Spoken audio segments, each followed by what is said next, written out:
The Mid-Atlantic Group has been serving the area's insurance needs for 40 years. We are an independent insurance agency, therefore we can offer insurance from many insurance companies. Find the right coverage at the right price with easy payment plan. Located at 201 West Martin Street in Martinsburg.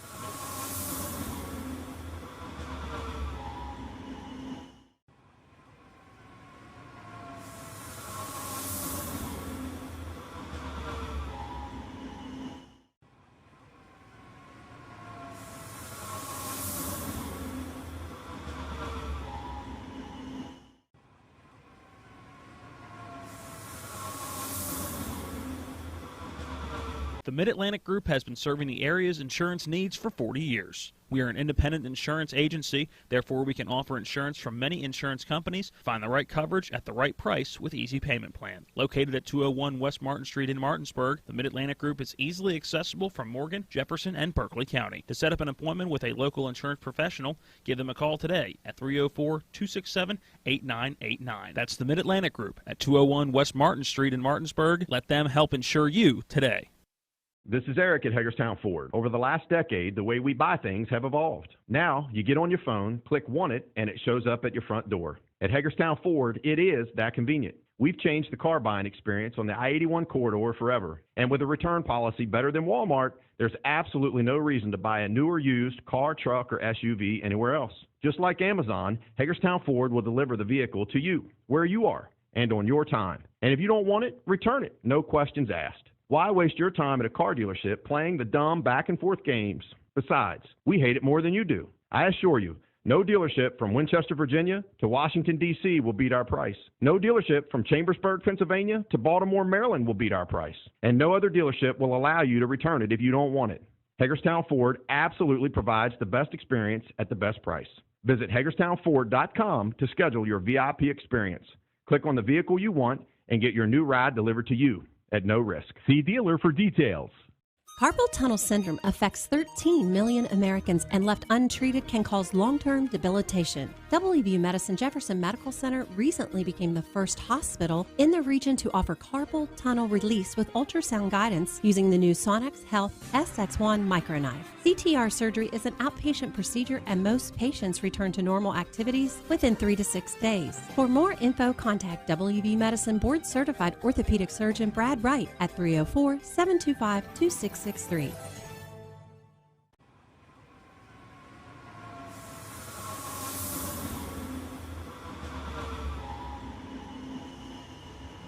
It's been a long journey to get here.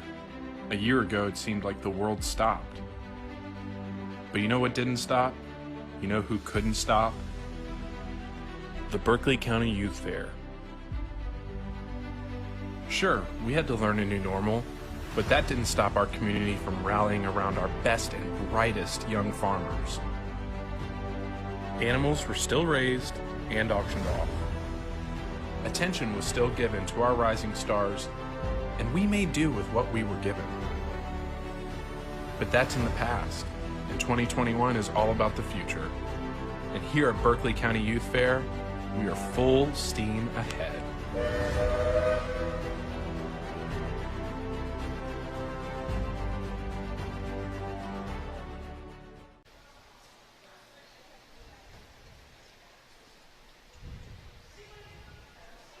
And a very pleasant Sunday afternoon, everyone, and welcome in to TV10 coverage of the Berkeley County Youth Fair. We are once again here in the indoor arena. Matt Miller with you, and joined by our host for this week, Mary Beth Blair. We've got the Miss Berkeley County Youth Fair joining us here in our first segment, and plenty of guests as we head into day two after Mary Beth. What was an exciting first night last night? It was great. So much going on, even just on the first night, and it was not as long as what we're going to be going today. So last night we had opening ceremonies, and we got to watch Caroline be crowned the Miss Berkeley County Youth Fair 2021. How exciting was that for you? I was really, really shocked, and it was just a really fun experience, and I'm glad I got to do it. Oh, good. Well, she's going to hang out with us and tell us about her day, because basically her day revolves around everything we're going to be covering for you live. And so basically today, everyone at home gets to see what's happening in the main arena here. So we've got the, well, actually this morning it started off early at 8 a.m. with the dog show. And now we have that recorded for you, and we're going to get to show it to you sometime this afternoon, we're hoping.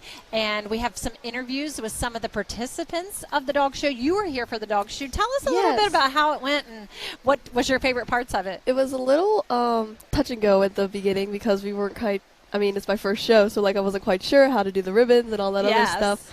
But we got it figured out about halfway through. And the dogs were so sweet. Aww. You said that there was one in particular you got bonded with, goodness. right? His name was Toby, and he was this little golden retriever, and I found it so funny. I looked at his owner, I was like, he is the dog version of you, because every time the dog was happy, he was happy. Whenever he was sad, he was sad.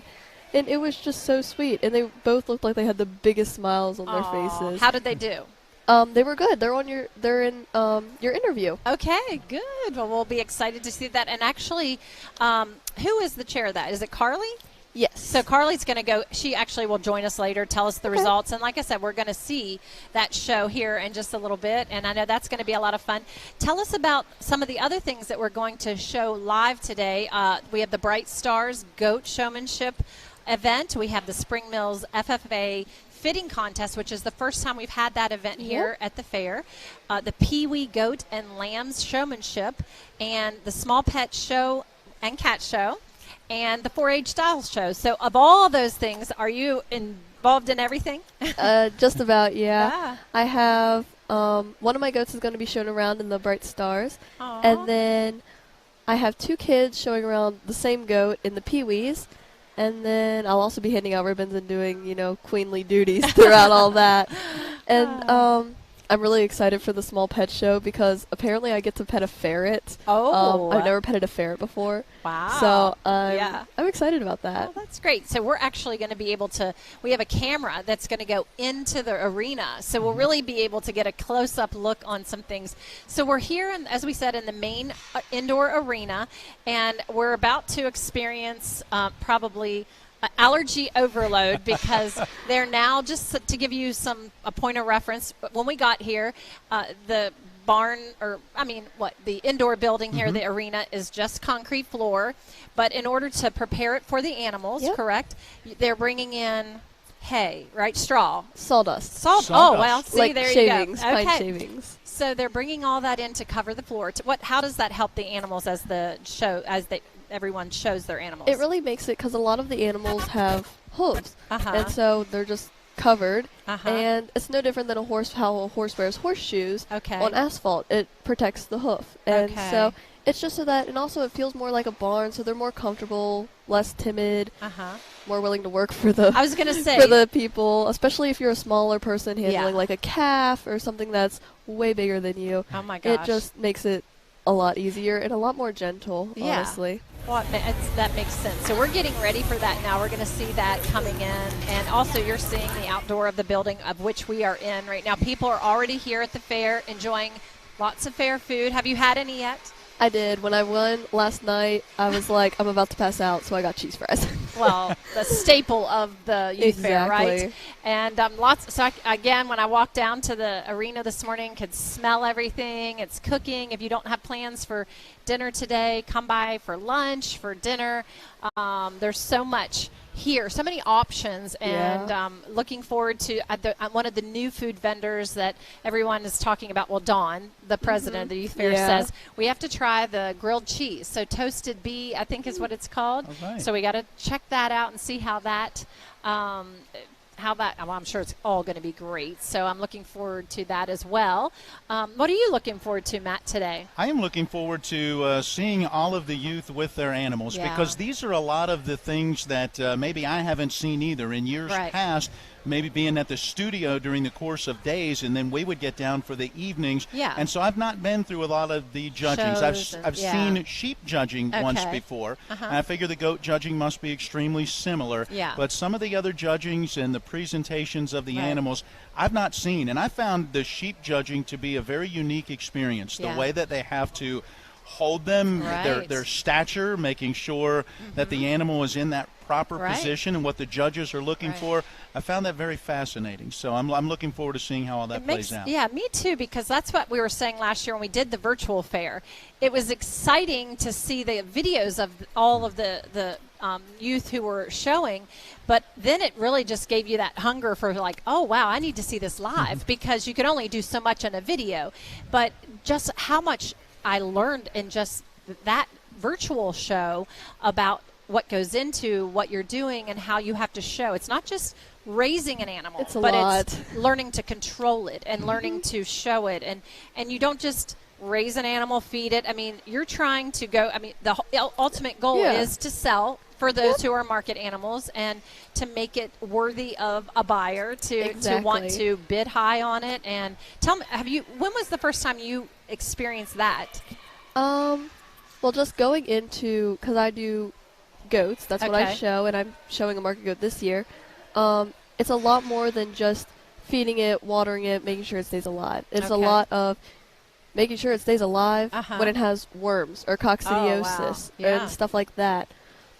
It's writing letters to the buyers, you know, making sure that you get your face and your goat out there, and just your market animal in general, because you ultimately want to get the best price for that animal no matter what it weighs. I mean, I know for goats, weight limit is 60 pounds. You have to be over 60 pounds to sell. So say if yours is 65, well, you might not have the highest weight in goats, but if you have two bidders that really want to buy your goat, they're going to keep bidding up, and that just makes it go up. So you really have to sell on everything, and then you have to make sure that it's clean. You can walk it. It doesn't buck you off. It doesn't do anything bad to you. But okay, now that leads me though to the point that you have to develop a relationship with this animal. Yes, they definitely. have to be able to trust you, which means Friday night has to be a bittersweet moment, because you've been preparing for the livestock sale, but at the same time it's got to be difficult to sell that animal. Not gonna lie, every single time actually I've sold my market animal, I have cried. And last year actually Bucky's LTD bought my goat, and it lives at Evil Speed now, and I remember when they told me it was going to be a pet, I cried because I was like, Dad, it's going to be a pet, he's going to be okay. Oh my goodness, wow. Have you been able to go visit? I have not been able to go visit yet, but I am getting around there. I was going to hopefully set up a date sometime this Friday. Speaking of Bucky's, that's something I learned last year. They have been a huge supporter of the youth fair, especially obviously the livestock auction, and probably the largest livestock buyer every year, and such a great community supporter. And so he buys. I think he buys just about every single species. Wow.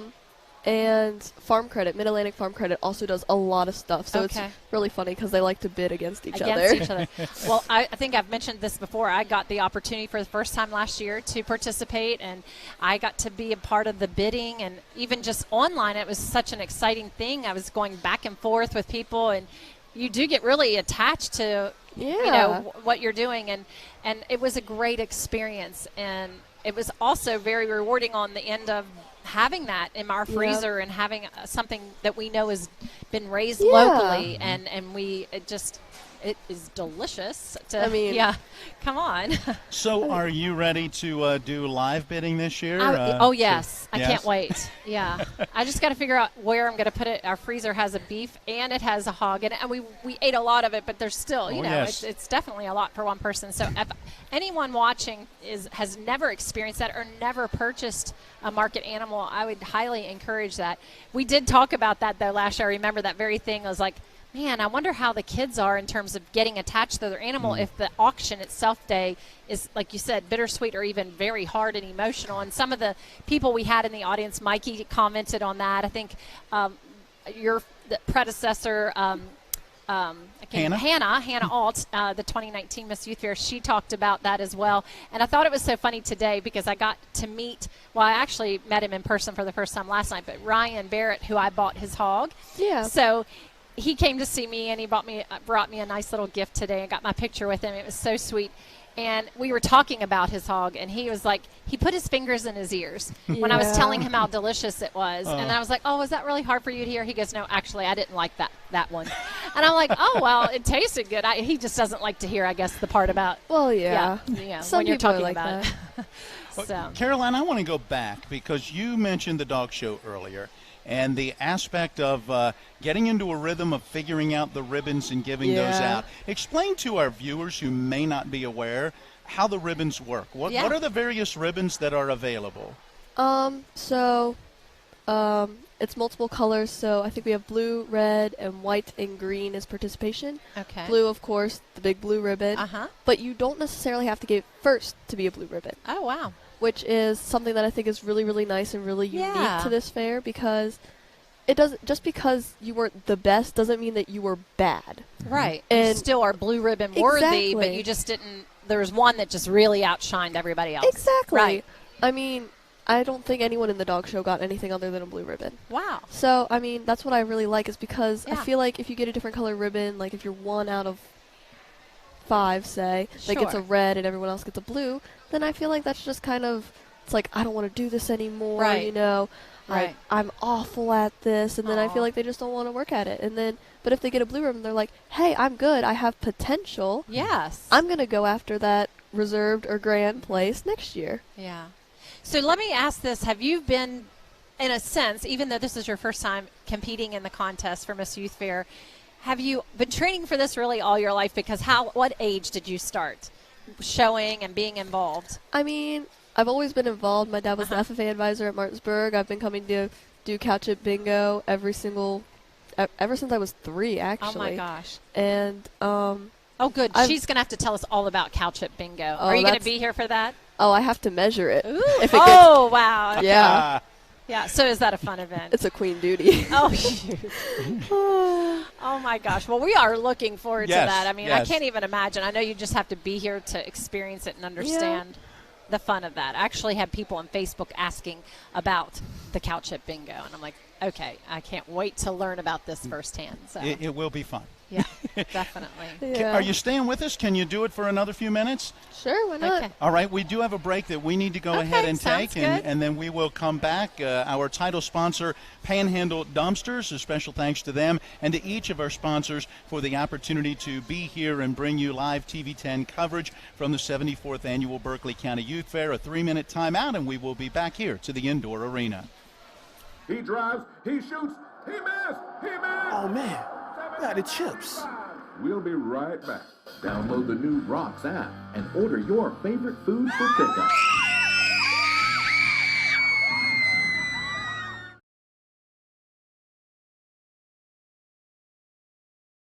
This is Eric at Hagerstown Ford. Over the last decade, the way we buy things have evolved. Now, you get on your phone, click Want It, and it shows up at your front door. At Hagerstown Ford, it is that convenient. We've changed the car buying experience on the I-81 corridor forever. And with a return policy better than Walmart, there's absolutely no reason to buy a new or used car, truck, or SUV anywhere else. Just like Amazon, Hagerstown Ford will deliver the vehicle to you, where you are, and on your time. And if you don't want it, return it. No questions asked. Why waste your time at a car dealership playing the dumb back-and-forth games?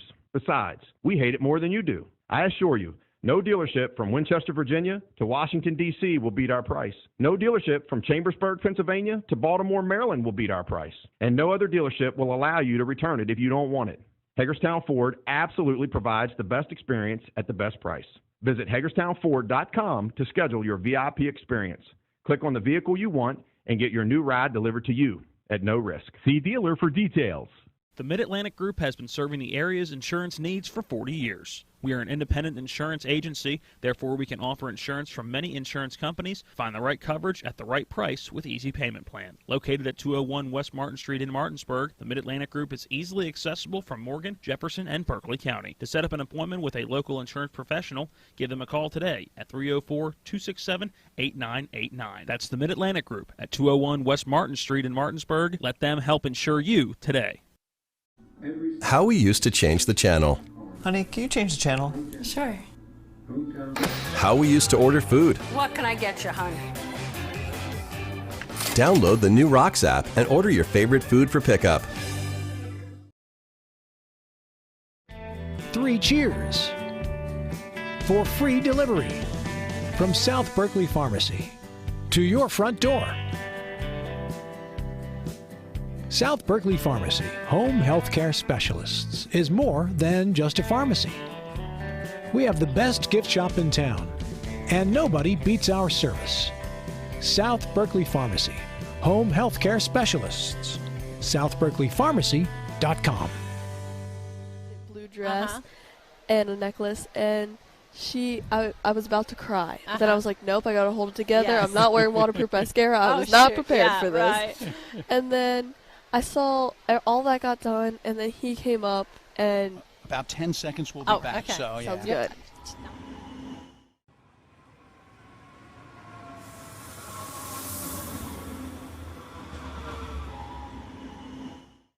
Into our TV10 coverage of the 74th Annual Berkeley County Youth Fair, our title sponsor, Panhandle Dumpsters. Mary Beth, we are off to a good start. Yes, we are. Looks like just a small Okay, amount. well that's breathable, right? Yeah, there you go. Just a small amount of the sawdust down at the far end of the indoor arena from where we are as we get ready for our first show of the day, the Bright Stars Goat Showmanship. So exciting about to see. I think this is the first kind of animal other than the dog show, but showing event, I guess. We'll say it's second event because the dogs are animals. So I was thinking more farm animal, not pet. So yes, that's about ready to kick off, and you're going to help with that. We're going to hear a little bit more about that here in a second, and you can see that little arena right there on the screen of where they'll actually be doing the competing, and you'll get to see all of that close up. Some of the contestants I can see are arriving for that competition.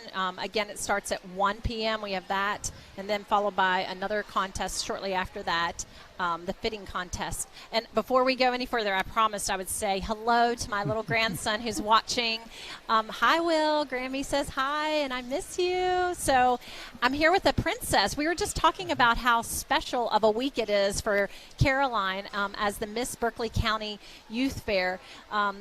Tell us a little bit about your experience this morning with that little fella that was in awe of you. Oh my goodness. I went into the indoor exhibit because they had just opened and they have air conditioning. Yeah. And so I was hanging around talking to a couple of the people that were organizing that, and this little boy, maybe 6 or 7 years old, he looks up at me, I wave at him, and he goes, "You're the Berkeley County Youth Fair princess." I'm like, yeah, something like that. He was like, "Can I shake your hand?" And his little hand was shaking. I was like, "I'll give you a hug, buddy." And then I pulled away from him, and he looked like he was going to cry. But he was so happy. He was like, "I'm so happy I got to meet you. Thank you so much." Aww. And his sisters were over there and were like, "Buddy, she'll take a picture with you." I was like, "Yeah, I'll take a picture with you." He was like, "Really?" Oh my gosh. It was so sweet, and it really just made this whole thing like a reality because I was still in like a daydream from last night. Yeah. But it made this whole thing be like, you are representing the youth fair. Yeah. All these little kids are looking up to you. It's a little bit of pressure, but I mean, right. I would like to think that I'm pretty good with people. So. Yes, it sounds like you're great with him. And you said that last night. I don't know. You said you haven't had a chance to watch your interview, but I remember it was you did so well. And you said one of the things you were going to look forward to was this moment of all the little kids that would be looking up to you and getting to be that ambassador for them, and so I know it's going to be special. And you also said it felt a little bit like working at Disney World. Yeah. Or what you would imagine it would be. Yeah, what I would imagine it would be like. Aww. Have a magical day. Yes. Other than the crown being a little uncomfortable, right? Yeah, I mean, it's got little combs, but it helps it to when I pass out ribbons if a cow does something. I can hold on to my crown instead of holding on to my hat. Okay. Wow. So have you ever, in your experience in showing over the years, had a ring mishap or anything like your animal would not cooperate or anything fun like that? Where do I begin with that? Oh, really? Okay. I have had to drag a goat through shavings. Oh, my gosh. I didn't hurt it. I promise I didn't hurt it. It just did not want to be away from its babies for that long. I mean, they were here with them. Yeah. It just wasn't in the ring with them, so she was just going nuts. And then market goats are always strong-headed. Yeah. have to push them from behind and it's a big mess, but ultimately, if you can get them through the ring without any issues, you get your ribbon, you're fine. Right. So is the goat one of the harder ones to be able, are they one of the more stubborn animals? They're stubborn, but they're good for a lot of beginners, if that makes sense. It teaches you that you really have to work with that animal, or else you will not do good. Right. So it really teaches them that they can't really slack off. And plus, especially with market goats, you have to feed them on a time schedule. You have to feed them a certain amount. So it's a really good beginner animal because once you break a cow for a halter, it's done. Horse, done. Sheep, I would say, are probably the next step up from goat because you have to hold them with your hands. There is no halter, there is no collar, there is no chain. You hold them and set them up with your bare hands. But also, once you halter break them, they're pretty much done. But goats, they will be halter broken and you put them in the ring and they will not move. Oh my gosh. But that's also where that connection comes in that you were talking about. Like the animal has to trust you. It has to know that it's safe to be around you. Yeah. That's something we talked about in the virtual fair last year was if one of the advantages, if there was any advantage or good thing about the virtual fair, is that when they did the showing and were videoed for their showing online, or the ones that they saved and then sent in, they were with their animals, you were with your animal in its own environment. So at wherever, a safe place. So in its environment. So when you bring them here, it's a whole new ball game. So definitely it's different and it's foreign. It's not where you've worked with them. So I'm sure that can sometimes spook an animal, I would imagine. Definitely, but it's also kind of funny. I like to think of the ring as like this magical place because I don't always do the best work with my animals. I'm not going to sit here and pretend that I'm perfect. But I have come to the conclusion that sometimes it's all up to what the animal wants to do that day. If they're comfortable in the ring, then they're comfortable in the ring. Right. I've had a goat that I have maybe worked with a week, and it walked around the ring perfectly. And I've had a goat that I have worked with ever since I had gotten it for the whole 4 or 5 months. Got in the ring, laid down on its back. And so it's really up to like what they want to do, and especially being in line, because you come out in a line. So if a goat's a follower and there's no goat in front of it, it's not going to want to go. But if your goat's a follower and there's a goat in front of it, then it's going to be like, oh, okay, I'm fine. So, it's just kind of all in what the goat wants to do that day, or the animal. Yeah. Well, these are all such good insights to what we're about to see here a little bit later. Tell me, because we're getting ready to start here soon with the Bright Stars, and I know you have to go be a part of that. But tell us a little bit about Bright Stars and what I know it's very new. This is what, the second year? I think so, maybe second or third year. Okay. So it's a show where people that have either special needs or any kind of like behavioral issues or something like that they can come and they can show an animal in the fair. We, as exhibitors, we will adopt one, so to speak. Okay. We will give them our animal to show in the ring. We will show them how to set it up and all that stuff. And we will, if they want to wash it, they can wash it and all that fun stuff. And so it's just a really great opportunity for people that wouldn't normally be able to show to be able to get that same experience, same Grand and Reserve ribbons. Oh my Nothing is different other than the fact that they're borrowing animals instead of bringing them. With that in mind, that's a great intro because we have a final break that we need to take, and we understand they are starting right at 1 o'clock, so a 2.5-minute break, and we will be back with the special Bright Stars Goat Showmanship. Stay tuned.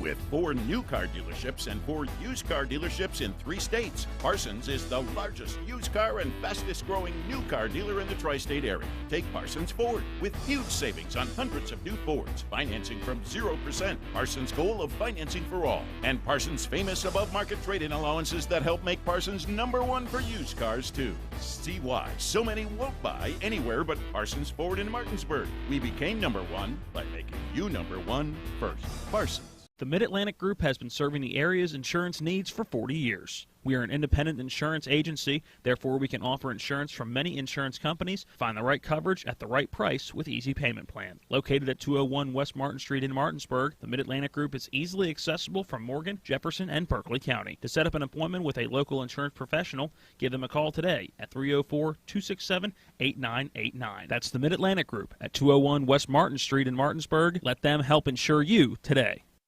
Let's talk trash, because when it comes to trash, you have options. Panhandle Dumpsters is a local family-owned garbage hauling company serving both residential and commercial customers with weekly trash pickup, dumpster service, yard waste pickup, and bulk pickups too. Panhandle Dumpsters will give you a free trash can and provide curbside service for just $23 a month. Panhandle Dumpsters features a fleet of quieter, eco-friendly garbage trucks, thereby reducing the noise usually associated with pickup. Switch now and save up to 30%. Call 833-DUMP-STR, panhandledumpsters.com. Are you looking for a full-service web design company right here in the Eastern Panhandle? Then look no further than Pro Design LLC, specializing in web design and development, web hosting, and application development. Pro Design is a locally owned company serving local clients since 1997 with a reputation of quality, creativity, and personal touch. Let Pro Design build or redesign your dream website. Find them online at professionaldesign.com or phone 304-676-9940. KMG Computers wants to be your one-stop shop for any electronic repair needs, along with electronic recycling. KMG specializes in phone and tablet screen repair, quality sales and service of desktop and laptops, along with other PC equipment, all at a customer-friendly speed and price. KMG is located at 17 Hovatter Drive in Inwood, along with their new location at 311 Cumberland Valley Place in Martinsburg. So stop and see them today or give them a call with questions at 304-821-8203. KMG Computers, quality service in a prompt manner. Okay, well, we're back, and as you can see, we're about ready to start the Bright Stars Goat Showmanship, so we'll head over there to the ring, enjoy the show. We'll try to give you some commentary as we're able. And thanks to our title sponsor, Panhandle Dumpsters.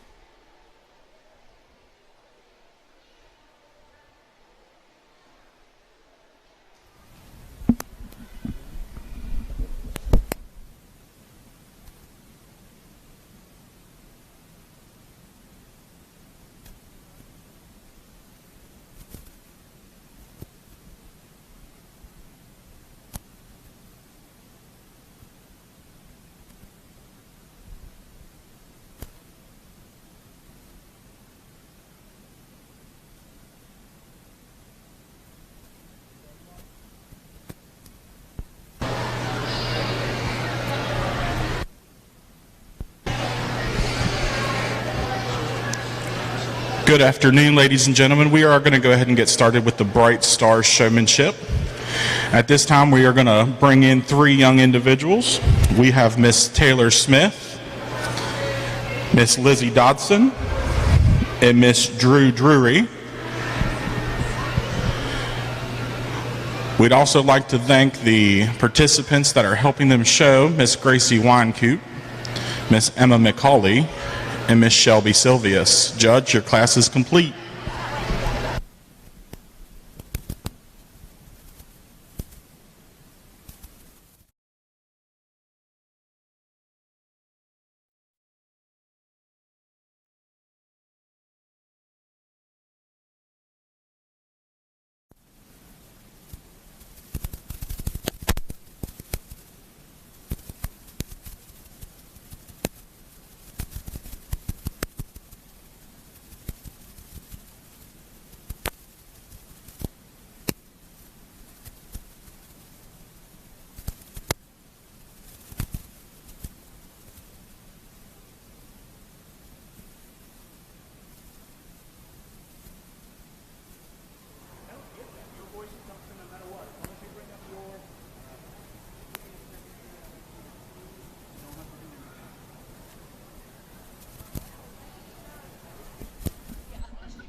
Get ready. Awesome.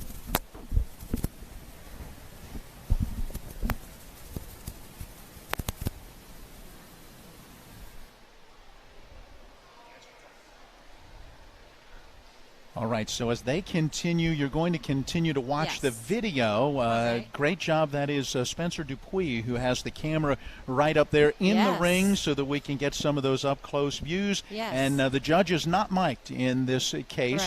So while our judge goes through and talks with the participants, we'll go back to some of our interviews. Yes, so with us right now, although you can't see her, is Jess Alger, and she is a co-chair of the Bright Stars Goat Showmanship. So can you tell us a little bit, Jess? Welcome, by the way. Thank you. Thank you. Tell us a little bit about what we're seeing, what Mr. Hostetler is doing right now, and what about the participants. Okay.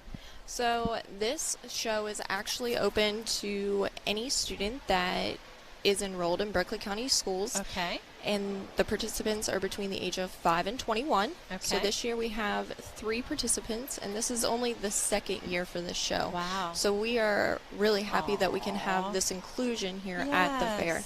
So Mr. Hostetler here is showing them how to position the goat and how to work with this animal as you would during a goat show. Okay. So it's really nice that we have the fair exhibitors here as well to help each of these young people as they are learning about these different animals. I love that connection. Like Caroline, the new Miss Berkeley County Youth Fair, was saying, it's just such a nice thing to there's a relationship forming there from exhibitor to these participants, and that might not otherwise these young people would be able to do this because they don't have the same opportunities to be raising an animal and getting to this point where they're in a ring. So, and just it's a beautiful thing to see, really is. And so, and you're now, as I said, you're the co-chair of this event. What has been the highlight for you to do this? Like,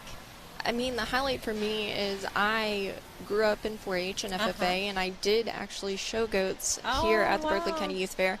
So it's really nice to actually have my professional life as well, because I work for the schools as a speech-language pathologist. Oh my gosh, so what a great tie-in for you. Having that tie-in there of a passion in my personal life and my professional life here. And what do you think for the participants who are in the ring right now getting this opportunity? What is that stimulation like for them in their brain and just in their, what kind of impact does this make? We know animals have that impact. Correct. But tell us a little bit from your professional side, what do you think is going on there? I mean, I know each of these individuals have different special needs and things like that, and when we're looking, we have a crowd here today, and I know some of our participants were overstimulated by the amount of people that are here. So we really need to congratulate each of these for just making it into the ring. Oh my gosh. So there were a couple more that couldn't get in there. Just some of our participants were a little overstimulated and a little nervous to get out there. Wow. This is great. There's just like a natural love going on there between. Yes. Oh my gosh. Look at that. That's beautiful. I love it. And honestly, the goats are so well behaved. Oh my goodness.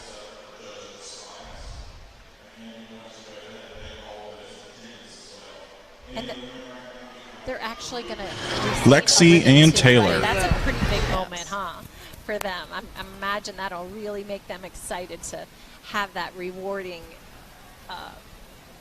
ceremony at the end here when he does do that. I got to meet Mark, who's showing them things last year during the virtual fair. Boy, he's a book of knowledge. He really is. He is I think he was with Scott Boyd doing the beef show that day, and I was just in all of the things that I learned from them that day. So do you know any of these students? You say they're all Berkeley County School students. Do you have any of them in class? I do not. Where are you a Berkeley County Schools speech therapist at? I work at Hagerstown Elementary School, so I work with the younger kids, pre-K to second grade. Wow. So that's a great tie-in, like you said, professionally to your passion outside of work, and hopefully maybe even growing the program because you'll have, access to parents and children who this will make an impact on them. Yes. That's really neat. So this is really a great opportunity for those that may not have the ability to have an animal and to be able to raise it and things like that. So they are getting these different experiences. Yes. They might have a dog or a cat at home, but not everyone has farm animals. Right, exactly. And I can just see, like, as whoever is helping, I guess, is that the exhibitor, that's their goat, right, that they're allowing? Yes. And they're taking such care to show them how to do it and just interact. You can see that going on. That's really neat. Again, I'm amazed at how well they're performing in light of they have a person they've never met before walking them. That's really incredible. So when you say never met before, have they worked at all with these particular animals? This is the first time? It is. Wow. Yes.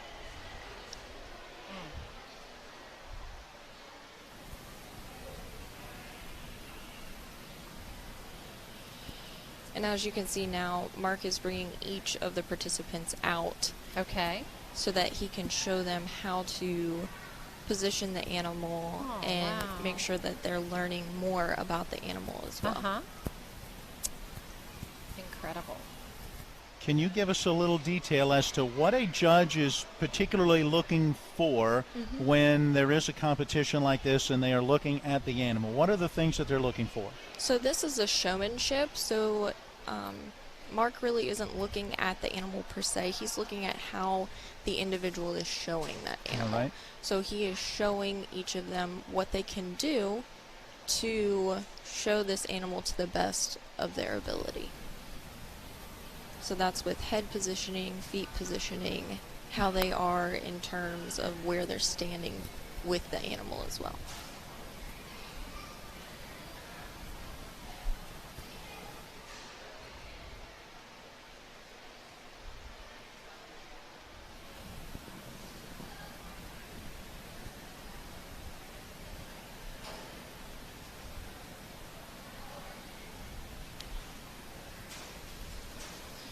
So that arena area, that's where all the shows, or will it be larger? It will definitely be larger. Okay, so this is just for them, for a this smaller little segment. bit of so show. they bring the gate down. I see all the various installments of the where you can put the gate. I can't imagine you can show a beef in that small section, right? So this arena will actually be probably about 3 times larger than it is right now. Oh, wow.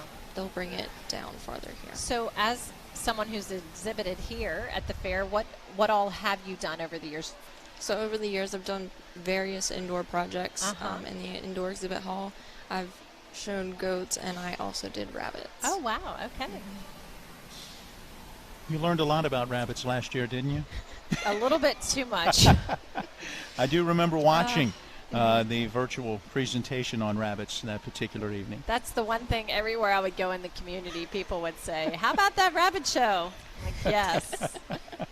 Well, we learn things we never knew. Yes. And so, yes, very educational. But it's awesome because the kids are just like, it's just like, you know, they do this every day. Yes. So they're,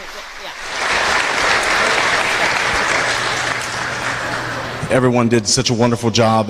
It's obvious when you get youngsters in here, the passion that they have for animals, the love they have for them, it shows. Got them set up and they're moving them around really nicely. They all have big smiles on their face, and that's what this is about. Thank you so much for each one of you. You're all winners here today. Okay, so I think we probably have some gifts and things for each one of you. Every one of you done such a wonderful job today, and we're truly appreciative. Let's give them a round of applause again. Thank you guys so much.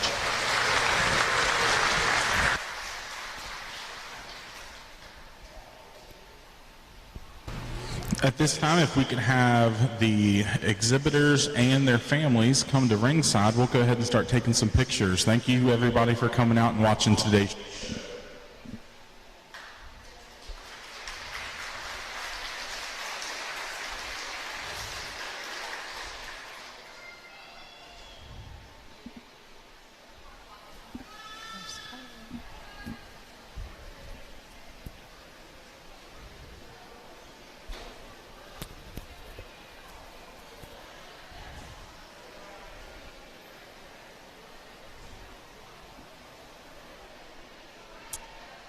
that was so special. What do you think, guys? Yeah, very much. Might end up being my favorite moment of the fair. Yes. I know your co-chair, Carly, was watching from out there, and I know there she is. And I know that when she talked to me, or was it Carly or Beth? It's Beth. It's Beth. I'm sorry. I get all your faces mixed up. Okay, rewind.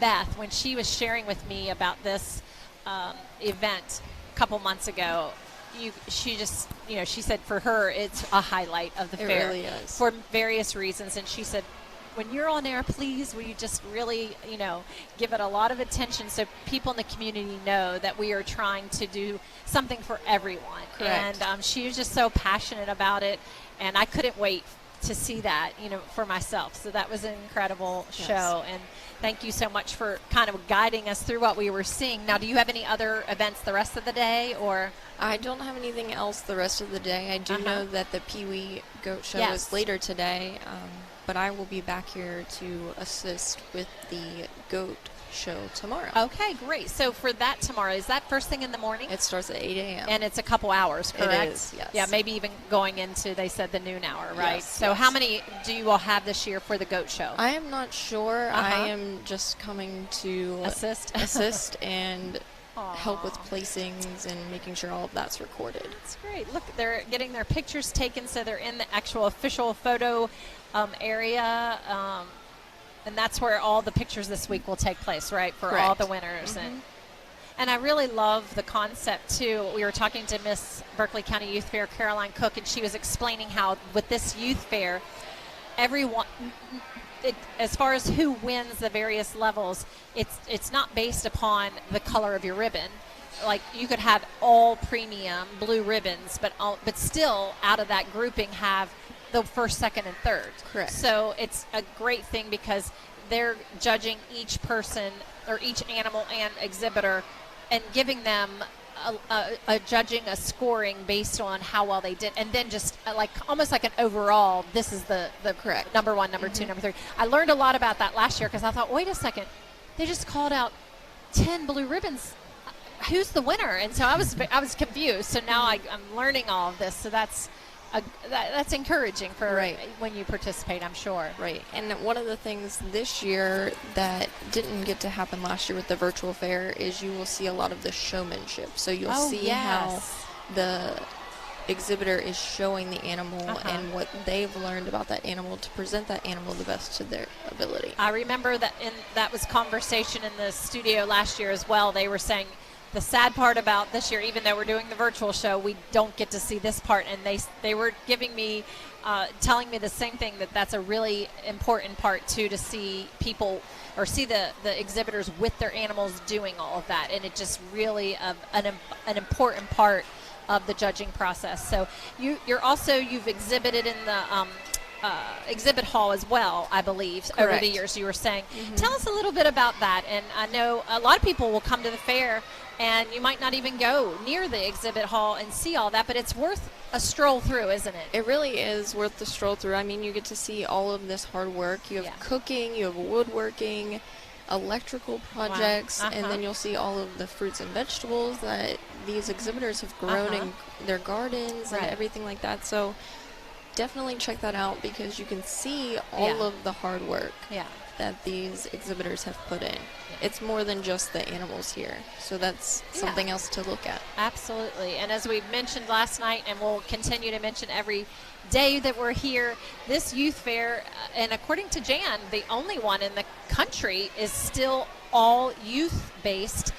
Whereas a lot of the others have gone to just letting anyone in, right, for exhibitors and showers. And so this is all based, the only people who can exhibit are those organizations affiliated, which is what, Youth Fair, FFA? It is 4-H, FFA, Boys and Girls Club. Boys and Girls Club. So, fun fact. Yes. A lot of people don't know that. So, is it time for a break? Where are we at? We can do that, yes. It is just about 18 past, and so it would be a good time. Let's go ahead and segue. And thank you so much, Jess, for being here. Maybe you can come back maybe after the goat show, or you or Beth, you share with her on that as well, right? So either one of you guys. All right, sounds girls, great. If you'll come back and join us. Oh, there's Miss Judy. We got to get her on air. She's like, no. I met her last year at the virtual fair. She is amazing. correct. Yes, she knows everything. So thank you again. Yes, we'll see you thank you later for in the having me. week. And we're going to take this time to let some of our sponsors thank you. We couldn't do the live show without our sponsors. And so grateful for the support of this community, this business community who gets behind the fair. And it really makes all of this happen. So are we ready? Let's do it. It's Let's a do it. 2.5-minute break. Okay. Again, we remind you our title sponsor is Panhandle Dumpsters. Stay tuned. We'll be back to the indoor arena after this. Sounds good. See you then. Hi, my name's Corey, and I'm here at Orsini's in beautiful Martinsburg, West Virginia. We no longer specialize in only appliances. We have kitchen design, countertops, cabinets, flooring, and even a new 1,200 square foot sleep studio with brands such as Stearns & Foster, Sealy, and Tempur-Pedic. 304-267-7251, 360 Hack Wilson Way in Martinsburg. We price match the big box stores, and we give back to our local community. Orsini's.com. Let's talk trash, because when it comes to trash, you have options. Panhandle Dumpsters is a local family-owned garbage hauling company serving both residential and commercial customers with weekly trash pickup, dumpster service, yard waste pickup, and bulk pickups too. Panhandle Dumpsters will give you a free trash can and provide curbside service for just $23 a month. Panhandle Dumpsters features a fleet of quieter, eco-friendly garbage trucks, thereby reducing the noise usually associated with pickup. Switch now and save up to 30%. Call 833-DUMP-STR, panhandledumpsters.com. There are so many great things to say about the redesigned Honda CR-V. So to save time, we've condensed them down into one easy acronym. OMECUV-NAAHAWATESONT. That stands for our most exhilarating compact utility vehicle, now available as a hybrid and with a turbocharged engine standard on non-hybrid trims. See? Simple. The redesigned Honda CR-V. Contact your Honda dealer or shop online. Miller Honda, south of Winchester, home of the lifetime powertrain warranty. www.mymillerhonda.com.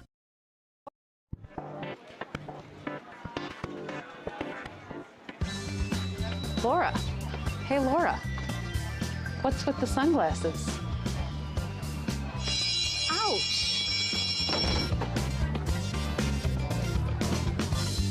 The word is spreading. Bechtel Jewelers is home to some dangerously brilliant diamonds.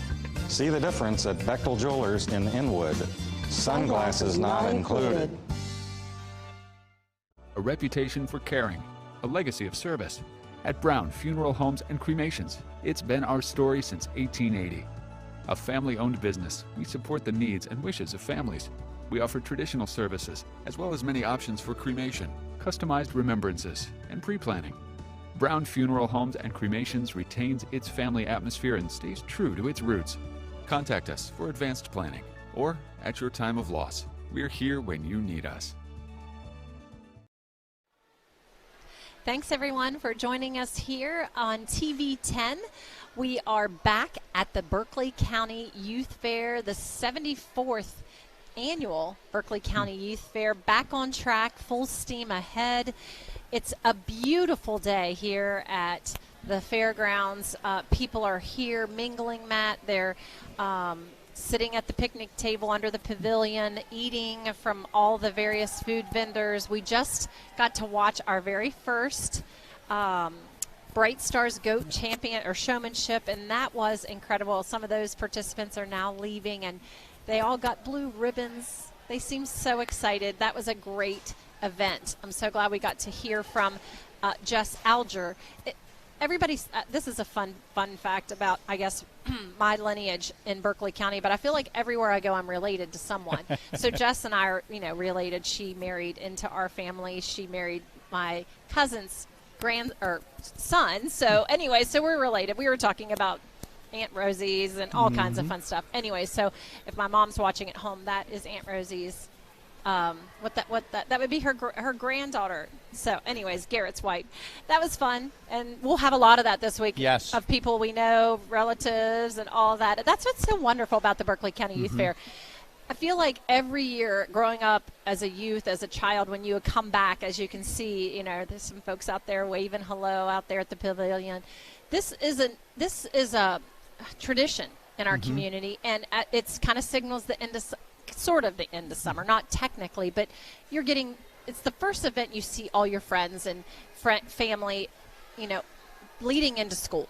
And so it's something you really look forward to. And there's just nothing like the fair.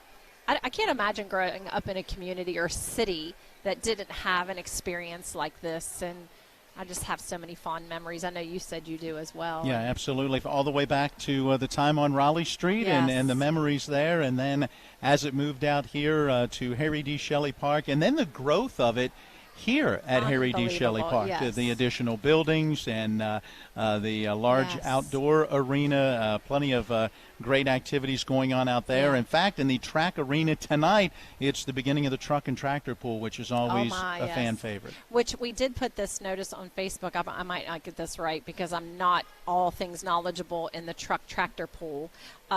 Yes, but if you look on our Facebook, you can read it exactly. But they flip-flopped. I think our schedule shows light first and heavy second. I don't know. Whichever it says, we're doing the opposite tonight. And so we won't show that live, but that's why you got to come out to the youth fair so you can catch that. I don't know if our camera operators will be able to go out and get a little glimpse of that to show what that looks like. I've heard great things about it. But yes, so we got that coming up in, outside tonight. Of course, I know a lot of people on Facebook were getting excited on our page about the return of, live concerts. And Wednesday night we have two Nashville recording artists, Morgan White and John King, performing at 6 p.m. and 8 p.m. And remember, you pay a gate fee to get in, but then you get to see those concerts for no additional cost. Of course, there's food charges, and if you go to the carnival, which starts Tuesday evening, you have to buy tickets for the ride. But there's just so many activities. Really, I think, like you said, the fairgrounds is so expansive, and there's so many things going on. One night really is not going to be enough if you want to really experience everything, like go through every barn, the horse barn, the rabbit barn, the goat barn, the cattle barn. I mean, there's so much to do. And then there's the outdoor arena. There's the amphitheater, speaking of which, there was a church service this morning at 8 a.m., and I saw they had a good crowd. I saw someone post a picture of that. So we're just getting started. We're going to be here live all day today, bringing you whatever we can from the main arena, and we'll try to get out about and do some little features throughout the fairgrounds and let you see what's going on. We do have some footage, right, of yesterday. So, speaking of getting started, I believe what we have available right now, Nick, back at the studio, if you've got this queued up, let's go ahead and jump into it. This is a video that Donald Kinney shot yesterday along with Mike Hornby as part of the animal check-in. So it was an opportunity to be in the barnyard area as the youth were bringing in their various animal exhibits. And so let's take you to that video right now. Sounds good.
And we're back again here at the Berkeley County Youth Fairgrounds with live coverage all day going into the evening hour. So there's a lot of events going on here today that are during the day. Since it's Sunday and there's opportunity for that. Now, during the week, I don't think as much goes on. Well, actually, it does go on. There's pretty much something going on all the time.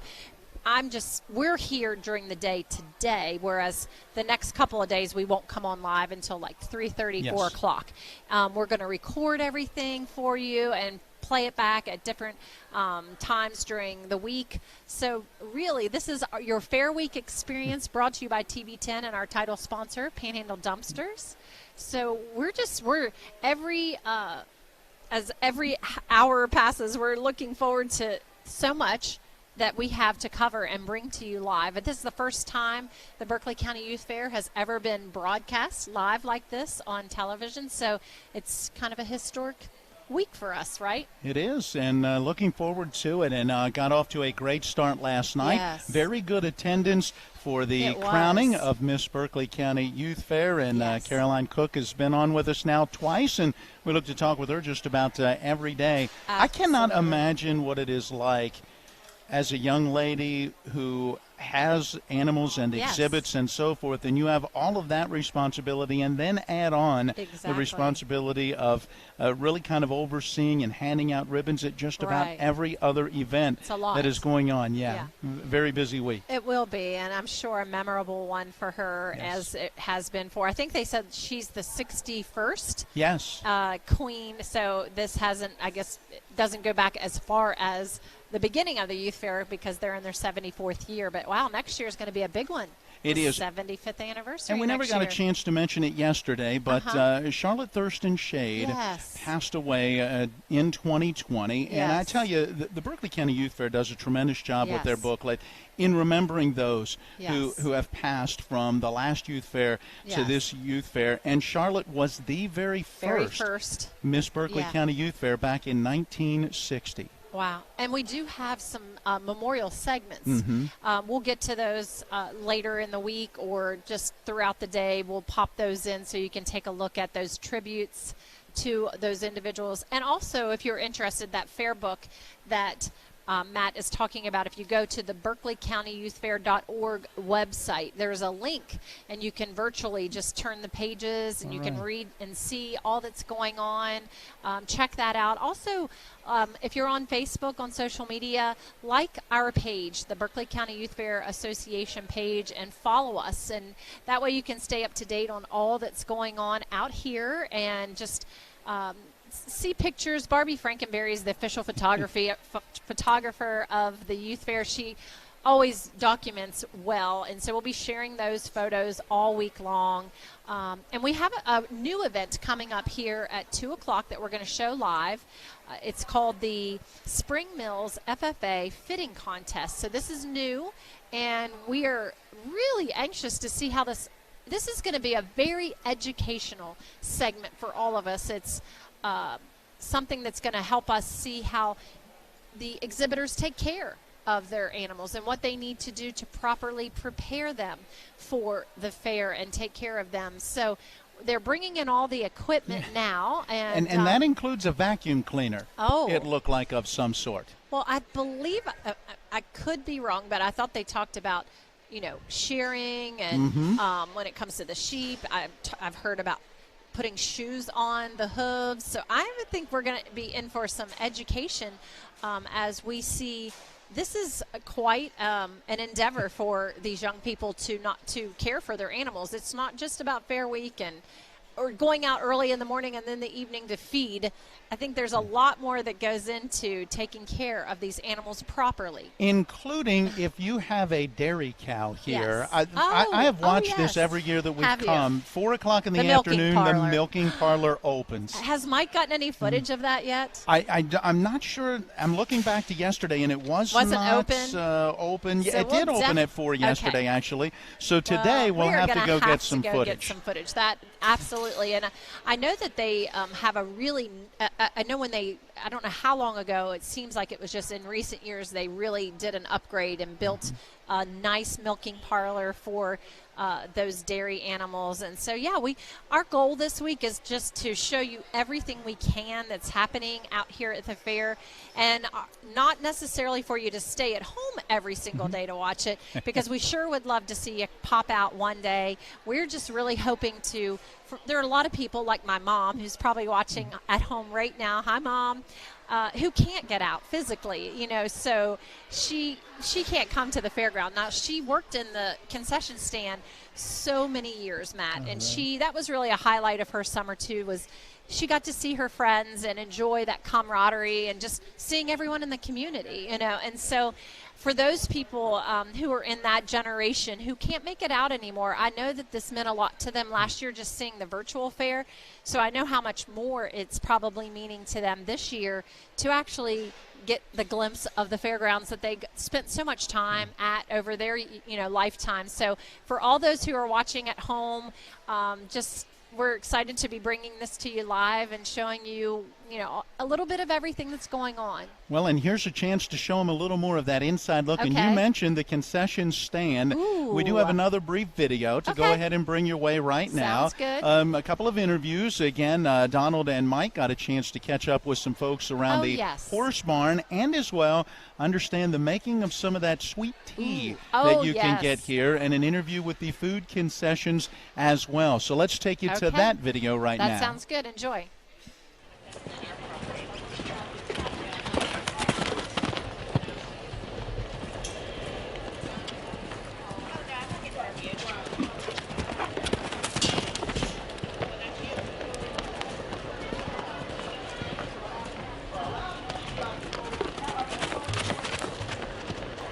My name's Mackenzie Stout, and I'm in Spring Mills FFA.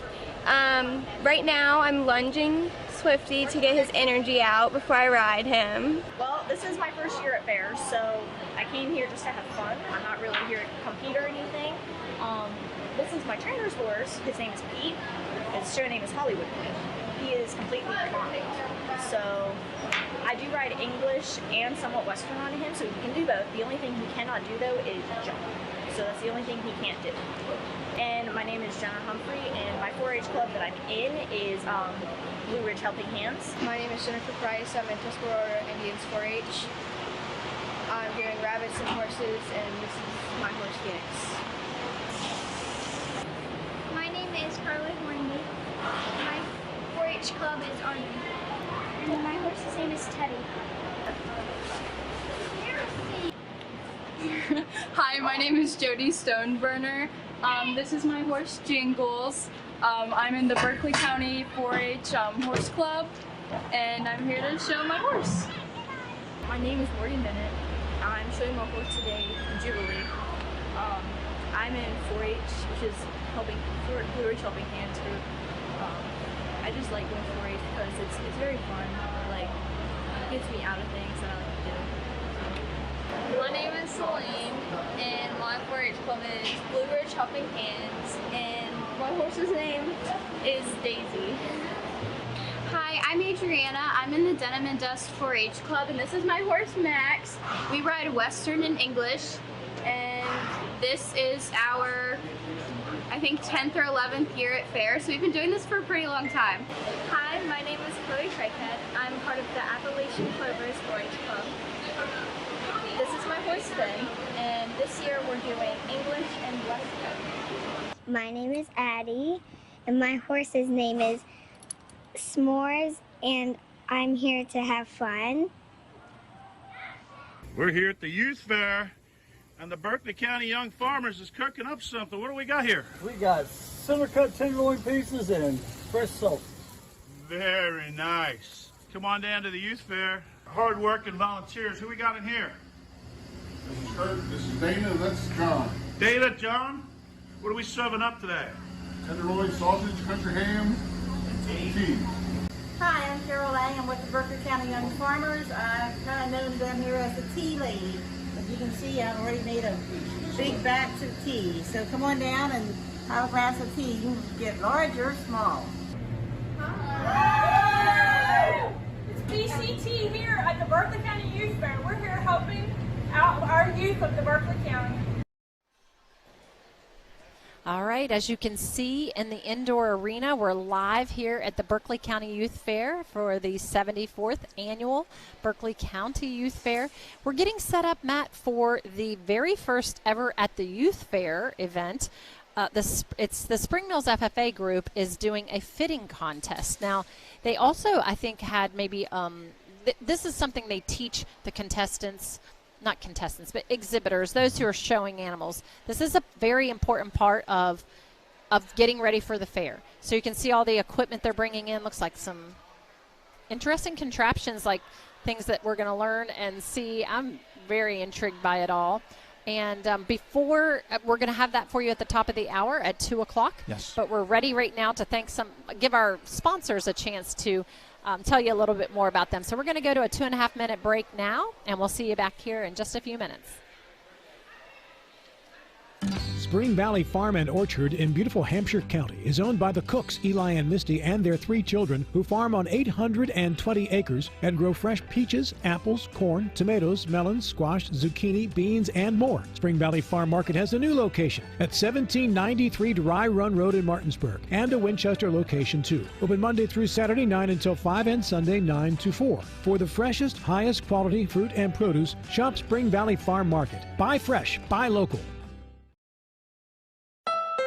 There are so many great things to say about the redesigned Honda CR-V. So to save time, we've condensed them down into one easy acronym. OMECUV-NAAHAWATESONT. That stands for Our Most Exhilarating Compact Utility Vehicle. Now available as a hybrid and with a turbocharged engine standard on non-hybrid trims. See? Simple. The redesigned Honda CR-V. Contact your Honda dealer or shop online. Miller Honda, south of Winchester, home of the lifetime powertrain warranty. www.mymillerhonda.com. 3 cheers for free delivery from South Berkeley Pharmacy to your front door. South Berkeley Pharmacy, home healthcare specialists, is more than just a pharmacy. We have the best gift shop in town, and nobody beats our service. South Berkeley Pharmacy, home healthcare specialists. southberkeleypharmacy.com.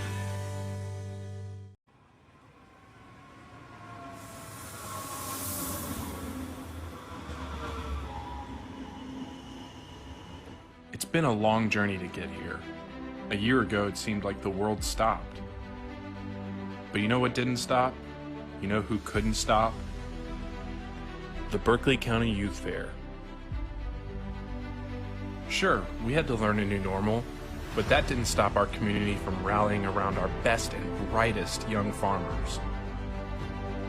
Animals were still raised and auctioned off. Attention was still given to our rising stars, and we made do with what we were given. But that's in the past, and 2021 is all about the future.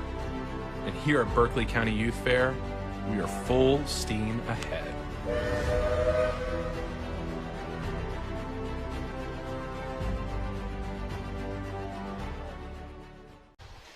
Alrighty, folks, we're back here at the Berkeley County Youth Fairgrounds. I'm Mary Beth Blair, your host for this week's fair, and with me is Matt Miller, and we are just really getting excited for the upcoming event we're going to show you live here in the main indoor arena. Again, it's the Spring Mills FFA fitting contest. You're seeing them get ready for that, and we're just minutes away from going live with them. Just a lot going on. The weather is absolutely outstanding here today. I think when I first got here it was a little overcast, and they even said it rained here at the fair, which honestly at the timing of it I think was probably perfect because it was early in the day. It's nice when you get a nice little rain down here at the fair just to kind of cool things off, kind of the dust settles. It kind of is nice to have one of those, but the sun is out. People, I can see through here from our vantage point, I can see out there to the main pavilion, the eating pavilion, and folks are enjoying some fair food and mingling around. And as we had said last night, and we'll continue to share with our audience to encourage you to come out and have a meal here this week, or 2 or 3 or 4 or however many you want. There's plenty of various different food vendors, so make sure you put that on your schedule. I am waiting for Wednesday. What's Wednesday? The chicken barbecue. We Oh, talked my about it gosh. briefly yesterday, Yes. but that is my favorite. That is an outstanding meal. Tell me what you love about it. Everything. Okay. I mean, I'm a green bean guy. I'm a chicken guy, Yeah. so those go together. And I think we're going to probably don't they start like their cookers like early in the day? Yes. And so I mean the whole fairgrounds is going to smell like barbecue chicken. And they are directly below where we are. Oh, If my you go gosh. straight Yes. out of our doors, turn to your right, Yeah. and then go down over the hill, Yeah. the cooking pit is down there.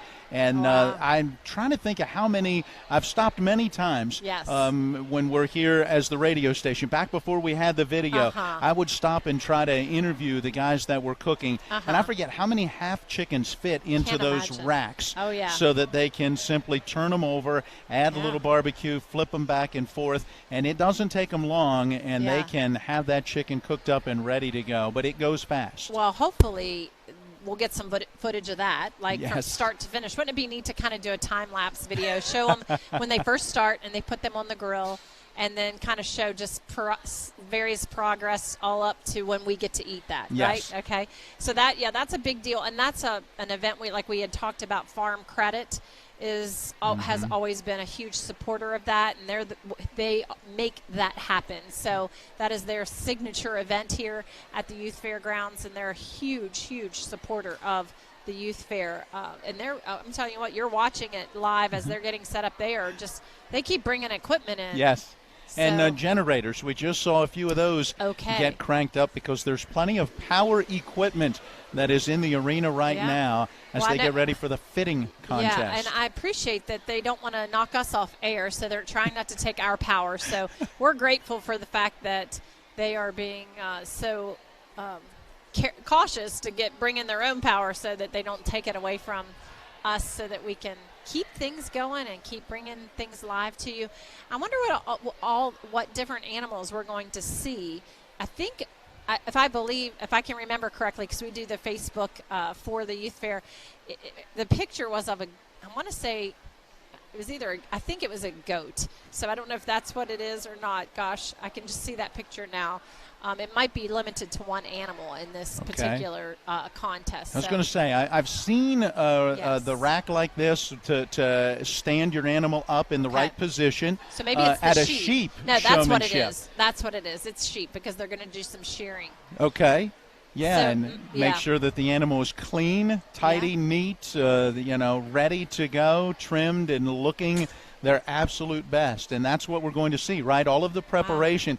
You would normally see that animal come in with the young lady, young man that has been training and working with that animal. But this is that behind-the-scenes look of what goes into all of that before they actually come into the arena. And I'm looking at it. The goat show is actually going to be tomorrow morning at 8 a.m. here in the indoor arena. So we will be getting some footage of that. There is a rabbit show tomorrow morning at 8 a.m. as well. So again, we'll have some footage of that that we will incorporate into our programming as we'll go on the air officially at around 3 o'clock tomorrow afternoon. And of course, we mentioned earlier the dog show was this morning, and we recorded that, and we're going to bring that to you at some point in the day, along with some interviews of those who were participants in it.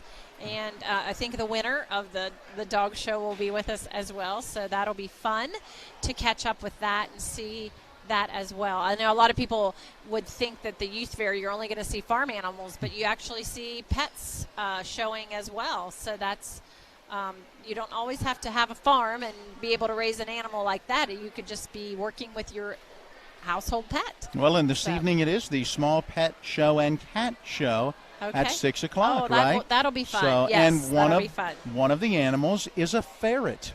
Yes. That is a part of that show. The Hornby family ferret, we understand.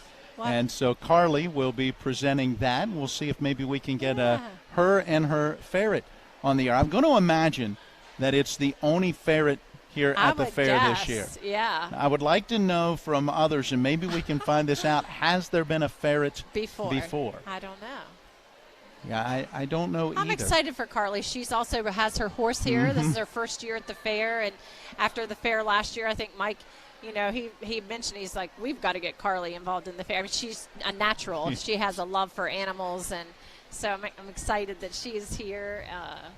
Hopefully we'll see on a recorded event, we'll see her horse at some point and see her showing it. Well, and again, back to the aspect you had talked about it earlier, the family event that this is, and the community event that this is. When we get a chance to talk to those like Caroline, who is now Miss Berkeley County Youth Fair for this week, starting at those early ages and able to be involved up until 20 years of age. I know. And you reach that point of kind of aging out. Yeah. And I can only imagine the emotion that last year brings. Absolutely. When this has been a regular part of your life for the last 12 years. Right. I know that was one of the things last year for the virtual fair that was so hard for some of them. They didn't get to age out here at the fairgrounds, and it was hard for them. So I'm sure this is a great reunion for all to be here. And speaking of horses, when we were talking about Carly's horse, that's one of my favorite barns to visit too, because boy, they really decorate. Have you ever gone through that? So each one of their stalls have a theme, and they're so creative. Oh my goodness, I love going through the horse barn. It's definitely fun to see that, and yes, experience that arena. But all of them, like I said, they've been doing so much work. They've been having work days every Saturday for the past month or so leading up to the fair to get all of the grounds ready, and doing a lot of improvements and enhancements. So yeah, I definitely, you got to get out here and just plan to spend an hour or 2, 3, 4, just see all the youth and all the hard work that goes into it, and it's just a great experience. And I'm telling you what, you're not going to find all of this for $5 per person anywhere. That's a bargain. It is, absolutely. Yeah. And then, as we were talking earlier, add in what will go on in the outdoor track area each evening, the various events from the truck and tractor pull, both today and tomorrow.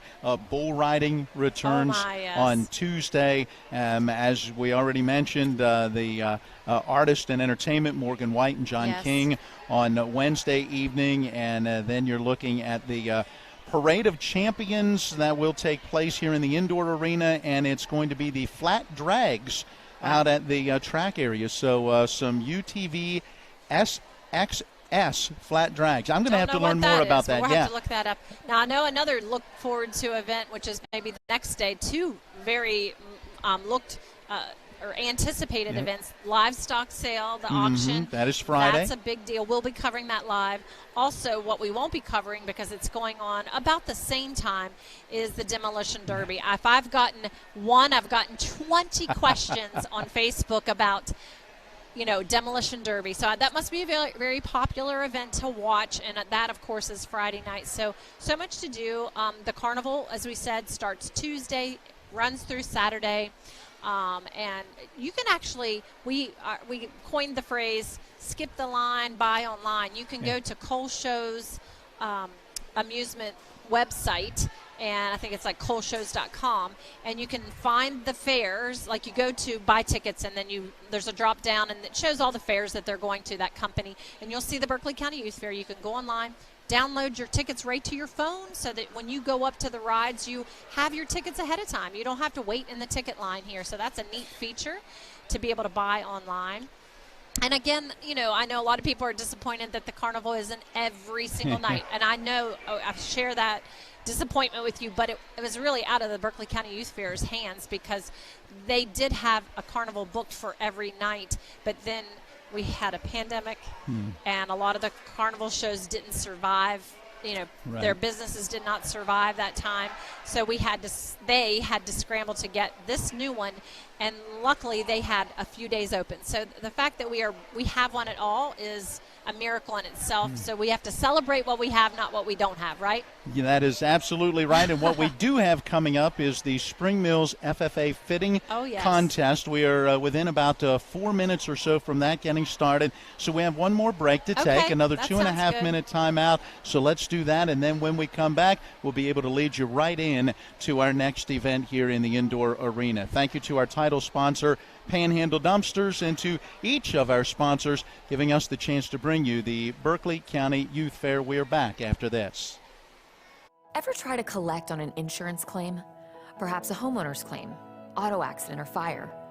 Insurance companies collect money from you for protection should something bad happen. And when it does, they don't want to pay, or they offer too little. At Mansion Ferretti, we have an attorney who worked defending insurance companies and knows all the dirty tricks they play to deny or lowball your claim. Call us today for help in getting what you really deserve. Mansion Ferretti, when you need justice. Let's talk trash, because when it comes to trash, you have options. Panhandle Dumpsters is a local family-owned garbage hauling company serving both residential and commercial customers with weekly trash pickup, dumpster service, yard waste pickup, and bulk pickups too. Panhandle Dumpsters will give you a free trash can and provide curbside service for just $23 a month. Panhandle Dumpsters features a fleet of quieter, eco-friendly garbage trucks, thereby reducing the noise usually associated with pickup. Switch now and save up to 30%. Call 833-DUMP-STR, panhandledumpsters.com.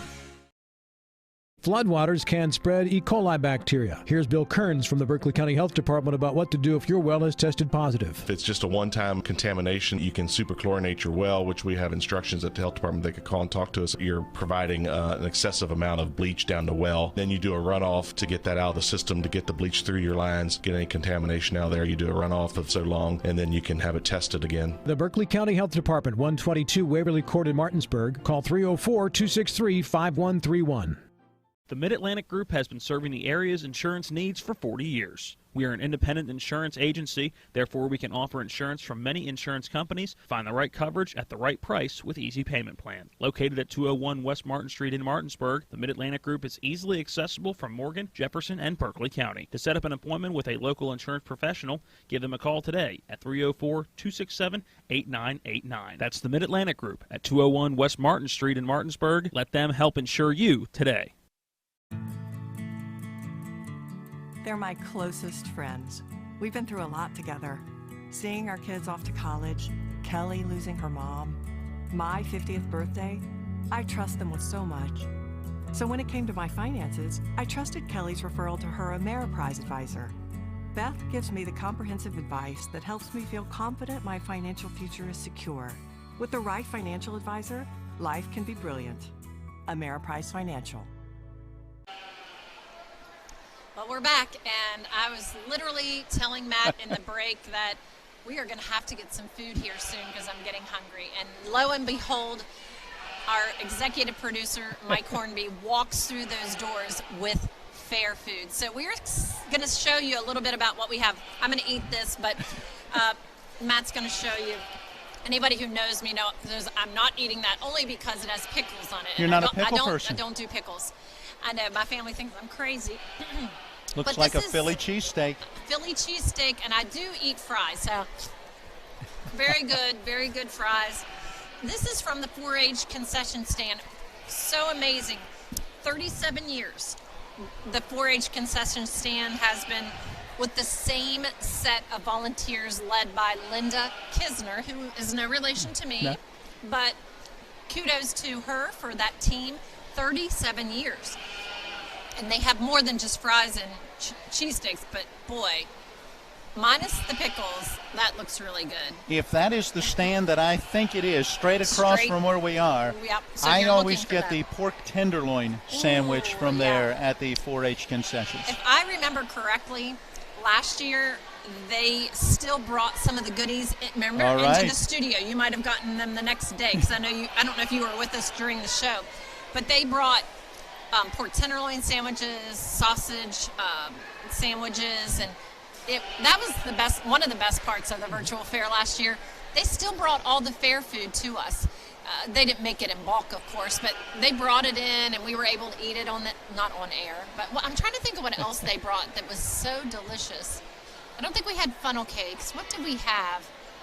I don't know. I ate it on air, I remember. I have to do recall, so you need to talk so I can eat. I was going to say, you go ahead and eat. I'm sure folks can hear a little in the background of the sheep making noise as we've got some sheep, and I think is it goats as well, and it looks like we're now getting ready to get into our Spring Mills FFA fitting contest, so let's make the transition over to our PA. I'm out today, and thank you for everybody who participated in this contest. We're really excited to have it for the first year, and hopefully we would like to see more participation up next year. Just a little bit about our contest. What a fitting contest is they're going to fit these animals as they would for a market contest. So they're first going to go over to the wash basin, they're going to wash them, and then they're going to come back and blow them out, and then fit their legs as they would. Yeah, so I would love if everybody would watch it. You might learn some things, you never know. So thanks for everybody coming out today.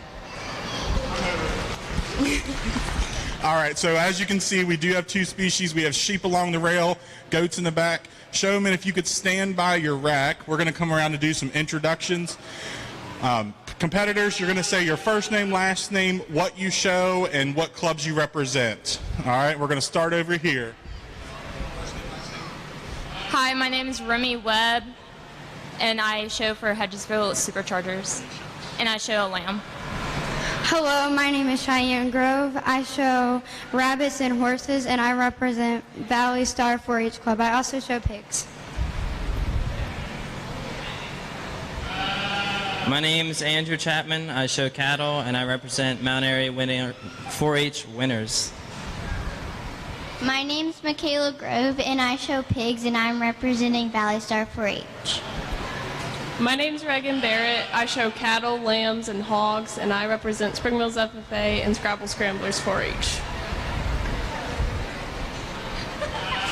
My name is Garrett Glasper. I'm with Mount Airy Winners 4-H Club. I show goats, lambs, and pigs. My name is Emma McCulley. I'm with Spring Mills FFA, and I show cattle and goats. My name is Grace Dunham. I am with the Back Creek Valley 4-H Club, and I show goats. Hi, my name is Shelby Sylvius. I represent the Hedgesville FFA chapter, and I show lambs and goats. Hi, my name is Andrew Bohr. I represent the Tomahawk Warriors 4-H, and I show beef cattle. Hi, my name is Ella Collis. I represent the Valley Star 4-H Club, and I show cows, pigs, and goats. My name is Peyton Dugan. I'm with the Spring Mills FFA, and I show sheep, goats, pigs, and cattle. Hi, I'm Reese Barrett. I'm with the Spring Mills FFA chapter. I show dairy, beef, goats, and hogs. Hi, my name is Trent Dunham. I show a goat at the Berkeley Valley 4-H Club. My name is Haley McKinney, and I'm here with the Spring Mills FFA, and I show goats. Hi, my name is Taylor Barrett. I represent the Scrabble Scramblers 4-H Club, and I show cattle and sheep. Hi, my name's Paige Knott. I represent the Scrabble Scramblers 4-H Club, and I show dairy cattle, beef cattle, pigs, goats, and lambs. I'm Brenna McTighe. I represent Appalachian Culvers, and I show lamb. Very good. Your judge today, where I don't see, she's actually down here at the end of the ring, Miss Darby Patterson. She is, let me pull up her bio. Darby Rose Patterson grew up in Carneysville, West Virginia, where she was an active member of 4-H and the Jefferson FFA chapter. Throughout her time as a member, she had numerous projects, including horses, beef, hogs, sheep, and goats. She continues to raise boar goats and helps manage a herd of 60-plus registered stock that she actively shows on the East Coast and sells throughout the country. Darby currently works for Land O'Lakes Purina in Hagerstown, Maryland as the production supervisor. She also enjoys judging ABGA shows and helping out at local 4-H and FFA contests and events. Thank you, Darby, for coming today. Exhibitors, Are you ready? You have 1 hour and 30 minutes to complete your fit. Time begins now.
Pin to the complete fit.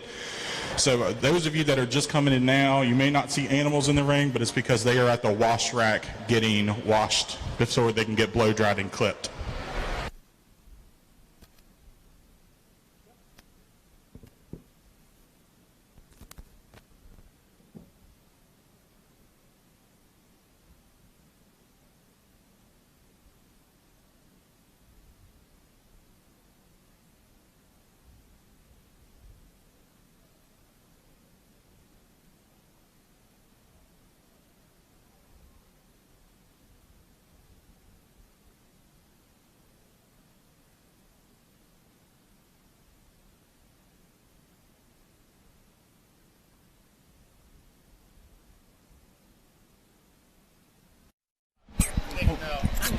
Pull that up, all of that up.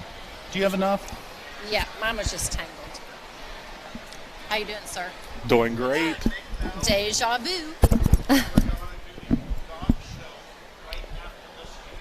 We're going to the dog show now? No. We'll do this interview, and then as we wrap up in another 5, 6, 7 minutes or so, then the dog show's about 50 minutes, which will be good because then we can come back and really get some up close of the final touches of what they're doing. So they will only be washing for the 5-10 minutes. So they'll actually come. There's a first team.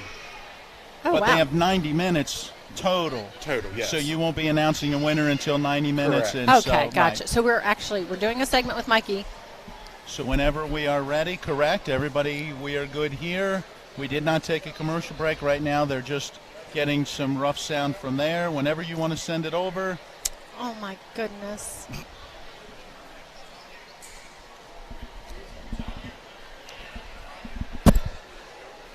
All right, I believe we're back on. Mary Beth. One of those smooth roll-ins, whatever, you know. You're going to have those. This is called live bloopers, right? So, and you're going to hear all kinds of fun things. Oh, my goodness, if you could only see what's going on in the arena right now. Mikey, tell me what's going on. It looks like that goat's getting a hair drying. It is. Blowout. So it's a shotgun start. I like to call it that. So the purpose of a fitting contest is truly to see what the exhibitors are capable of with their own animals. Okay. So what happens first is the exhibitors are given animals that are not theirs, So we are very thankful for some local producers that brought these animals in. Dorothy Snow, I think, brought sheep, and I know Julie Boyard brought some goats. Just local people. You'll hear some background noise for this contest. It does require the use of generators. The reason for that is because since we do have, here shortly we'll have 7 blowers going. And what you use blowers for, after you wash the animal, you need to get the hair to stick straight up. That way you can actually start the fitting process. Okay. And it sounds really easy. They have an hour and a half to complete beginning to end. And it should take the full hour and a half. I think a lot of people, you know, they see a livestock show and they say, oh, well, that must not have taken very long. Yeah. It takes hours to get these animals ready for a show ring. Amazing. I remember in the studio last year you talking about different things, or so many different commentators were saying those words about blowing them out and getting their hair just right. And I could actually tell a difference in the animals that where the exhibitors spent more time grooming them. I couldn't believe I could tell a difference. Look at that. So what you see now, Andrew Bohr, there on the left of the screen in the red hat, he is blowing out that dough. Okay. Shelby and Ella are both working on their legs. So as you see it, they're brushing up, kind of away from the animal. The point of that is you want to go against the grain. That way the hair sticks up better. Because what you want to do is you want to make that leg look as thick as possible. Okay. And I know they look like they're going fast, and for this purpose, they truly are. It is truly a race against the clock. Now, so it's a team. All these are little teams that have. It's not a one-person thing. It's a team effort. So they are competing for who does it the best. Now, what will they judge? What will they look for? Same thing that they. Just how well they do the whole job? Is that yes? Okay. So the judge watches all the teams beginning to end. So Darby Rose Patterson is our judge today. Okay. And she will watch them from as soon as they come, as soon as they left the ring, I guess, to go to the wash rack. That is when the competition starts. Okay. And that is actually when the official time starts. So we are probably already 7 or 8 minutes underway, and you can already see look at that. The exhibitors starting to come back. That is so neat. We didn't do an official introduction, but I don't think Mikey needs an introduction. He's famous. I don't know about that part. Oh, by far, you were the favorite last year as far as co-hosts go. I love it. I appreciate it. But even Dave and Rob asked in the morning show, they wanted to know if you were coming back. Oh, that's awesome. So they weren't worried about anybody else, just Mikey. Is he coming on air? So actually, I'm hoping to maybe get you to guest appear on Tuesday morning if it's not conflict, but we'll talk about that. Okay. So they need someone. I'm going to be actually the hog host. Is that right? I'm sitting beside you. Oh, so you can't go. No. Okay. Well, we'll figure something out. We'll find someone else to do that. But anyways, let's see what we're doing. This is a good view that they just had. It actually has each little kit. So you see the far right of the screen, you actually see one of the blowers that they're using. Yeah. Not all of them are this unique. This one has its own rolling stand. But what's unique to this contest is the exhibitors as a group had to provide all the materials that they need to use to actually fit these animals. So we're lucky enough, blessed enough to have a Sullivan supply trailer that we have on premise. But this truly shows what all goes into these animals. You know, it's different shampoos, it's different conditioners. There is a lot of different products that you use to get an animal to look its best. And as you see in that bottom left-hand corner, now right in the middle of your screen, Grace Dunham's still blowing. On that dapple doe, what you're going to notice is some of these breeding animals versus how we would fit a market animal is going to be drastically different. When we start talking about a breeding animal, you want to talk about how structurally sound it is. You want to see how easily it's going to be able to carry its offspring, how easy it's going to be able to kid when we go to have, you know, partition in that animal, have its children. Right. But it's really interesting to me to see how well the youth know what they're supposed to do for the type of animal that they have. Yeah, it's very fascinating to see the whole process there. So what a great example, and this is new to the fair, right? It is. This is a great addition from the Spring Mills FFA chapter. I believe Miss Peyton Dugan is the one who spearheaded today's event. Okay, is she the one in the blonde with the ponytail? Is that her? Yes. Okay. So she will be on the team. I'll point her out when we come up. Okay. But you'll see some flair as you notice the mats on the bottom. Everyone has their unique own edition. If I had to guess, I'm guessing those are a Barrett sisters mats. Yeah, I was going to say, I recognize her. Oh, I know her. It's awesome to see them put their own unique little piece on it. Peyton is the one on the left of the screen, as you see walking around that doe. And something that I really like about this competition is it allows older members to kind of work beside some of our younger members. Oh, wow. Okay. It truly is great. I love seeing that we have a crowd for this event today. I know. Look at that crowd. Wow. Well, you can't see it right now. We'll have to show you in a little bit, but yeah. It truly allows some of our younger members the opportunity to see how these older members put together that final product in their animal. Yes. We were talking earlier, we were really looking forward to seeing what all happened and see all the prep work. And again, it reminds me of last year during the virtual show when we would talk about all these elements and what has to go into it, and you would explain that. Now we finally get to see that. So. Yes, and it's one of those sides that not a lot of people in the general public actually get to see the behind the scenes. Because this is all, if a show is starting at 8 a.m., some of these exhibitors will come in even the night before and start this process. I know when I showed, it was nothing for us to get up at 5 a.m. and come start working animals. Oh my goodness. So it takes hours and hours to get these at show-ready quality. Okay, so what we're seeing now, when does that take place for these young people? Obviously, you're not doing it here, right? They're doing it at home before, or they do it here? So, a little bit of both. Okay. So it's nothing to see in the show mornings or show afternoons, whichever it is. If you walk out through the barn on any given day, whatever species is showing takes precedence, and you'll see show racks and clipping stands, and if it's cattle, you'll see cattle stands out there. But they truly do. They move in for a week, so they bring everything they need to actually begin this process. Some of them will, for the sheep, it's kind of slick shearing or skin shearing. Kind of, it takes it all the way down to the hair. Right there, you see a good one. So what it's doing is, for a market animal, you want to be able to see every single ounce of definition in that muscle. Okay. So she's removing hair. That way you can actually see that loin, see where that junction happens into that back leg, see if, it's carrying a lot of muscle on its shoulder. But this process, you see them putting it into a bucket just so it's not flown away. Yeah. As they're blowing, it'll start to get hair everywhere in the show ring. And that's why we don't have shavings down yet for today's events. But this is truly, the process beginning to end that you would see on any show morning. Oh, wow. That is so interesting to see all of it come together. And I can only imagine how it differs too per animal. I guess there's different, processes or steps, but to see all of that. Now, these exhibitors will go to other fairs, won't they, to show their animals? Some of the youth do. Some of the youth, absolutely. So they have to take all this stuff on the road. And, yes, and that's why you see the one that kind of look like a jetpack. They go to multiple cattle shows and different events. A lot of our exhibitors, this is not their first show. They do spend the summers going through different kind of competitions, what we would call jackpots. Oh, yeah. What they do at these jackpots is they essentially get a handle on how to show them. It's hours and hours of walking a week. It's hours of fitting. It's hours of feeding and get acclimated with your goat.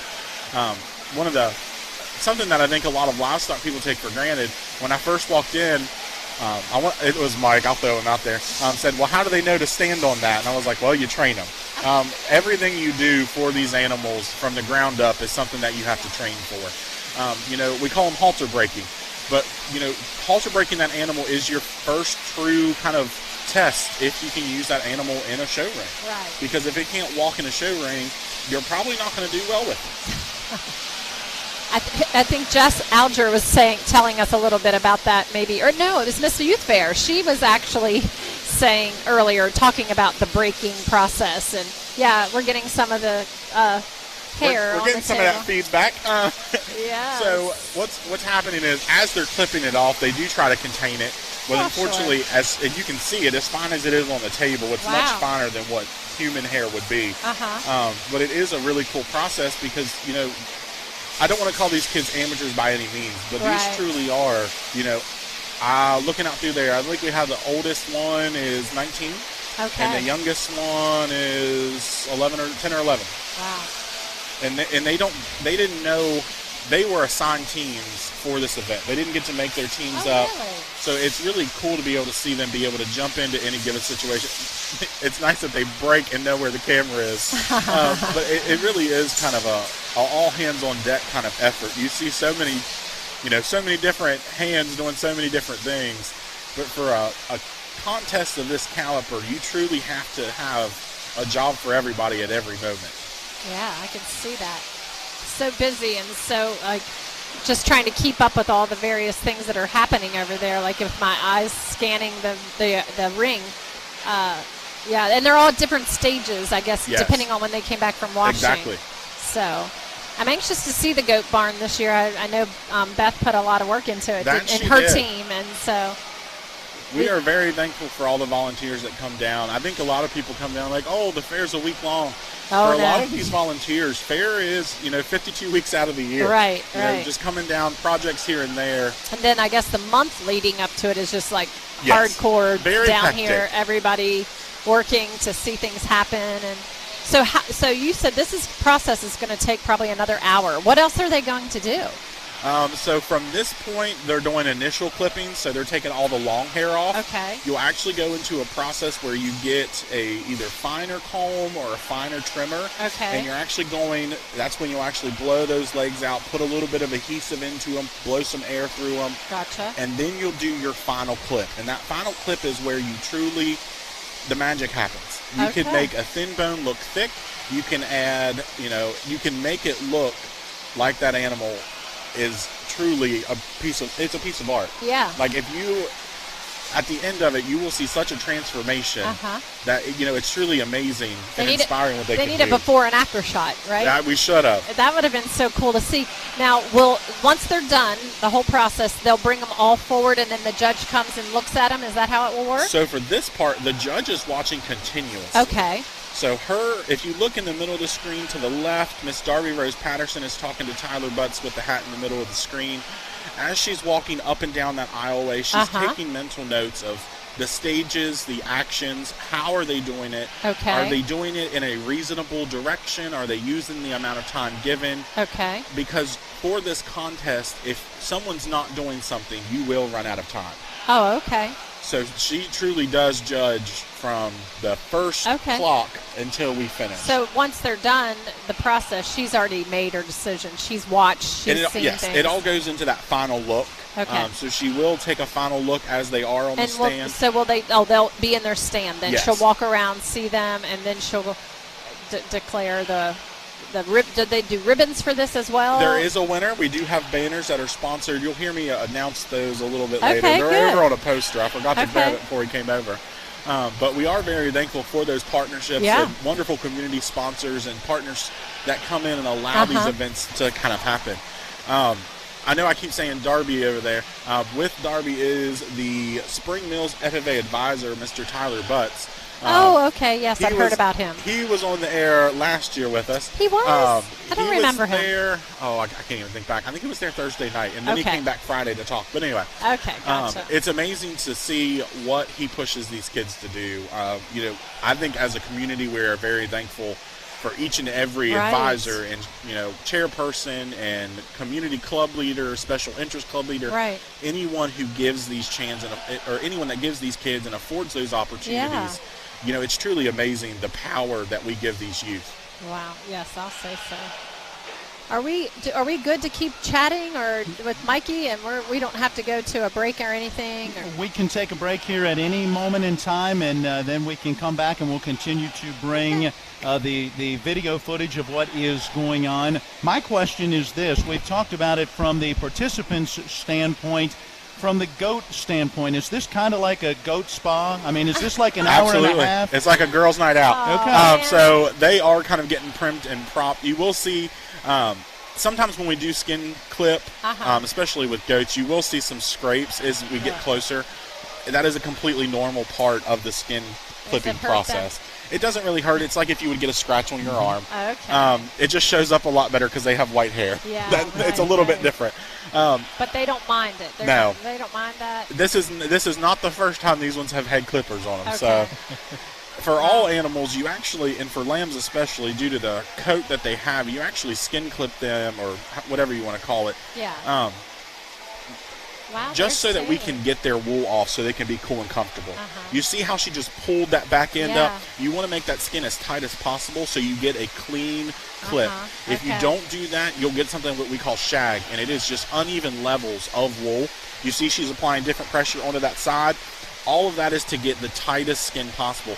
Not only does it make it look better, but it also allows them to be safer with that actual set of shears. And you'll see the shears that the sheep are using are drastically different than the ones that a goat are using. The goat ones are very similar to what humans use for haircuts. Versus the shears for a sheep, they're actually a little bit more open in the end. You can actually see it right there in Paige's left hand. They're a little bit more jagged, and the reason for that is because of the texture of the wool. If you would use the same ones, kind of for goats that you were using, you're going to dull those blades out. And I don't think a lot of people realize this. You actually have to pay quite a bit to get a set of blades sharpened. There's probably $200 or $300 in her hand right now, just as she's cleaning that animal, as more hair and wool come over on our table. So it's snowing in the show barn. Is it any easier to do a sheep or a goat, or is one more difficult than the other? That's a question that I'll get ran off the air for saying. No, I think it really comes down to what you enjoy most. What do you know the most? In my past, I've kind of helped with both, but I would definitely, any given day, rather shear a sheep than clip a goat. So I know if I said that around some of those over there, that would start an argument. And it's just because the little quirks that each and every one of them have. They have the same premise, they have the same background. Again, it goes back to what do you love, what do you show, what's your passion? I'll say it's really cool, actually, just screened by Frank Berner, alumni of 4-H and FFA.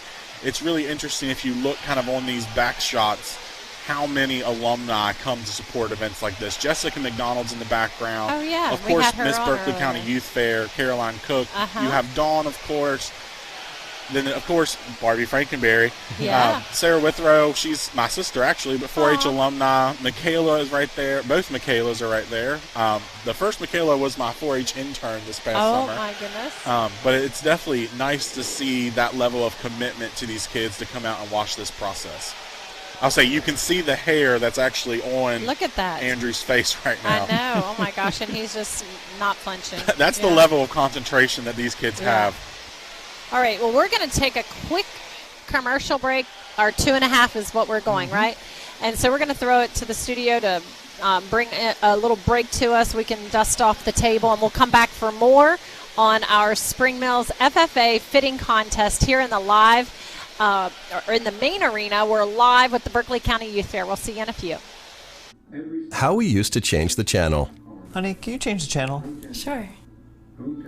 How we used to order food. What can I get you, honey? Download the new Rocks app and order your favorite food for pickup. This is Eric at Hagerstown Ford. Over the last decade, the way we buy things have evolved. Now, you get on your phone, click Want It, and it shows up at your front door. At Hagerstown Ford, it is that convenient. We've changed the car buying experience on the I-81 corridor forever. And with a return policy better than Walmart, there's absolutely no reason to buy a new or used car, truck, or SUV anywhere else. Just like Amazon, Hagerstown Ford will deliver the vehicle to you, where you are, and on your time. And if you don't want it, return it. No questions asked. Why waste your time at a car dealership playing the dumb back-and-forth games? Besides, we hate it more than you do. I assure you, no dealership from Winchester, Virginia to Washington, D.C. will beat our price. No dealership from Chambersburg, Pennsylvania to Baltimore, Maryland will beat our price. And no other dealership will allow you to return it if you don't want it. Hagerstown Ford absolutely provides the best experience at the best price. Visit HagerstownFord.com to schedule your VIP experience. Click on the vehicle you want and get your new ride delivered to you at no risk. See dealer for details. They're my closest friends. We've been through a lot together. Seeing our kids off to college, Kelly losing her mom, my 50th birthday, I trust them with so much. So when it came to my finances, I trusted Kelly's referral to her Ameriprise advisor. Beth gives me the comprehensive advice that helps me feel confident my financial future is secure. With the right financial advisor, life can be brilliant. Ameriprise Financial. Hi, this is Lauren from Orsini's right here in Martinsburg. Grilling is not just for the boys. We are a Platinum Traeger dealer carrying the Pro Series all the way up to the Timberline Series. We have every flavor of wood pellets along with accessories, rubs, sauces. Not just Traeger, we carry Utz, Meat Church, Lanes, and Dizzy Pig. We also carry a full line of Yeti products. Orsini's has everything to complete your backyard. Visit us at 360 Hack Wilson Way or at Orsinis.com. He drives, he shoots, he missed, he missed. Oh man, got the chips. We'll be right back. Download the new Rocks app and order your favorite food for pickup.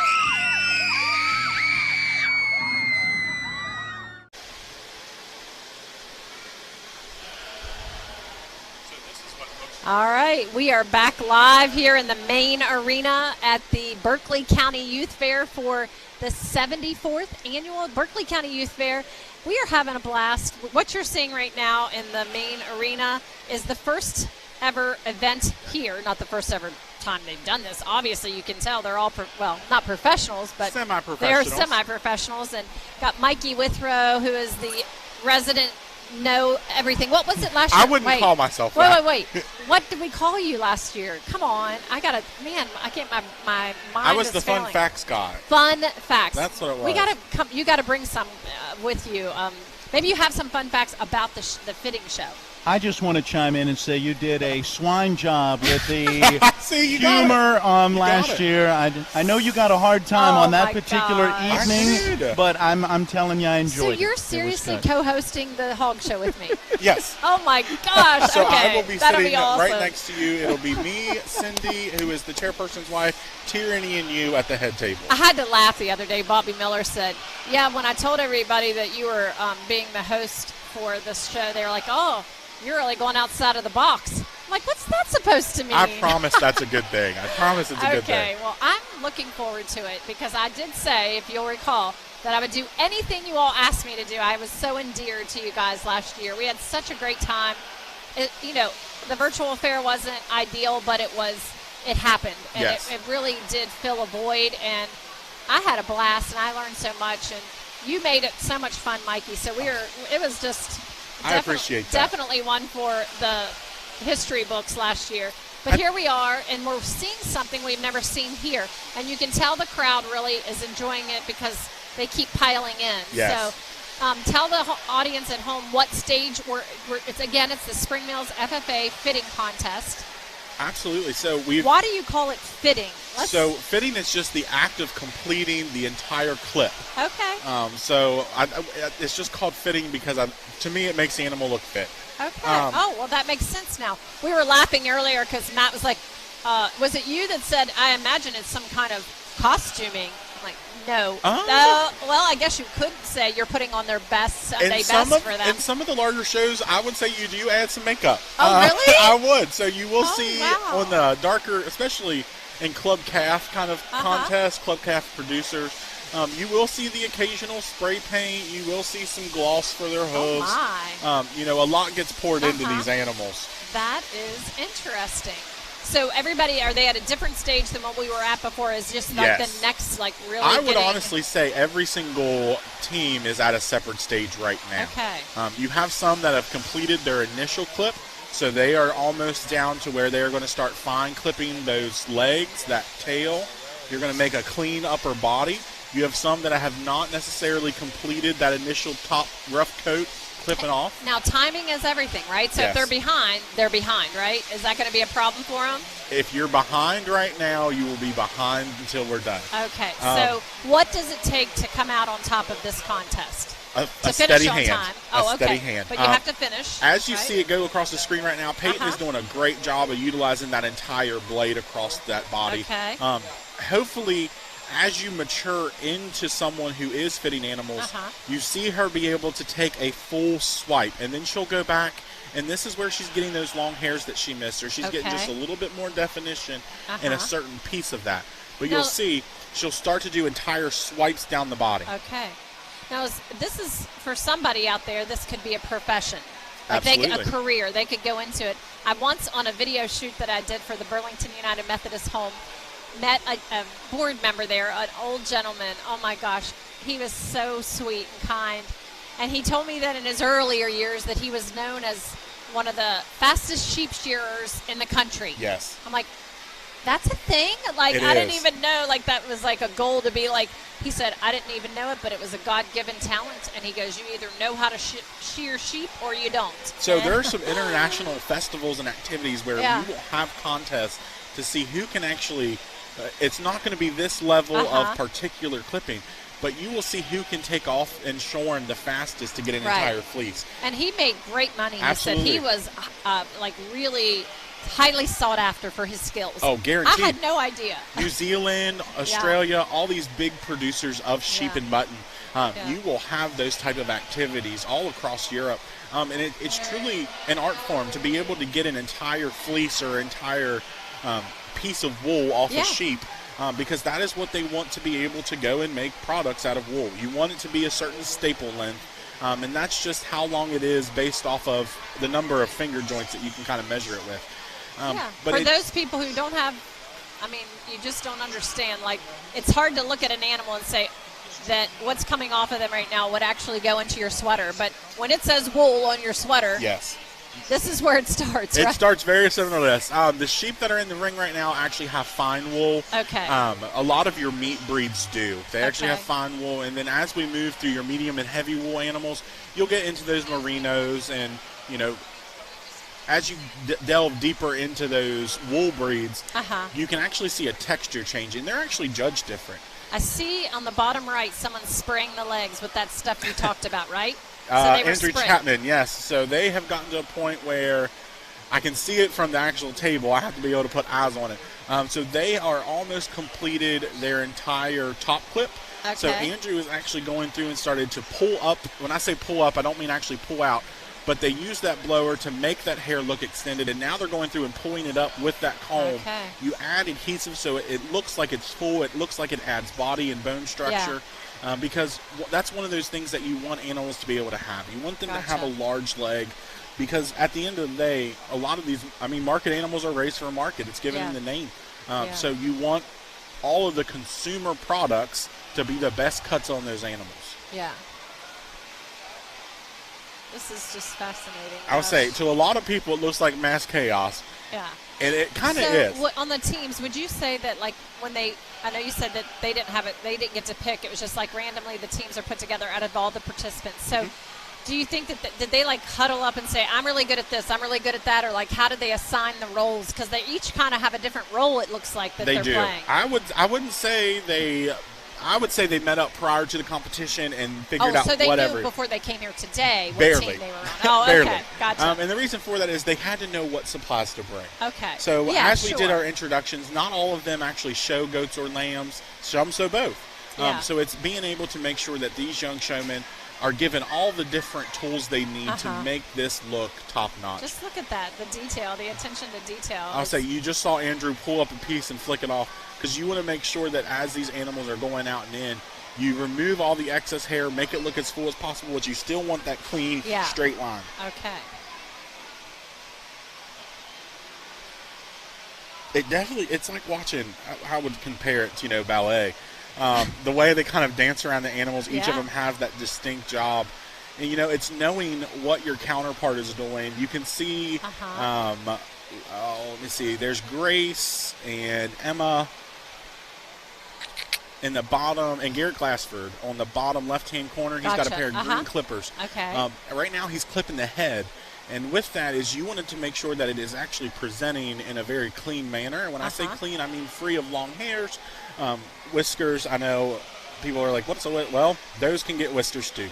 But it's making sure that they are complete and ready as possible for when that final mark hits the time. Okay. So where would you say we're at in the contest? It looks like you're getting a signal over there from Jess. We are down 56 minutes, so they have a little over 34 minutes to finish up. Okay. Do you see, I wouldn't have you call them out, but by looking over there, can you see that some of them are struggling? I wouldn't say struggle. I say every kid has a great opportunity in front of them. Yeah. But you can definitely tell which ones, I wouldn't call them ahead, but are on track. Gotcha. And which ones could What pick are we up the seeing pace. right now? An animal like kind of giving them a hard time? Yes. Is that what so that is? dapple doe has already decided that it's tired for today. You see them holding it. Aww. So they're holding the horns down. That way they can get a clean cut. Uh-huh. We talked about making that skin as taut as possible Uh-huh. so you can get a clean cut. The problem if you don't do that is you run the risk of catching one of those folds in the neck. Oh. And that's where you can run into some emergency issues. Oh, gosh. I can't help it. I'm uncomfortable. I'm like, oh, don't hurt them. Oh, That's all I can think. Yes, no, I promise you, this is the prim and proper. Good. You see them, and it takes a variety. I mean, if you look Yeah. on that bench right now, we have 2 different cans, we have 3 different brushes, Yeah. 2 different sets of clippers, and everything is being used. Yeah. These kids truly are going all out so we can determine who is the champion fitted. Yeah, the first annual. Hopefully it becomes an annual event. We are hoping. Yeah. And what we do is we do encourage all of our, all the different FFA chapters. You'll see some different events throughout the week. They do use this as a fundraiser, and that's one of the best things that we are able to offer these young people. Did the youth who are participating have to pay to enter? Is that what it I was? don't know that they had to pay to enter. I believe that we have sponsorships. Oh, good. I'm not 100% sure. Oh, well, we'll find that out. We're going to take a 5-minute break and let our sponsors share their message, and maybe we can find out where things are over there, get some other details we can share, and we'll come back, and Mikey will have some fun facts. That's what he's tasked with in the 5-minute break. We'll figure out something. All right, some fun facts about fitting when we get back. With 4 new car dealerships and 4 used car dealerships in 3 states, Parsons is the largest used car and fastest growing new car dealer in the tri-state area. Take Parsons Ford with huge savings on hundreds of new Fords, financing from 0%, Parsons' goal of financing for all, and Parsons' famous above-market trade-in allowances that help make Parsons #1 for used cars too. See why so many won't buy anywhere but Parsons Ford in Martinsburg. We became #1 by making you #1 first. Parsons. If you're in an accident, the first thing that you have to do is call 911. You have to get medical care immediately. The next thing you need to do is call us. When you hire us at the Skinner Law Firm, what we do is we are going to investigate your case, and we're going to lay out the options that you have, all at no cost to you. We will use all of our resources and all of our experience to get you what you deserve. That's what we mean by treating you like family. WVU Medicine introduces a new minimally invasive hysterectomy surgery to our area. V-Notes is an advanced gynecologic technique that provides many benefits to patients, such as shorter hospital stays, less post-operative pain, faster recoveries, and no visible scars. Dr. Aaron Miller and Dr. Lori Tucker with WVU Medicine OBGYN in Martinsburg are the only OBGYNs in the Baltimore, Washington metropolitan area currently offering this cutting-edge procedure. WVU Medicine, the future of surgery is here. The Mid-Atlantic Group has been serving the area's insurance needs for 40 years. We are an independent insurance agency, therefore we can offer insurance from many insurance companies, find the right coverage at the right price with easy payment plan. Located at 201 West Martin Street in Martinsburg, the Mid-Atlantic Group is easily accessible from Morgan, Jefferson, and Berkeley County. To set up an appointment with a local insurance professional, give them a call today at 304-267-8989. That's the Mid-Atlantic Group at 201 West Martin Street in Martinsburg. Let them help insure you today. Spring Valley Farm and Orchard in beautiful Hampshire County is owned by the Cooks, Eli and Misty, and their 3 children who farm on 820 acres and grow fresh peaches, apples, corn, tomatoes, melons, squash, zucchini, beans, and more. Spring Valley Farm Market has a new location at 1793 Dry Run Road in Martinsburg and a Winchester location too. Open Monday through Saturday 9 until 5 and Sunday 9 to 4. For the freshest, highest quality fruit and produce, shop Spring Valley Farm Market. Buy fresh, buy local. Are you looking for a full-service web design company right here in the Eastern Panhandle? Then look no further than Pro Design LLC, specializing in web design and development, web hosting, and application development. Pro Design is a locally owned company serving local clients since 1997 with a reputation of quality, creativity, and personal touch. Let Pro Design build or redesign your dream website. Find them online at professionaldesign.com or phone 304-676-9940. They're my closest friends. We've been through a lot together. Seeing our kids off to college, Kelly losing her mom, my 50th birthday, I trust them with so much. So when it came to my finances, I trusted Kelly's referral to her Ameriprise advisor.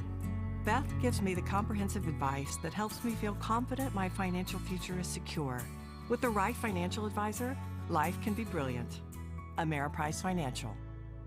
Hi, I'm Annette McDonald, and I am the designer at Orsini's in Martinsburg, West Virginia. We welcome you into our store to show you a complete line of what we do here. We design your cabinetry, quartz countertops, granite countertops, hardware, anything for the full remodel of your kitchen and your home needs. We also do bathrooms, and we have flooring available too. We make sure that your project with Orsini's is the best in the market. Welcome to Orsini's. Orsinis.com.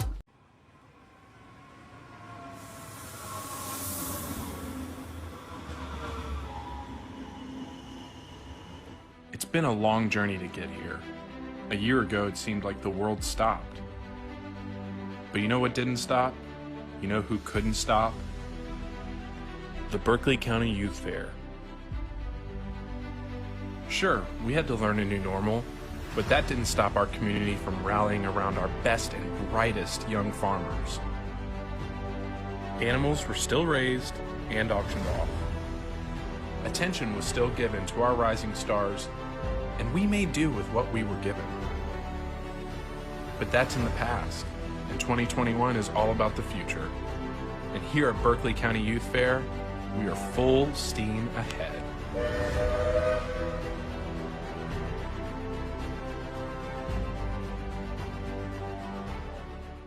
Live at the Berkeley County Youth Fairgrounds, I have Fun Facts Mikey Withrow with me and my co-host Matt Miller with TV10 and so WRNR Talk Radio. So you guys are like back doing sports and everything now too. I bet you're just really enjoying that as well, aren't you? Getting ready. The high school football season right around the corner. Gosh. Fall sports practices actually begin first thing tomorrow. That's exciting. And will TV10 be covering everything as you have in the past? As much as we can, yes. Yes. You follow mainly Martinsburg, right? For the football season, Martinsburg has at least one Saturday game, so we know we'll have another Friday night game involving a local team. And Hedgesville and Washington open on Thursday night. That's become a tradition over recent years. Okay, so you're we'll have right. that one as well. Okay, sounds good. Well, we'll be looking forward to that. But this week, every day, all day, it's the Berkeley County Youth Fair. And we have our resident expert here with us, Mikey Withrow.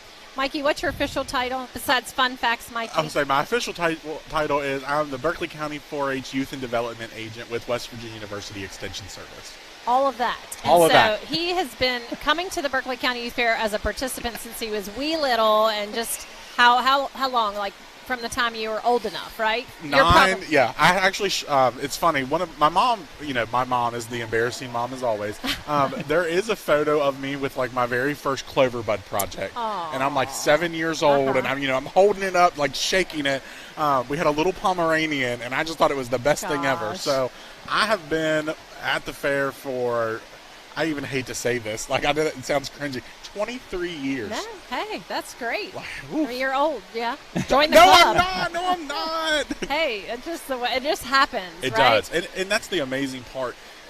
Coming up through the program and now being able to oversee part of the program, I truly have been able to see families grow. Yeah. I grew up with some of them, and some of the ones, this blows my mind. Some of the ones that I grew up with are now having kids, and they're clover buds. Or it's funny. This morning for the dog show, Monica Gillians and I went to elementary school all the way through high school, and her daughter is a first-year 4-H member. Wow. So it's truly amazing. Puts things in perspective. It truly does. And then it's just fun to see that. And you said the Miss Berkeley County Youth Fair. You've watched her since she was a little girl because her dad is the FFA advisor at Martinsburg High School, so he was your FFA advisor. He was. So Caroline was actually just a little youngin', and we used to pull her around different activities. They would come, and both 4-H and FFA are very family oriented. Yeah. So it's really awesome to be able to see.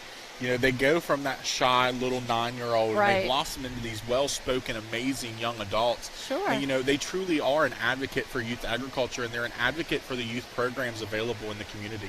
How many 4-H clubs do we have in Berkeley County? 26. That's a lot. At max. Okay. Right now we're operating with 21. Okay. The reason for that is some of our activities are by season. Okay. So we don't have a horse judging team right now. We don't have a poultry judging team right now, and shooting sports is not active.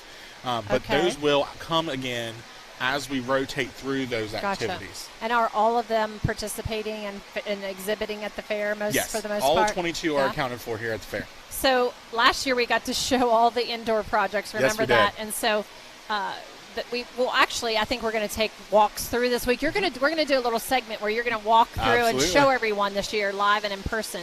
So we're coming to the end, or closing in on the end of what you're seeing in the arena is the first ever here at the Berkeley County Youth Fair fitting show or fitting contest, because they're competing. They are competing. So someone in this group, as you can see the judge in the foreground, she's walking around looking at everything. Tell us what she's now observing and kind of taking mental note of. It's funny, she doesn't have to have notes. She's just going to know. Yes, these judges, and I made the comment off air, Darby Rose Patterson is an ABA or ABGA certified judge, so she does do this outside of just today. And what they're doing is they're looking for how they complete. You notice Andrew Chapman turned his hat around backwards. I just think it's funny. As they start to concentrate, that's when you see the hats turn around and the tongues come out. She's getting serious. Yes. So Darby is going around and she is feeling the animals to see what the different condition is on those clips. She's seeing how even they are. She's looking at their legs, seeing how they've blown them out and started to apply different adhesives to comb them to their full potential. You're looking at, on the sheep, you're looking for a very smooth coat. And you blow out their legs to make them look nice and thick. On the goats, you slick shear or skin clip, two different jargons mixing up. You skin clip the top, and then you start to fade in the legs until you get to the bottom, and that's when they'll start to look full blown out. Now, what's she doing? Oh, she's doing the legs. She has a kind of finishing wiry brush, and what that does is allows you to pull up as much hair as possible. If everyone could look at the hair on the table, goat hair is extremely fine. To be able to get it to fill out to its full kind of potential, you do have to, kind of manipulate it a little bit. And, Garrett Glasser right there, you can see his can of adhesive going up as he's doing it. It is no different than putting in hairspray. Oh, my gosh. But it is. It's different. It's actually goat hairspray. Or is it hairspray? Okay, well, who knew? It's funny. I always have this joke. I went to a feed store one time, and there was a girl I went to high school with buying mane and tail horse shampoo. Same exact shampoo. So as what we use. Yes. Oh, my gosh. So they're doing there a really. You have it, folks. Is that your fun fact? No, my favorite fun fact is about goats. Goats actually have a rectangle pupil. A rectangle. I know. Wow. Maybe we could convince Mike to do it up close on one of them. Yeah, where is he? I would say he just had a really good view. Goat close up of the eye. Someone text Mike. I don't know. Can that be roped in? Yeah. As we get up and close to these animals, you'll see that they're putting a lot of attention and detail to the top portion of the body. And the reason for that, if you think about the cuttability of the animal, we're getting most of the meat cuts from that top half. There's not a lot you can do with the legs and feet. People do consume them, but there's very limited. So you're putting attention into that top line. You're putting attention into that muscle where the junction happens from the loin to the back leg. You want to make sure that it has a very clean front. The reason for that is Mike is giving you the craziest look because we asked for a picture of the eye. But it truly is. It's so dark. You can actually see where it's kind of a glimmer. If nothing else, I will take a picture of it. There it's coming. Can we see it? Okay. Yeah, you'll have to get us a picture. I will. And it's very, there's some alpines in the back. I'll go out and get a picture. It's very evident. Yeah. But that is my favorite fun fact about goats. All right. They actually have one of the largest per capita milk production around the world because people who are lactose intolerant can usually have goat milk. Goat milk. So it's a a widely consumed. Do you see goat milk in the grocery store? You don't, do you? No. And that not in the United States. It is very easy to get in different, especially in Europe. Wait, we drank fresh milk in the studio last year. Was it goat milk or was it dairy? I think there was some of both. Okay, I remember that. Gosh, we got lots of goodies in the studio last year. You did. Yeah. We can arrange that. Delivery service is, tableside is a thing. Just tell us where to put our order in, right? Here's a really good shot of her clipping that final lamb out. She's getting in there and she's trying to make that. You can see on the front forepart it looks shaggy. she will start to clip that out so it looks like a very nice smooth transition into that top leg into the bottom. And that's where you'll see structurally soundness, and you'll hear that in the judging world. And what it is you want that animal to be able to stand and move freely in such a way that you can ensure that it's going to be able to have lambs, or it's going to be able to be a profitable cut of meat. I have to take you back to goat milk. I've had goat milk cheese and goat milk ice cream that was outstanding. And a handful of years ago, I shared this yesterday with Mary Beth, I got roped into the celebrity goat milking contest. I didn't consider myself a celebrity, and then when I got in there was all of these former Berkeley County Youth Fair queens, and I thought, boy, I'm really out of place. But at the end, I didn't know any better. We got our milk. I did it live on the air, working through a cell phone. And at the end, when I found out I lost, I said, ladies, cheers. And we all tapped our cups together, and I washed it down, and they looked at me like I had three eyes. Absolutely. And I thought I didn't know what we do at the end. I would say, I can get a shot of fresh goat milk for Mary Beth. It was very good. It really was. It had a nice taste make that happen. to it. Yes. Is that, wait, tell me what, I want to know. I mean, why is it not milk. so? I don't know. I think the girls just thought it was gross because it was right out of the goat. I mean, it was warm milk. It had come right from the goat into the cup. I've got to operate here all day, Mikey. If I take a shot of goat milk, I don't want to be sick or anything, so don't do anything that'll make me sick. I promise you will not get sick. Okay. Well, we'll have to see. Oh, my gosh. The things you get into at the Berkeley County Youth Fair, right? Absolutely. You're jumping in head first. There it is. We're nearing the top of the hour, so let's go ahead and get in one more 2-minute break. Okay. Actually, it's about 2.5 minutes. So we'll get in our top of the hour break and then come back and see the finishing. We're getting closer. Very close. All right, very close to the end. So here we go. Let's take our break, and then we'll be right back here to the Berkeley County Youth Fair, presented by our title sponsor, Panhandle Dumpsters. The Mid-Atlantic Group has been serving the area's insurance needs for 40 years. We are an independent insurance agency, therefore we can offer insurance from many insurance companies. Find the right coverage at the right price with Easy Payment Plan. Located at 201 West Martin Street in Martinsburg, the Mid-Atlantic Group is easily accessible from Morgan, Jefferson, and Berkeley County. To set up an appointment with a local insurance professional, give them a call today at 304-267-8989. That's the Mid-Atlantic Group at 201 West Martin Street in Martinsburg. Let them help insure you today. Before the invitations and the dress, the flowers, cake, candles, or vows, there was an answer to a question proposed with a ring. Bechtel Jewelers knows that an important part of your wedding happens before the I-dos. We're a diamond store with an engagement and bridal jewelry selection that's both exciting and accessible. On the big day, there's everything else, and there's the ring. Make sure you get this one right at Bechtel Jewelers in Inwood. Floodwaters can spread E. coli bacteria. Here's Bill Kearns from the Berkeley County Health Department about what to do if your well is tested positive. If it's just a one-time contamination, you can superchlorinate your well, which we have instructions at the health department. They could call and talk to us. You're providing an excessive amount of bleach down the well. Then you do a runoff to get that out of the system, to get the bleach through your lines, get any contamination out of there. You do a runoff of so long, and then you can have it tested again. The Berkeley County Health Department, 122 Waverly Court in Martinsburg. Call 304-263-5131. There are so many great things to say about the redesigned Honda CR-V. So to save time, we've condensed them down into one easy acronym. OMECUV NAAHAWATESONT. That stands for our most exhilarating compact utility vehicle, now available as a hybrid and with a turbocharged engine standard on non-hybrid trims. See? Simple. The redesigned Honda CR-V. Contact your Honda dealer or shop online. Miller Honda, south of Winchester, home of the lifetime powertrain warranty. www.mymillerhonda.com. Remember when you were a little kid and saw your first deer? Oh, how cute. As an adult, maybe you've had a different experience. Where'd that come from? Bambi mess up your dream machine? Call Cody's Auto Body today at 304-901-4777 and get the work done right the first time. Cody's Auto Body, 851 Wilson Street in Martinsburg, has a team of auto body professionals with a lifetime of experience putting your ride back together again, regardless of how it got that way. Cody's Auto Body.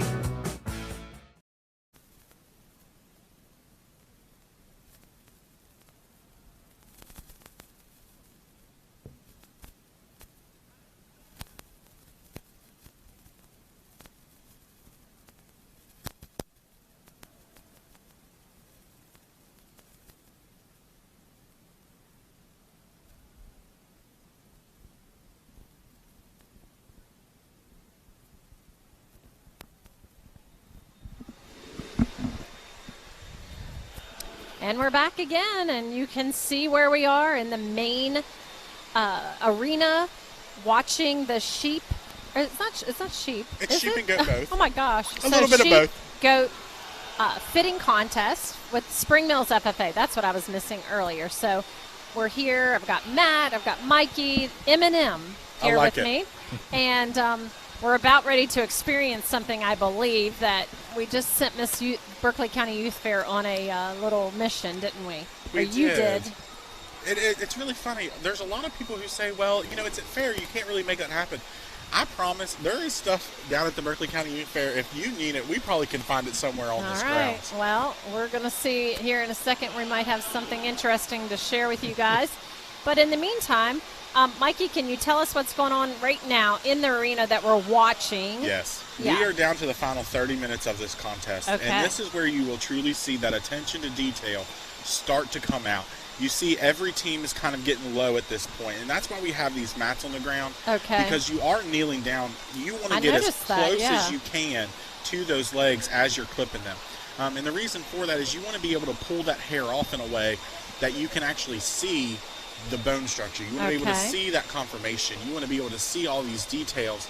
And if you don't do that, you kind of lose it. It gets lost, it gets muddled. Yeah. Because you want it to stand out. A lot of times you'll see that it's either white or black. And the reason for that is so it stands out against the shavings, or in this case, the asphalt. Well, I tell you, last year when we did the virtual fair, that was one of the things that was so impressive, like watching all the various entries and livestock. And I'm thinking, how in the heck do they differentiate between, they all look, no offense to those who were the young people who are exhibiting, but for me as just a general public, they all look the same. They all have different features and characteristics based on the breed, but you just don't understand how much is judged and how much goes into the craft of showing an animal here at the fair. And I have such a great appreciation now and respect for these young people that I've known Taylor Barrett, oh my gosh, for a long, long, long time. I've known her mom since she was a little girl. She ran around with my niece, Sarah,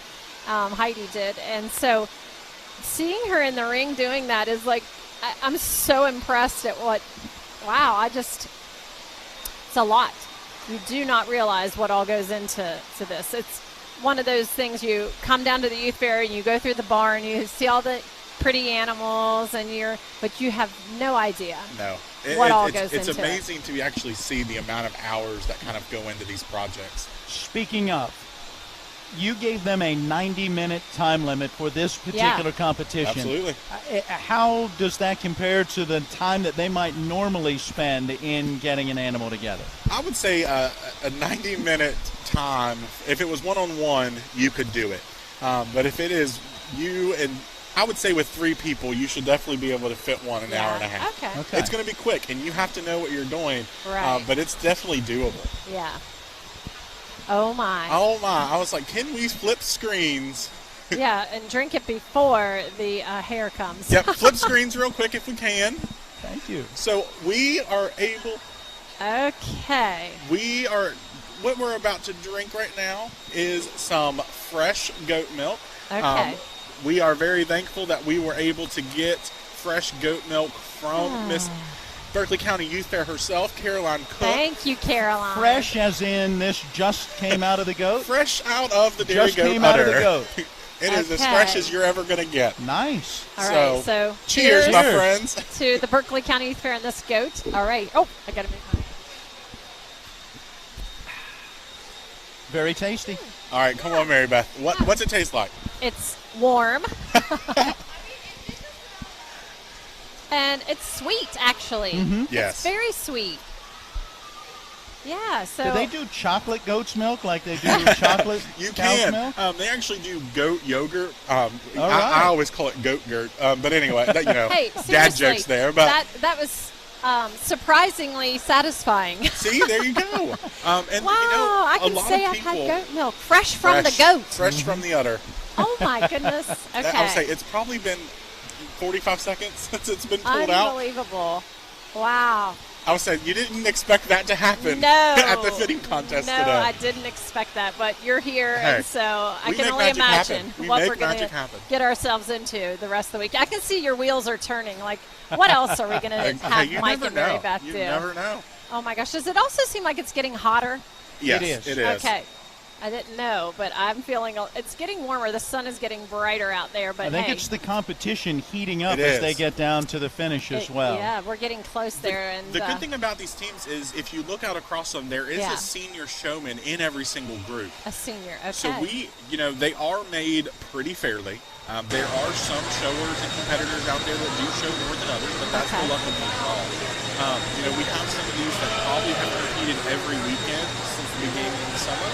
And then some of them, we have our resident 9 or 10-year-old that's out there, probably the first time he's ever taken part in a fitting competition.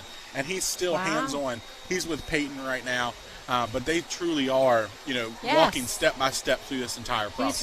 You can see it. He's very intent, taking it all in, following what she's doing, trying to help. Trying to hold it as it's on the stand. Yeah. There's just something cute about the goats, though.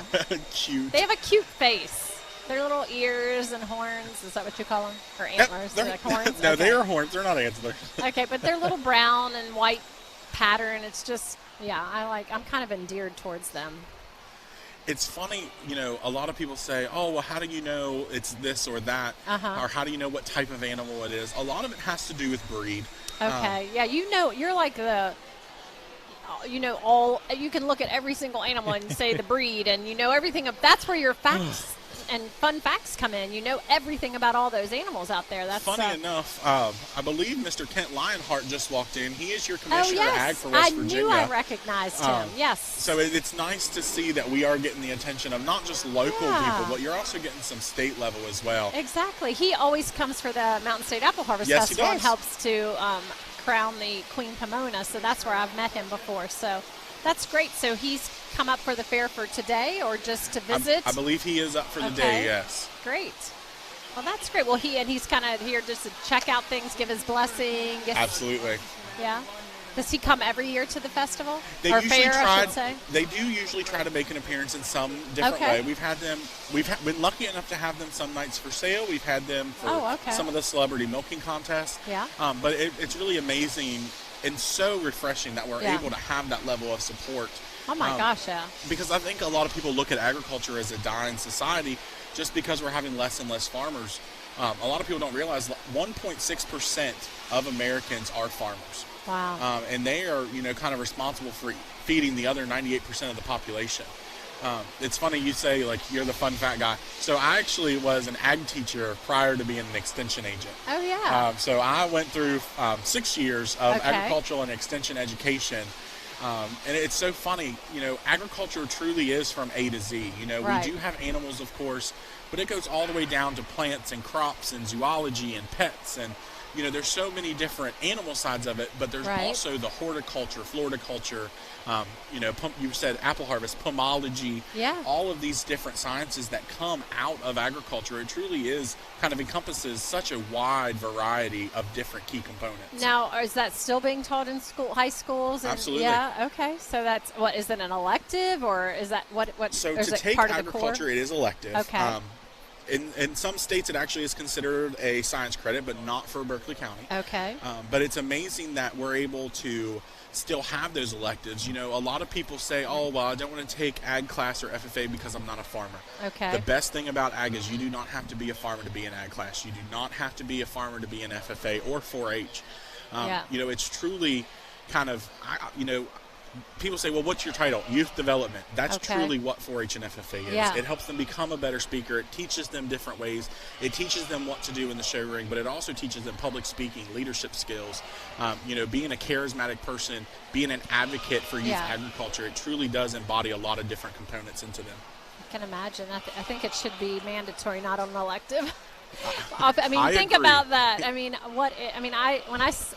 were talking about this last night, that the youth that come out of the system, if you want to call it that, a youth fair system, or who are involved because they participate in whatever type of organization or club that's a part of it, they are so prepared for the world. Yes. And they have an advantage in so many ways because of their experience. Not only are they hard workers and dedicated, but all the ones I've met, they're so respectful and they're so outgoing, and they shine, and it really is a pleasure to be around so many of them this week. And just, I feel like none of them, there's no strangers in the crowd. You feel like you know everyone because they're just this family amongst them. But I'm just so impressed by all of them. So you can tell that they've learned a lot more than book knowledge. You're really developing their character. You just brought like a tear to my eye. And, I sit and think about the journey that we've had over the past 2 years. From knowing where you started and your knowledge at that point to what you know now. You are truly, singing the anthem as an advocate for youth agriculture. Me? Yes. Oh my gosh. And it's just being able to understand that process. And, yeah. I'm very thankful. I always talk to the kids, you need to find the silver lining, find the best of it all.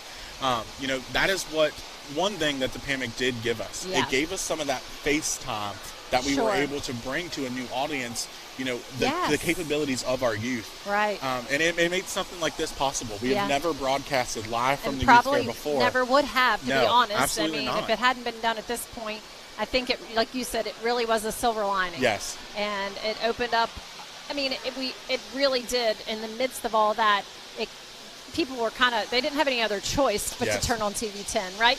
So we're going to take a break because you just spotted a celebrity in the crowd, and we're going to try to see if he'll come on the air with us and do an interview. So when we get back, we are going to introduce you to a special guest. Yeah, there we go. All right, let's take a break. Again, our title sponsor is Panhandle Dumpsters, and we thank them and each of our sponsors. Let's take our 2.5-minute break and then come back, and we will be joined by West Virginia's Agriculture Commissioner.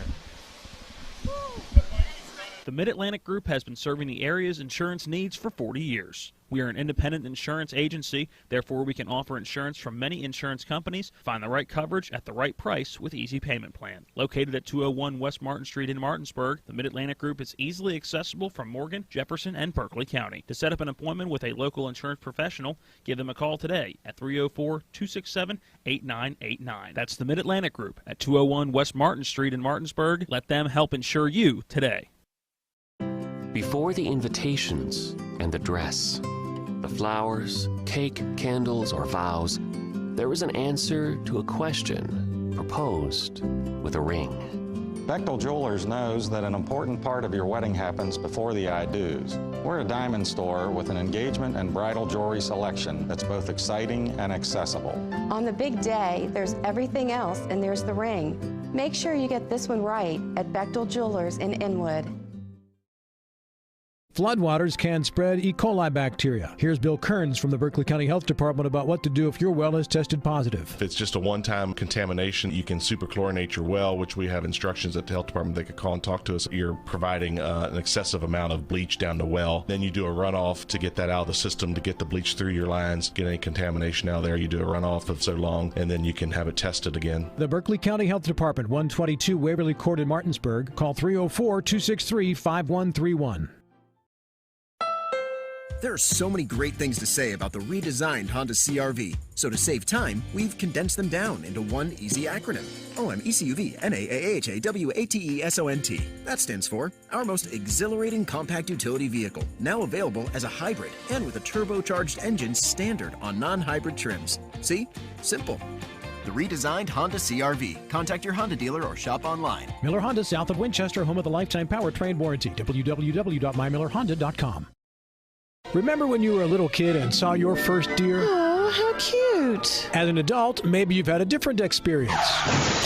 Where'd that come from? Bambi mess up your dream machine? Call Cody's Auto Body today at 304-901-4777 and get the work done right the first time. Cody's Auto Body, 851 Wilston Street in Martinsburg, has a team of auto body professionals with a lifetime of experience putting your ride back together again, regardless of how it got that way. Cody's Auto Body. Welcome you back in to the indoor arena and our live TV 10 coverage of the 74th Annual Berkeley County Youth Fair. thanks to everyone involved. Yes. We've got a whole myriad of people, both in studio as well as here, helping to make things possible. And we certainly thank Mikey. A wealth of knowledge. He is now back over observing the final few minutes of the competition. Yes. And we will have the winners coming up in what is the first ever Youth Fair Spring Mills FFA fitting contest. That's correct. So, yeah, we are about 20 minutes, they said, away. I was just looking over there, and we got the official word that we're 20 minutes away. But right now we have a special guest. We do. Who entered the main arena, and we're excited to interview you. Welcome, Commissioner of Agriculture. I don't want to say your last name incorrectly. Kent, I know it's Leonhardt. Leonhardt, very good. You did a great job. Wow, first try. Okay, awesome. So thank you for being with us. Thank you for making an appearance here. Not an appearance, but coming out to support the fair. And tell us a little bit about, do you do this at every fair, or you probably don't have time with 55 counties, well, right? I try to share myself a little bit. Yeah. There's 55 counties, and there's a lot of fairs. Sure. And then there's the state fair coming up next week. Yes, that's right. At the end of next week, and we're going to be there a lot for that, because a lot of the people that are here will also be showing animals there as well. So all 55 counties will be there. I try to get to as many county fairs as I can. Well, you have probably quite the travel schedule. I have quite a travel schedule. I've got 4 years in a term to try to get to as many as I can. But I can't get to everyone every year. Sure. But I try to make as many. Well, and a few people say, make sure you get out to Berkeley County this time. Yes. So I made an effort today. I did some farm work on my own farm this morning, drove out here. And where is home? Where is your farm? My farm's in the western end of Monongalia County. Oh, okay. So not too bad of a trip. That's like when we go to the ball games, to West Virginia games. It's so about 3 hours for me, Yes. because I'm west of Morgantown. Okay, gotcha. So you got to go a little bit further than Morgantown. Oh, I'm sure it was a beautiful drive on It's the way. a beautiful drive. It's a beautiful day. Yes. It was a great time. I got to talk to some folks on the phone. Oh, good. You know, and so you're staying, kind of visiting for the day, just kind of checking things out? Yeah, this afternoon, early this evening, and then I've got to be in Charleston again tomorrow morning. Can understand that. Well, we appreciate you being here. Now, you were sharing with me during the break that some exciting news, and which is going to mean a lot to the state of West Virginia. So tell us a little bit about your recent appointment and what that means to us. Well, it's a great deal, because I was elected by my fellow ag commissioners of the Southern Association of State Departments of Agriculture as their presidents for this coming year. Okay, and we'll meet a few times this year, particularly at the national meetings, to set down policy and tell our lawmakers in Washington and the USDA how we think things should be. Sort of like an advocacy group of farmers. And we sit down and we talk about the various issues, whether it be trade or whether it be fire or water issues. But the great thing about it is that whoever's the president gets to have the convention, the annual convention in their state. Wow. So we've contracted with Canaan Valley State Park, which is a great place to showcase West Virginia agriculture, but also showcase the work we're doing with the environment. Sure. And this is where agriculture and the environment are meeting. Right. And we're going to be able to showcase West Virginia. And I am so excited to be able to do this. Yes. And I'm very honored to have this position and to bring these folks to West Virginia. And it has a kind of a ripple effect, because it will, obviously have an impact on tourism and just exposing more people to our state and bringing them in. So is there any coverage of that actual conference, or how does that work? What all is that where you get together and decide your agenda for the year and what you're going to work on? Yeah, we'll do that. And then we'll take tours. Okay. And we'll show, the best of West Virginia, obviously. Yeah. And I've already have one commissioner who said, I'm going to come 4 days ahead of time, and I'm going to spend some extra time in West Virginia. So we're bringing people in. That's nice. Our sponsors will be there. A lot of those that deal with agricultural products will come and visit West Virginia. That's great. So we're going to bring there'll be some dollars spent in West Virginia. When is that happening? It'll be the first weekend in June of 2022. June so we have a whole year to plan for this. Oh, yeah. I believe we're going to start on the 5th of June. Don't hold me to that date, folks. But it's a whirlwind right now. But it's awesome, and my staff's totally excited about hosting everybody, and we're going to have a we're going to have a great time. That's great. Oh, that's exciting. How many states are involved in the association, and how similar are the issues that those agriculture commissioners are facing as to what you face here in West Virginia? Well, that's a great question. There's the National Association of State Departments of Agriculture, which I am a member as the Commissioner of Agriculture. Okay. And that is divided up into 4 regions. And the Southern Association region, it consists of 14 states. Okay. And Puerto Rico and the Virgin Islands. Wow. Now, Puerto Rico and the Virgin Islands, their issues aren't always the same as ours. But you're looking at a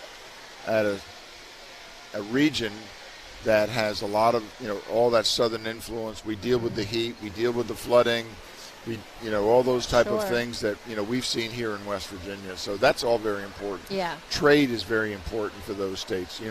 Virginia is one of the states, and they've got a major shipping port. Alabama is one of those states.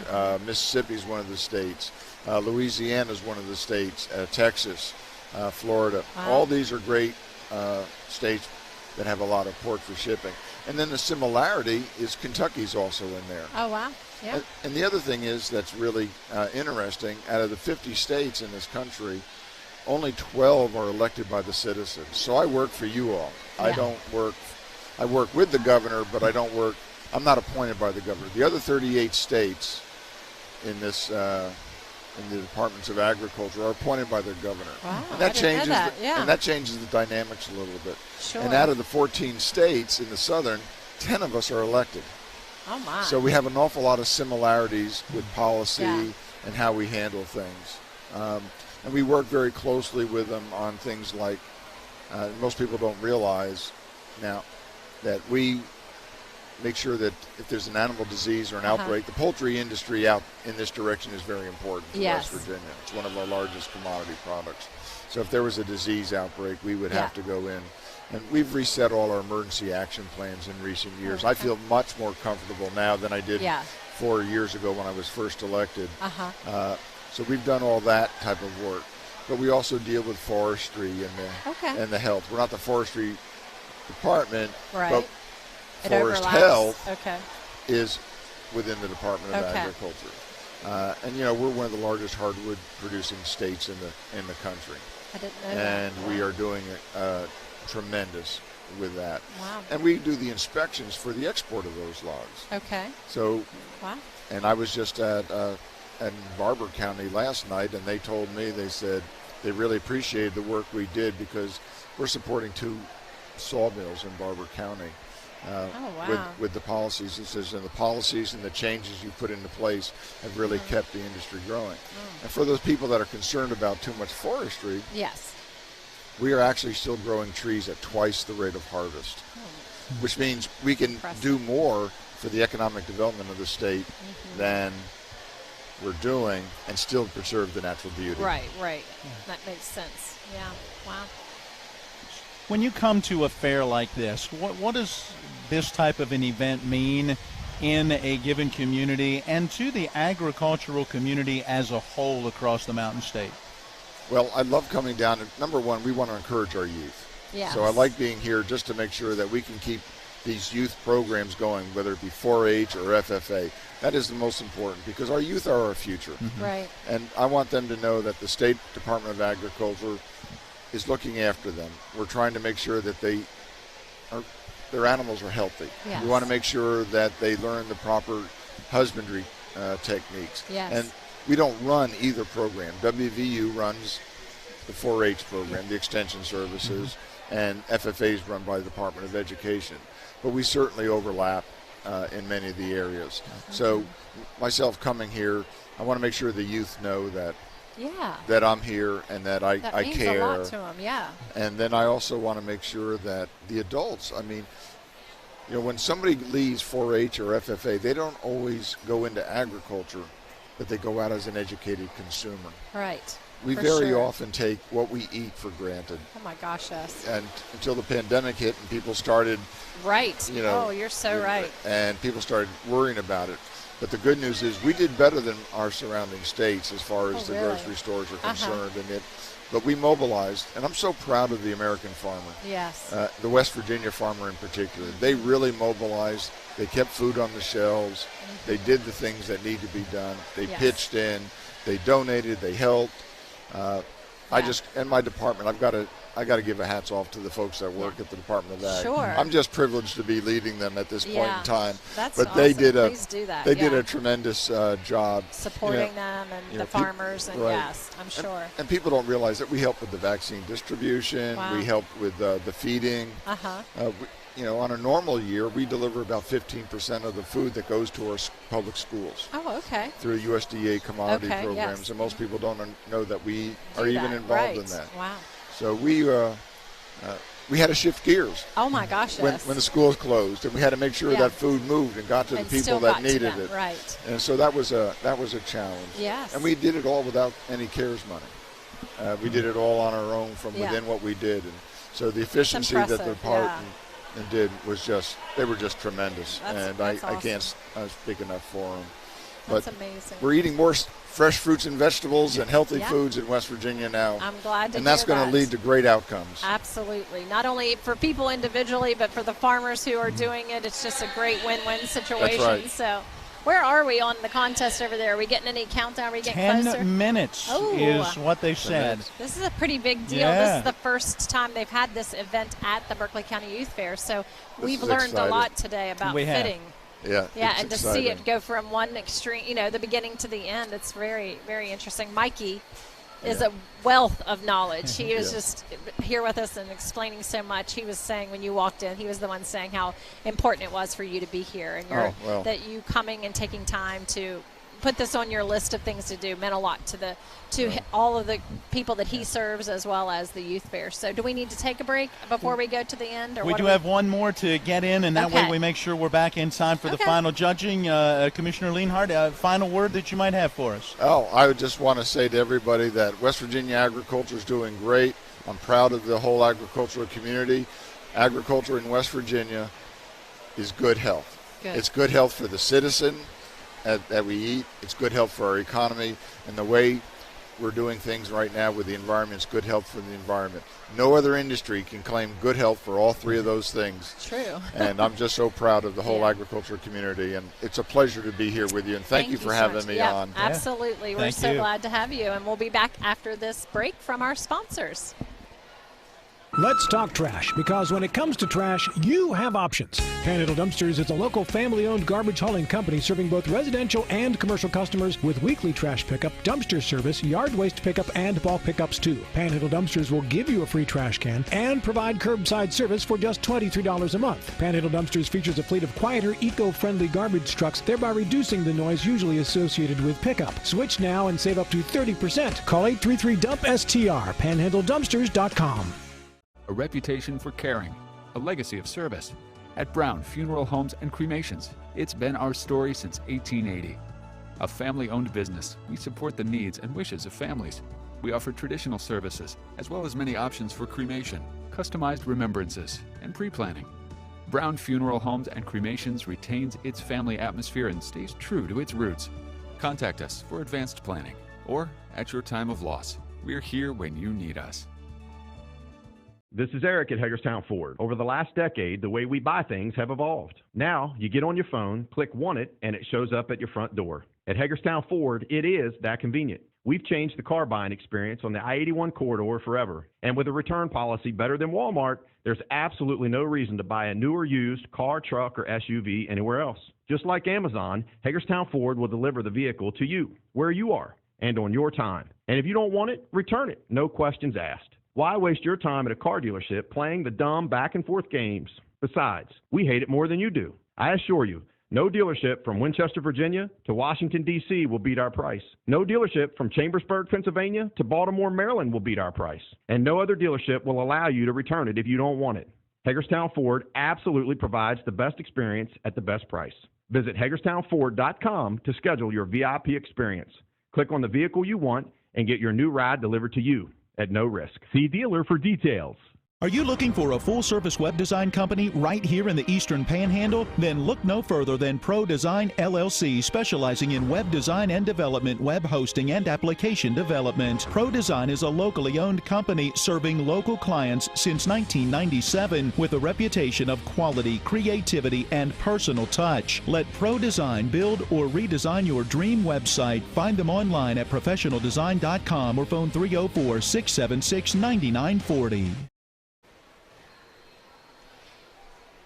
Well, you just never know who is going to show up at the Berkeley County Youth Fairgrounds. And as you saw before the break, we had our Commissioner of Agriculture, which is just a blessing for him to make a stop in here at the fair. I mean, there are 55 counties in West Virginia, so and there are a lot of fairs and festivals that he tries to get around to. So that was a great interview. It was great information. It's good to hear that the state of West Virginia is doing so well in the ag business and industry. So we are grateful for his time here on air. And you think of a hardworking farmer, yes, and to think that he was up and at him this morning, working on his farm, and then the 3-hour drive to make sure that he is here by the middle of the afternoon. And then, as he said, going to Charleston tomorrow. So. Right, and just like he said, that's the whole purpose of us being here, is to support the youth and to encourage our community to do so and become more educated on what an important part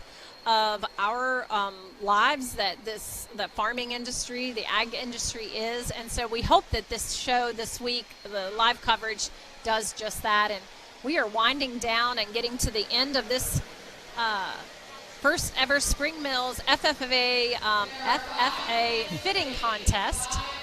5 minutes, you heard that on the screen. So we are going to just kind of watch what the final 5 minutes does. And I'm like right on the edge of my seat trying to think who is going to win this. And I definitely can see the difference. Can you? Yes, absolutely. I'm noticing all of the techniques that have gone into making these goats and sheep look so fine and be ready. So yeah, it looks like look at all the stuff that's blowing around. Oh my goodness, the wool. We still have some of that right here. I know the old saying, finer than a frog hair. There's not much finer than this goat hair right here. I know, right? And if you missed it, you definitely need to go back and watch this segment, this hour over, because earlier in the day we were just lucky enough to have experienced our first ever shot of fresh goat milk.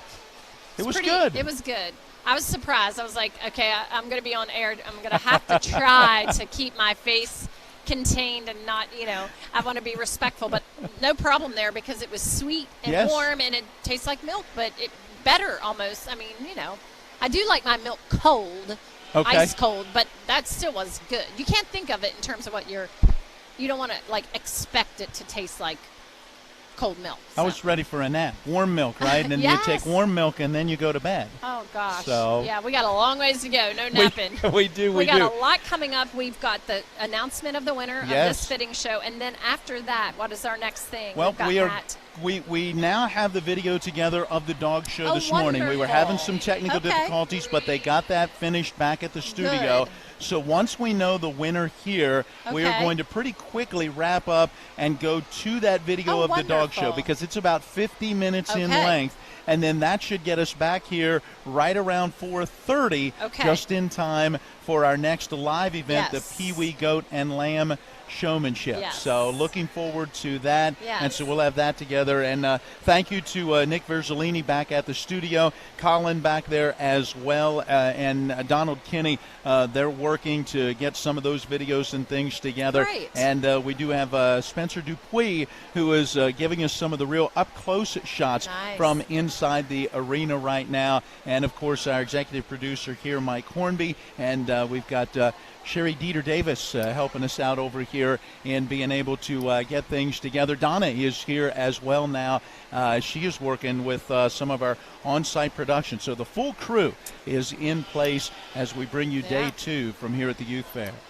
Exactly. So just a few minutes left. We are waiting, and I guess I don't know what they'll do, if they'll sound off an alarm or a horn and say you're done, but I see the judges really taking in those last, Mikey was saying about the judges and how they are so professional. And I remember last year we did bios on all the judges, and it was very impressive because none of the judges, there's no home cooking, as you would say in football or, any sport. Like, you go to a county and you're like, oh, great, the refs, that was some real home cooking. There isn't. I mean, they come from out of the area. They have no relationship to this community. They do this as a job. It's a profession, and they know what they're looking at and what they're looking for.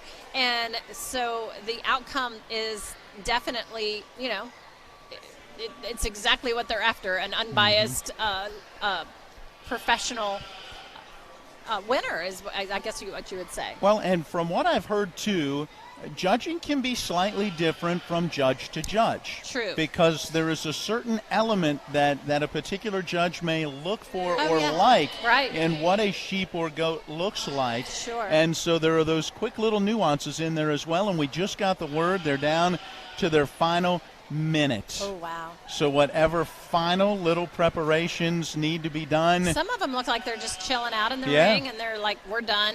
We've done 90 minutes here. That's it. And others are just kind of not scrambling, but just working to get those last few done. There's a little high five. I love, like we said, the age difference in the younger and the older and the kind of mentoring that's going on there in the ring. So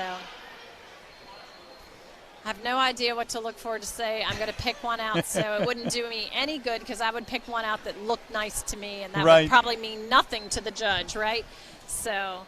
And the judge has been very intense. We have been watching, walking around and looking at everything that is going on very, very closely. I'll tell you, like the commissioner was saying, he hopes that people are learning from this event and from our coverage. And I will say, I at the end of those shows last year. All right. Oh, wait, I'm going to stop that. We're going to go to the live coverage now. Here we go. The placings, and then you guys will go over to the backdrop for a team picture.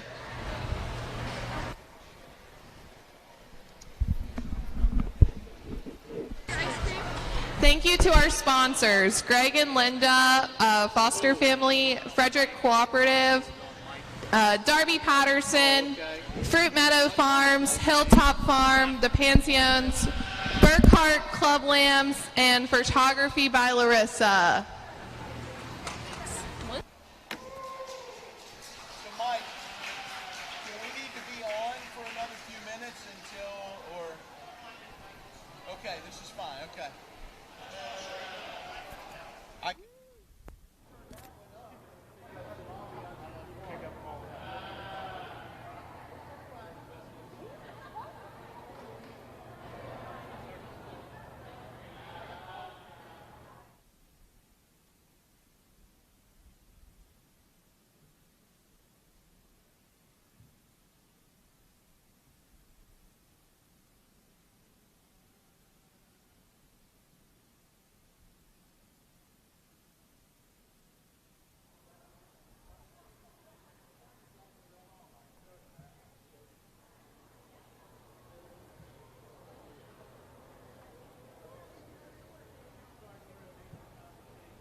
All right, Mary Beth, we understand that our judge is going to be going around with a brief conversation to each of the individual teams. Gotcha. And then we'll be making an address to everyone as a whole, and we'll find out our winner coming up. So we're going to send it to the studio.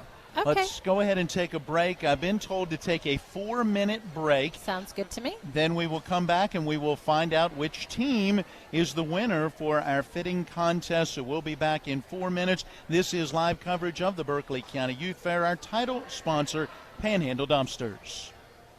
With 4 new car dealerships and 4 used car dealerships in 3 states, Parsons is the largest used car and fastest growing new car dealer in the tri-state area. Take Parsons Ford with huge savings on hundreds of new Fords, financing from 0%, Parsons' goal of financing for all, and Parsons' famous above-market trade-in allowances that help make Parsons #1 for used cars too. See why so many won't buy anywhere but Parsons Ford in Martinsburg. We became #1 by making you #1 first. Parsons.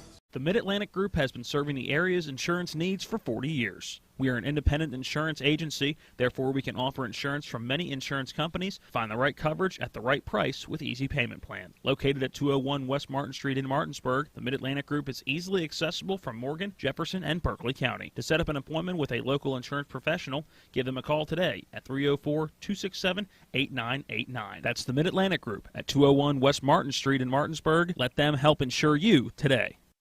Do you have someone in a nursing home, or are you worried about somebody you love going into a nursing home? The law firm of Daniel Staggers can protect your assets. Call the law firm of Daniel Staggers today at 304-267-3915. The Daniel Staggers Law Firm does elder care law, estate planning, and special needs trusts for disabled children and family members. Visit the Daniel Staggers Law Firm for your initial free consultation at 133 East John Street in Martinsburg. The Daniel Staggers Law Firm, when you need asset protection for you or for a family member. Are you looking for a full-service web design company right here in the Eastern Panhandle? Then look no further than Pro Design LLC, specializing in web design and development, web hosting, and application development. Pro Design is a locally owned company serving local clients since 1997 with a reputation of quality, creativity, and personal touch. Let Pro Design build or redesign your dream website. Find them online at professionaldesign.com or phone 304-676-9940. Carpal tunnel syndrome affects 13 million Americans and left untreated can cause long-term debilitation. WVU Medicine Jefferson Medical Center recently became the first hospital in the region to offer carpal tunnel release with ultrasound guidance using the new Sonex Health SX1 microknife. CTR surgery is an outpatient procedure and most patients return to normal activities within 3 to 6 days. For more info, contact WVU Medicine Board Certified Orthopedic Surgeon Brad Wright at 304-725-2663. KMG Computers wants to be your one-stop shop for any electronic repair needs, along with electronic recycling. KMG specializes in phone and tablet screen repair, quality sales and service of desktop and laptops, along with other PC equipment, all at a customer-friendly speed and price. KMG is located at 17 Hovatter Drive in Inwood, along with their new location at 311 Cumberland Valley Place in Martinsburg. So stop and see them today or give them a call with questions at 304-821-8203. KMG Computers, quality service in a prompt manner.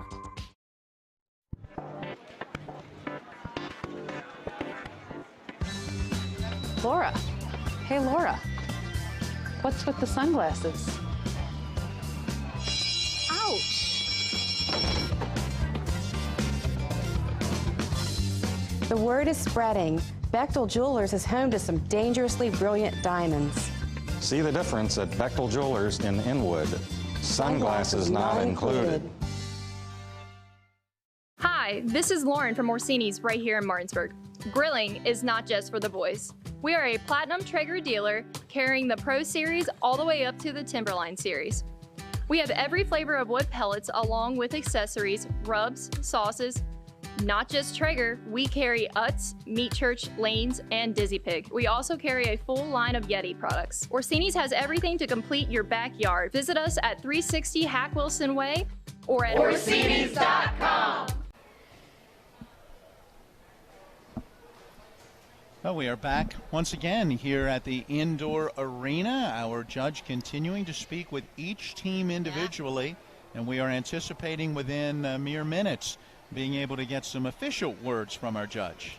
Yes, she seems to be spending about 1 to 2 minutes with each one, probably going through and critiquing and giving hints, I'm sure, or not hints, but tips, and maybe telling them what she likes and so forth. So we are, yes, just minutes away from finding out who she felt was superior, I suppose is what you would say.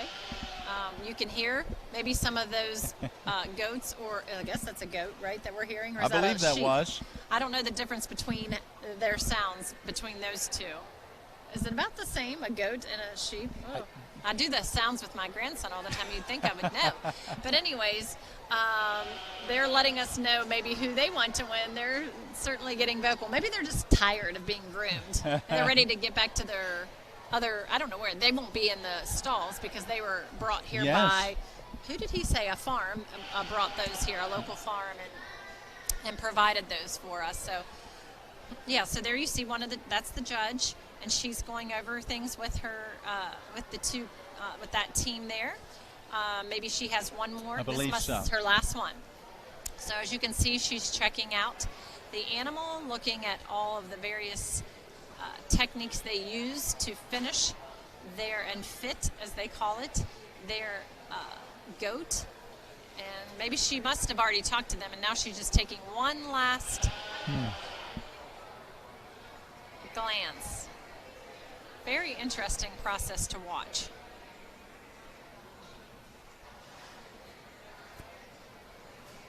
And there she goes. Oh, that's funny. Oh my goodness. There's this youth fair sitting back there observing everything. Getting ready to hand out ribbons. Exactly.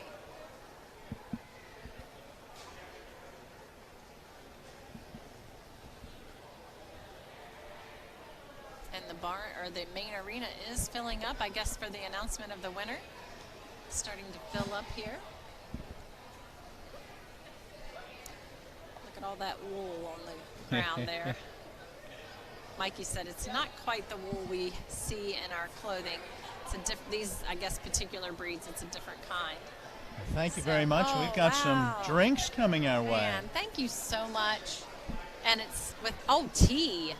Your special brand of tea that we saw them making. Yes. Oh my gosh. Thank you. Oh, I can't wait to try. I'm sure it's going to be, Oh, yeah. See? There you are, right on cue. Yep, there we go. Another cheers. This is to the homemade iced tea here on site at the Berkeley County Youth Fair concession stand. I can tell you it is excellent. Oh my. Very good. Definitely understand now why people rave about that. So make sure you come out and get yourself some Berkeley County Youth Fair sweet tea. So in the last hour, you've had goat's milk and sweet tea and French fries within the last 2 hours. But I am looking forward to, we're going to have a little break when the dog show comes on. I'm going to go out and meander around and find something else to eat. I'm getting hungry and curious. Funnel cake tomorrow, remember. It comes to the youth fair. Tuesday. All right. That's right. Today's only Let's go Sunday. ahead and start by giving everyone a round of applause. They did an awesome job.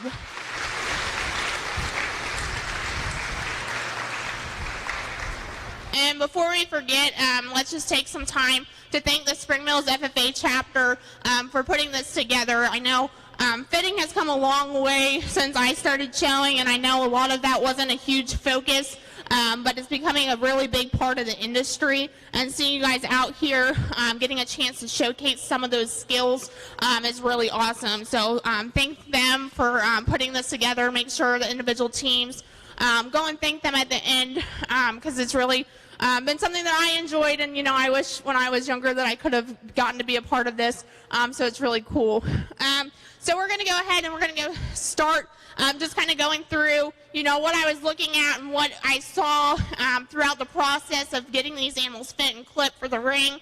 We'll talk about some pros, some cons, and just some things that kind of went on during this process. So those in the audience, the first step, so these exhibitors all had an animal that wasn't necessarily theirs. So they're bringing an animal that they're not used to working with. They might not be comfortable with it. They might not be comfortable working with each other. That might not be something they're used to.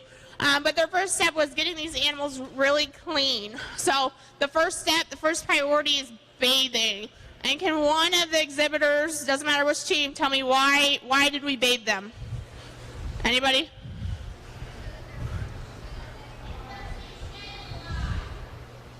To help keep them healthy and clean for showing. Yeah, so we want to make sure that they're healthy and clean, but also because when you go to work on these animals, when you go to clip them, it's a lot easier to clip a clean animal than a dirty animal. But also when you go into that showmanship class, you want that animal to be clean. You want to present them to their best of their ability. So that's kind of the first step that they took. And then they kind of went their own separate directions from there as how they chose to fit the animal. Of course, drying the animal being their first priority after they got back from the wash rack. But then really, fitting them to the best of their abilities and how their team felt was the best way to fit them. So we're going to start with the goat up here. So these exhibitors did a really good job working together. I came around at the end and asked them a question. I asked them, why do we fit? Because what is the purpose of all this if we don't really know at the end of the day why we're out here fitting? And they did a really good job of answering that question. We want to make this animal look to the best of its ability when it goes out into the ring. We want to present that animal really well, make sure we're hiding any flaws that the animal has, but really emphasizing all its good qualities, which is a really solid answer, and really what I was looking for when I asked them that question. Overall, when you look at this animal, they did a really good job as far as body clipping. There's very few nicks, very few points on this animal that could be improved on. I will give a little bit of a tip, legs. So when you're going through to clip those legs, make sure that you use some kind of guideline. It can be your hand, just making sure that you're even all the way around that animal's leg. Because when I go to the other side, I want to make sure that that animal's cut evenly. So there's some little pieces, little nitpicky pieces that aren't necessarily perfect, but a really good job to that team with their fitting. Then we come to the dapple goat. I will say that this team definitely had a disadvantage because it's very tricky to clip on a colored animal. A lot harder than it looks. The lighting in here is not the best. Their color patterns can kind of hide some of their hair. So when you're clipping, a lot of times, it can be a little bit harder. It's a little bit harder to see and visually see what you're working with. So there was definitely a disadvantage there. Now I'm going to get a little bit nitpicky, not necessarily on the fitting, but a part that goes into that fitting. So this animal's in the stand. Something that I look for when you guys are bringing your animals back to the stands is that headpiece. That animal is taller than where that headpiece is. If you raise that, it would give her the ability to stand a little bit more naturally. Right now, she's kind of laying back. She's sinking down. It makes it harder for you guys to clip on her, but it also makes it harder for when you guys go to show her because she's been standing unnaturally, so she's going to get a little bit more tired when she goes into that showmanship or that market class. Again, really nitpicky, but a really good job. Then we're going to move down to our third place team. Also a really good job. I saw that everybody was working together. They all had their hands on the clippers or on the brushes. Really working this animal. Just really nitpicky. When you're going around, when you're starting to fit that animal, make sure that you don't bring out the adhesive while you're still body clipping. It's okay to have the adhesive out, obviously, when you're doing the legs, but if you're body clipping that animal, that hair's just falling straight back down onto those legs. Which can, obviously the more interaction around the animal is a little bit harder for that animal to stand still and pay attention to you. But then you also are having hair that you didn't necessarily put there that can make it a little less appealing when you get that animal completely presented. But a really good job. A few pieces here and there that we could work on fixing, but overall, good job.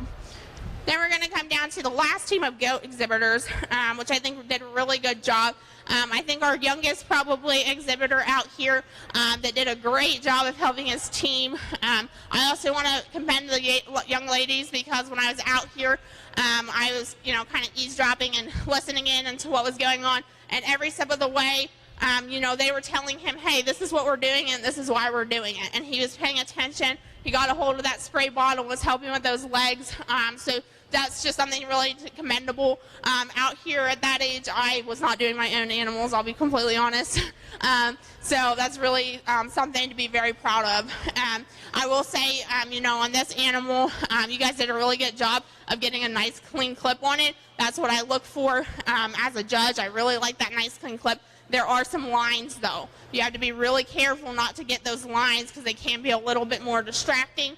Market class, not necessarily a huge deal, but when you get into that showmanship class, it could be some points deductions for just not being quite as uniform in that clip. And then there's a few spots underneath the animal, but nothing major there as well. You guys did a really good job. Then we're going to go over to the sheep. And I know a lot of people think that, oh, the sheep are a lot easier. They don't have quite as much hair. It's just wool. You can kind of have an outline of where you're supposed to be clipping and where you're not supposed to be clipping. But a lot of times they're harder for their lanolin. Their lanolin makes them extremely tricky to clip. The blades get a lot hotter, and I want to commend this group because they're the first ones I saw taking care of their clippers. You really can't get much done as far as fitting without taking care of those clippers, keeping them cool so you're not burning the lamb. Really good job there. And a lot of people, when you're clipping these lambs, they're just body clipping. They're not paying attention or any focus, onto the legs. And, sheep do have the disadvantages. They don't have the legs that the goats do. They don't have all that hair to work with to pull up, but they do have shag. And you can definitely use that shag to your advantage and get them pulled up, show that that animal has bone underneath of it, but also it helps showcase those muscles, that muscularity coming out of that hind end of that animal. A very good job to this group. Then we go to this middle group, and was answering questions. What really stuck out to me was, I was asked them, hey, why do we fit? And they said, well, we're out here because it's our first year. So they're definitely getting experience for their first year. And, I commend them. It's not easy to get out here your first time, and let alone be fitting in a contest. And I think you guys did a really good job. They were the first ones to see during their fitting that, they got her out here, they blowed her off, and then they noticed, oh, well, she's still a little dirty. So they took the initiative, they asked who went, and they went ahead and got cleaned again, which was a really good step, and I think she definitely presented better because of that.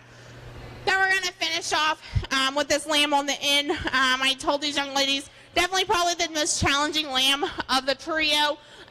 She's a longer lamb, she's a bigger lamb, but she also has that looser skin. So lambs get tricky because they're not all the same. They look the same on the outside when they have that wool on them, but their skin, it varies in thickness, it varies, they might have loose skin, they might be a little thicker hided. This animal definitely had a little bit of that looseness going on, but also a much larger animal. So it takes more time to get through that animal clipped. And so, that definitely put them at a little bit of a disadvantage there.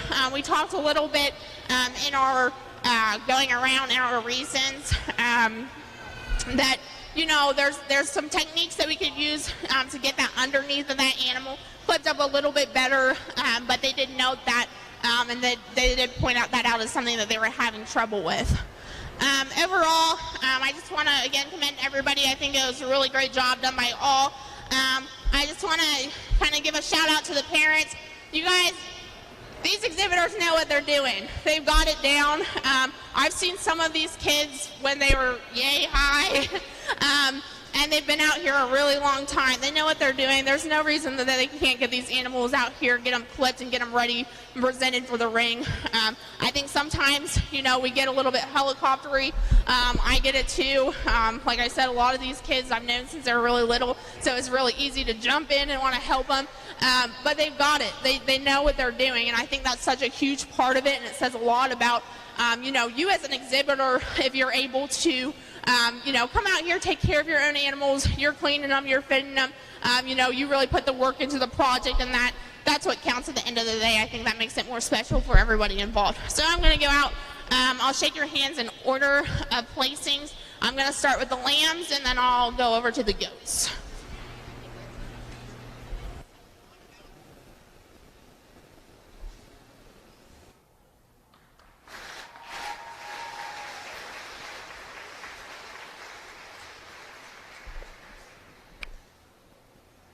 Check. Yeah.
about that, guys. I got caught up in watching the monitor and seeing how they handed out all those awards. It was a neat process. And so, are we still hearing from them live?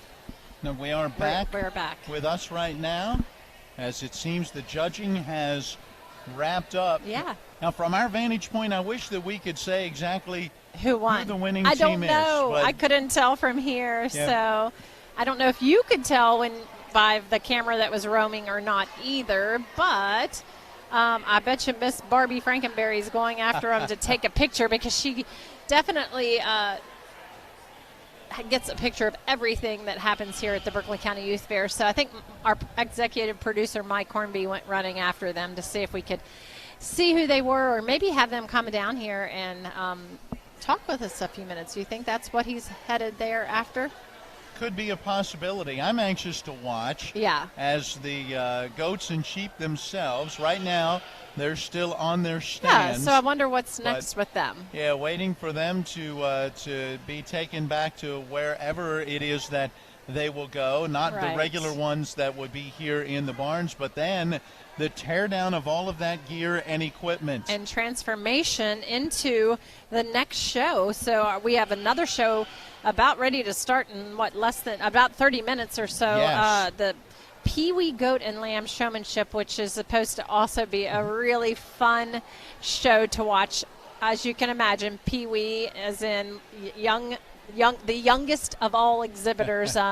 And so it'll be fun to see them in action. I can see some of them coming in. Do you see that? Yes. They're in their official green tie attire. I can't wait to. Oh, I'm so I am excited. I am very excited to see how this all goes down, and see them in their younger years. If we keep doing this, Matt, maybe we'll see someone today that ends up one day being Miss Youth Fair, or when she grows up, or being the overall grand champion at some point.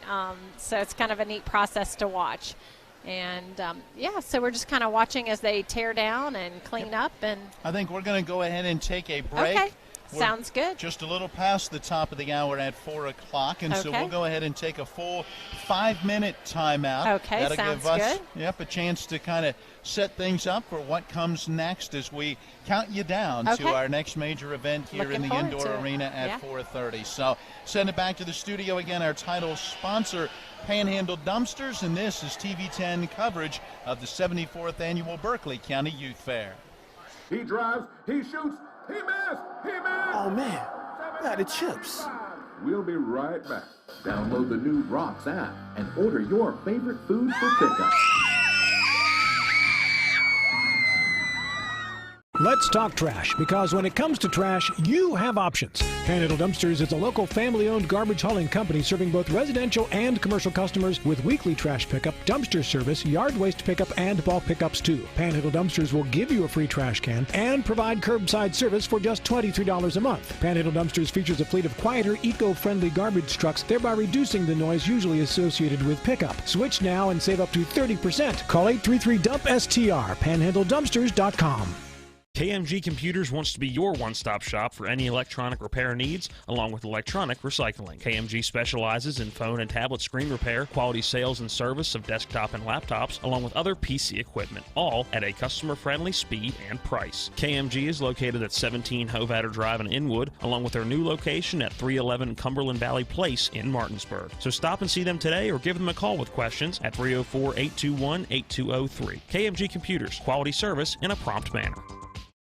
The Mid-Atlantic Group has been serving the area's insurance needs for 40 years. We are an independent insurance agency, therefore we can offer insurance from many insurance companies, find the right coverage at the right price with easy payment plan. Located at 201 West Martin Street in Martinsburg, the Mid-Atlantic Group is easily accessible from Morgan, Jefferson, and Berkeley County. To set up an appointment with a local insurance professional, give them a call today at 304-267-8989. That's the Mid-Atlantic Group at 201 West Martin Street in Martinsburg. Let them help insure you today. How we used to change the channel. Honey, can you change the channel? Sure. How we used to order food. What can I get you, hon?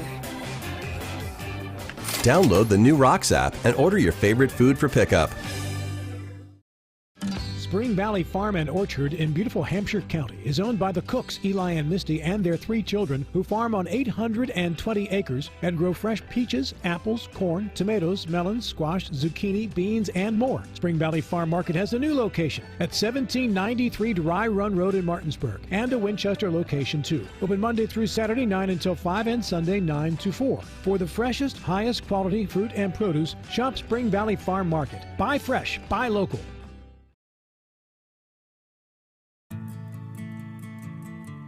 They're my closest friends. We've been through a lot together. Seeing our kids off to college, Kelly losing her mom, my 50th birthday, I trust them with so much. So when it came to my finances, I trusted Kelly's referral to her Ameriprise advisor. Beth gives me the comprehensive advice that helps me feel confident my financial future is secure. With the right financial advisor, life can be brilliant. Ameriprise Financial. Let's talk trash, because when it comes to trash, you have options. Panhandle Dumpsters is a local family-owned garbage hauling company serving both residential and commercial customers with weekly trash pickup, dumpster service, yard waste pickup, and bulk pickups too. Panhandle Dumpsters will give you a free trash can and provide curbside service for just $23 a month. Panhandle Dumpsters features a fleet of quieter, eco-friendly garbage trucks, thereby reducing the noise usually associated with pickup. Switch now and save up to 30%. Call 833-DUMP-STR, panhandledumpsters.com. 3 cheers for free delivery from South Berkeley Pharmacy to your front door. South Berkeley Pharmacy, home healthcare specialists, is more than just a pharmacy. We have the best gift shop in town, and nobody beats our service. South Berkeley Pharmacy, home healthcare specialists. southberkeleypharmacy.com.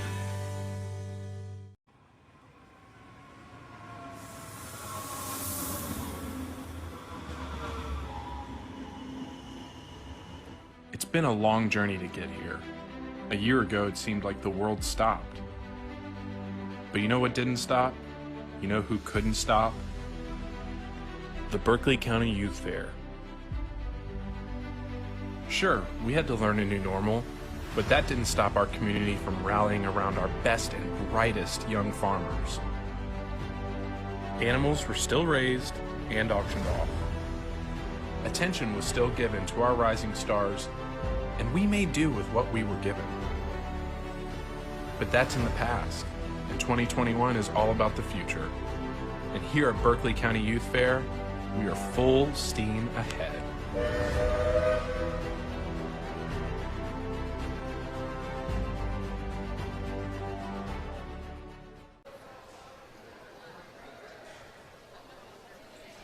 So here we are back live at the Berkeley County Youth Fair, and we just finished the first ever FFA fitting contest here, and it was an hour-and-a-half process, Matt, right? And it was about 90 minutes, and we have with us the winners, and so we're going to let them tell us who they are and a little bit about the competition itself.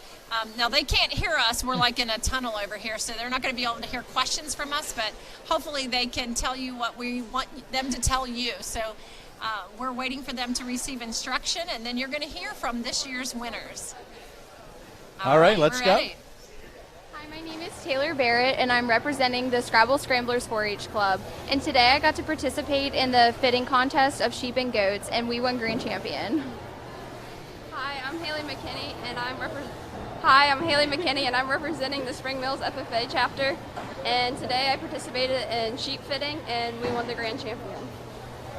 There you go. Wow, congratulations. Congratulations. And that's awesome. We're so proud of you both and your teams, and just wanted you to meet the I guess they were probably like the team captains, because you had the sheep and the goat lead winners behind there. So that's very exciting for them. And we are very close to our next live event. It's busy here in the arena as they are converting the fitting remains, I would guess we'll say. All the sheep wool and all of the goat hair is being swept from the building, and then we will probably see them bring in the shavings to get ready for the showmanship contest, the Peewee goat showmanship and goat and lamb showmanship contest. How many jackets do you think they could make out of the wool that is on the that. ground? Oh, There's an okay, awful so lot. here's the other winner. So that last group was the sheep, and this must be the goat grand champion. So we're going to hear from them. They're going to tell us their names, and they're going to tell us what group they represent. And so here are your winners of the other winners of the fitting contest. All right. Sherry is giving them some final instructions, and we are ready to go. So let's send it over. My name is Andrew Chapman. I'm from the Mountain Areas 4-H Club, and I just won the Grand Champion Goat Fitting Contest. Awesome. My name is Reagan Barrett. I'm from the Spring Mills FFA chapter, and I just won the Grand Champion Goat Fitting Contest. Awesome. My name's Michaela Grove, and I am from the Valley Star 4-H group, and I just won the Grand Champion Goat Fitting Contest. Congratulations to that team of the Goat Championship fitting contest. And wow, they all did such a great job. And I know that it was a great experience for you online to see what we saw and learn all of that we learned, and just a little bit more behind the scenes of what it takes to get an animal ready to show in the ring. And we are going to, the next, as we said, we're getting ready to see the Peewees up next. They're checking in, and they're getting the arena ready. Do we want to go to a break, or we want to just, where are we at in the show? We can take a break right now. That would be good, and then we'll come back and have a little more of a preview of what is coming up next. Because as you can see from the screen, there's a lot to clean up, and we'll get ourselves ready for the next show. So we'll be back after this break. A reputation for caring, a legacy of service.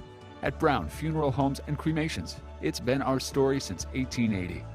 A family-owned business, we support the needs and wishes of families. We offer traditional services, as well as many options for cremation, customized remembrances, and pre-planning. Brown Funeral Homes and Cremations retains its family atmosphere and stays true to its roots. Contact us for advanced planning, or at your time of loss. We're here when you need us. Floodwaters can spread E. coli bacteria. Here's Bill Kearns from the Berkeley County Health Department about what to do if your well is tested positive. If it's just a one-time contamination, you can superchlorinate your well, which we have instructions at the health department. They could call and talk to us. You're providing an excessive amount of bleach down the well. Then you do a runoff to get that out of the system, to get the bleach through your lines, get any contamination out of there. You do a runoff of so long, and then you can have it tested again. The Berkeley County Health Department, 122 Waverly Court in Martinsburg. Call 304-263-5131. There are so many great things to say about the redesigned Honda CR-V. So to save time, we've condensed them down into one easy acronym. OMECUV-NAAHAWATESONT. That stands for our most exhilarating compact utility vehicle, now available as a hybrid and with a turbocharged engine standard on non-hybrid trims. See? Simple. The redesigned Honda CR-V. Contact your Honda dealer or shop online. Miller Honda, south of Winchester, home of the lifetime powertrain warranty. www.mymillerhonda.com. Ever try to collect on an insurance claim? Perhaps a homeowner's claim, auto accident, or fire. Insurance companies collect money from you for protection should something bad happen. And when it does, they don't want to pay, or they offer too little. At Mansion Ferretti, we have an attorney who worked defending insurance companies and knows all the dirty tricks they play to deny or lowball your claim. Call us today for help in getting what you really deserve. Mansion Ferretti, when you need justice.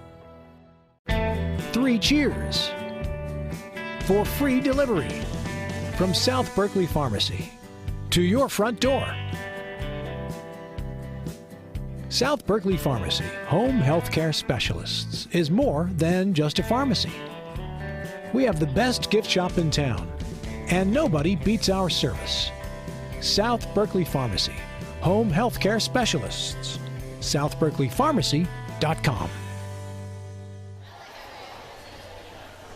Well, Mary Beth, we have just gotten some word that it's going to take them a little bit of time to get the arena prepared for the upcoming Peewee Goat and Lamb Showmanship. No doubt. After that last event that left hair, fine goat hair, and wool, sheep's wool all over the ground. So we have a special treat. We do. Yeah, we're going to bring the dog show. Yep, they believe they'll get things going instead of 4:30, closer to 5 or a few minutes after, which gives us just enough time to send it back to the studio. So, Nick, if you've got everything queued up, let's go ahead and bring everyone the dog show that took place at 9 o'clock this morning. Thanks to Donald Kinney, Colin McLaughlin as well, we understand, helping to get that filmed and edited down. And we're going to take you right now to the dog show.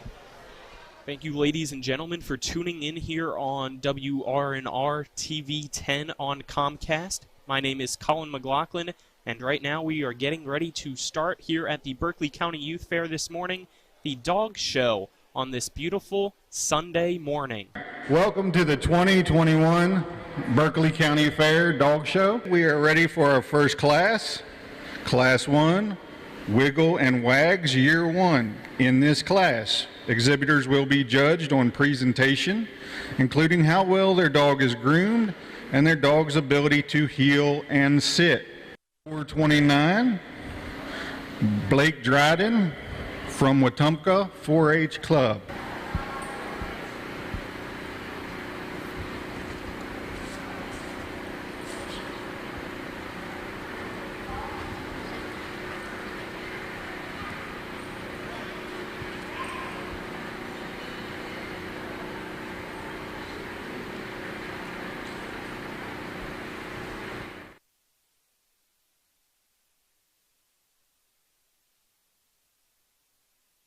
Entering the ring at this time is exhibitor 352, Kira Gillians, Appalachian Clovers 4-H Club.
Get your sheet in division number 1, Wiggles and Wags, Year 1, in first place is going to be Blake and his German Shepherd. In second, we're going to have Kira with her Yorkshire Terrier. Everybody please give them a round of applause.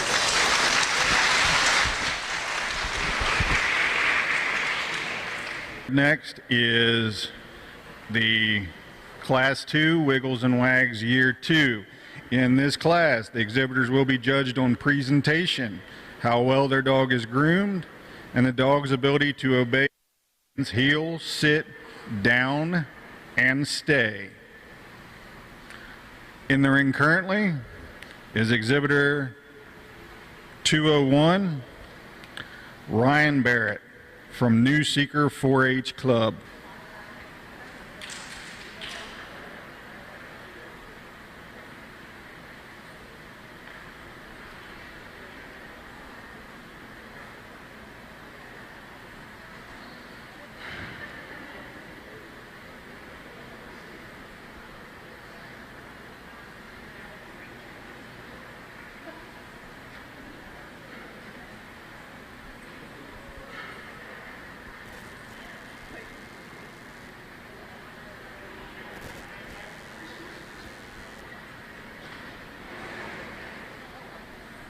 Entering the ring currently is Mariska Holler, number 371, Tuscarora Indians 4-H Club.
as we know, the Berkeley County Fair just started. This is the first show of the year, so we are working out some kinks, but both your exhibitors today will be receiving a blue ribbon.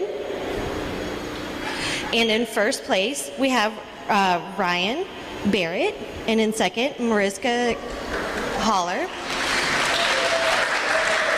First was the Golden Retriever. The focus and the work that he's put on his dog, you can tell because that dog is 100% eyes on him, and that was very nice to see. Mariska, you have a very, very high energy dog, and I think you did very well with her today, and I keep up the good work. You got this. Thank you.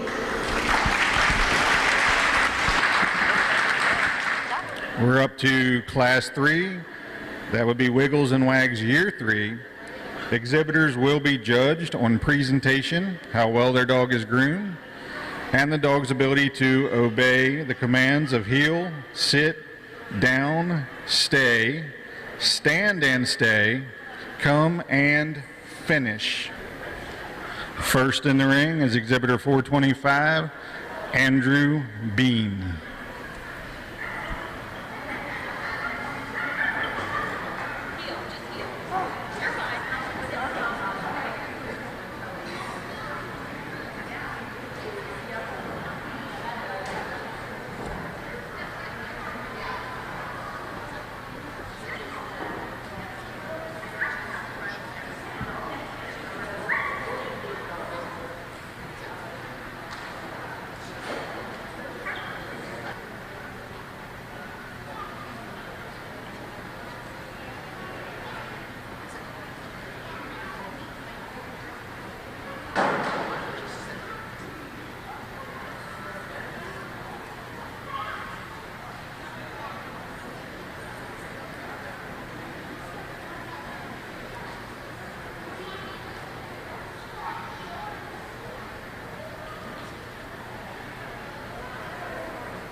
In the ring currently, exhibitor 421, Wesley Eggert.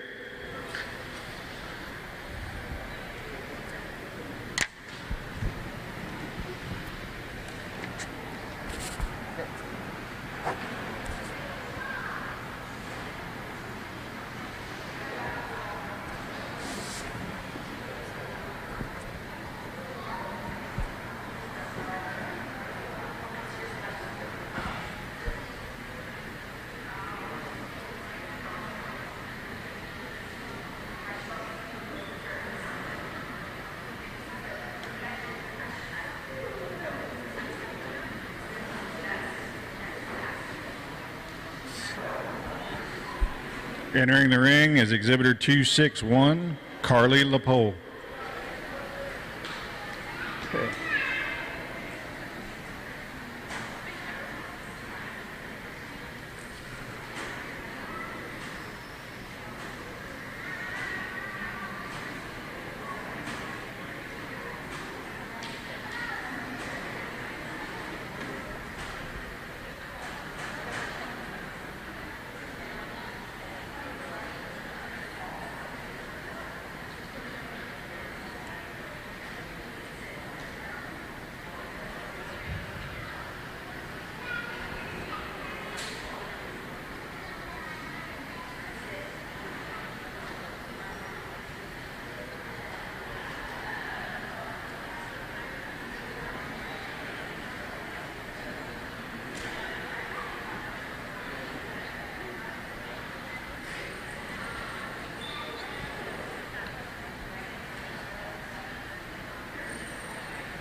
Entering the ring is exhibitor 443, Ian Purdy.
In first place today, I'm going to go with exhibitor 261, Carly LaPole, and her lab.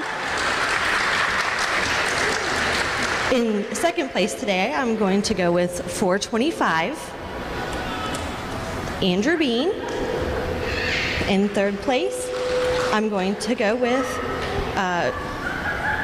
is it 443? Turn around. Yeah, exhibitor 443, Ian Purdy. And in fourth today, I'm going to go with 421, Wesley Eager. What separates the class today is the healing and the knowledge. Very good healing, very good sit, down, stay, finish. Everybody did fantastic, but today she stood out in questions as well. I asked everybody the same questions. I got a lot of different answers, to be honest. It was kind of fun to hear. There are 4 working toes on each foot because the dew claw is not a working toe. So you know. Fun fact, everybody. Thank you, guys, and I'll see you again later.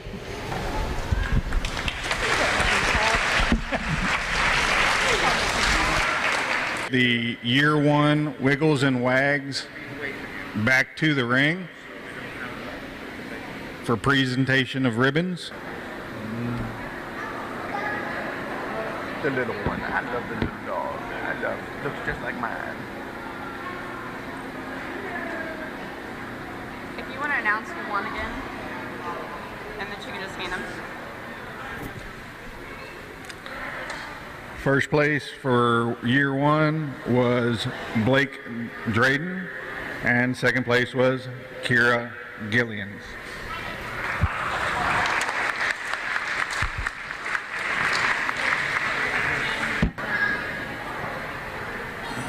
All right, the next class up is Class 4. This is the winners of the Wiggles and Wags, classes 1 through 3. First to the ring is exhibitor 429, Blake Dryden.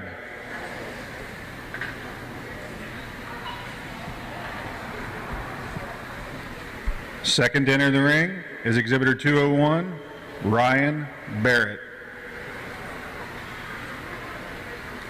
Third to enter the ring is Carly LaPole, exhibitor 261.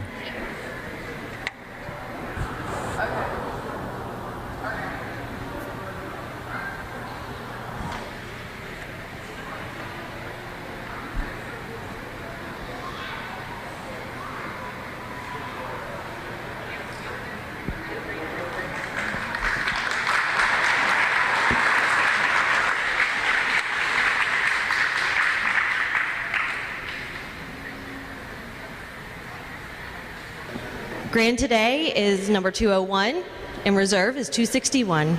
Congratulations.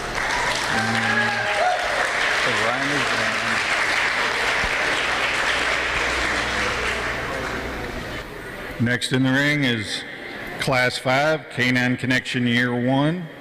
Exhibitors will be judged on presentation, how well their dog is groomed, and their dog's ability to obey the commands heel, sit, stay, down, stay and stand and stay, come in, finish. The exhibitor and their dog will also be judged on their gaiting, stacking, and general knowledge of the breed and the ring presence, as well as poise.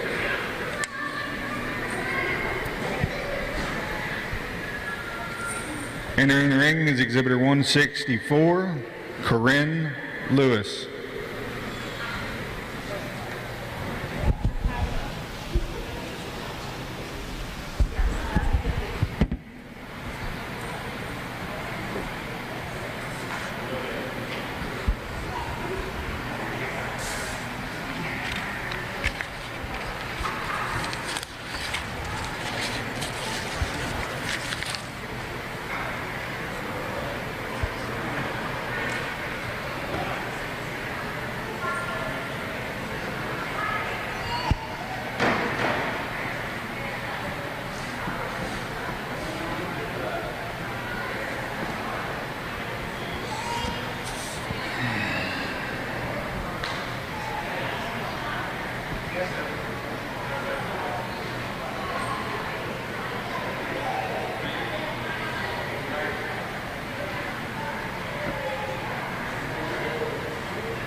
let him know.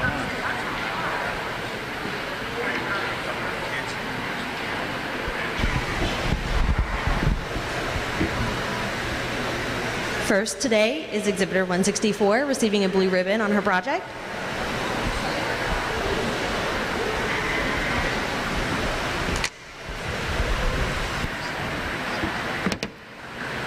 This is K9 Connection Year 1, right? Next is Class 6, K9 Connection Year 2.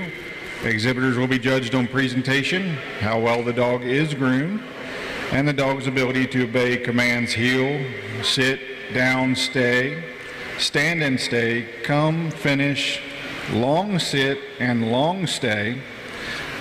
The exhibitor and their dog will also be judged on their gaiting, stacking, general knowledge of the breed, and ring presence and poise.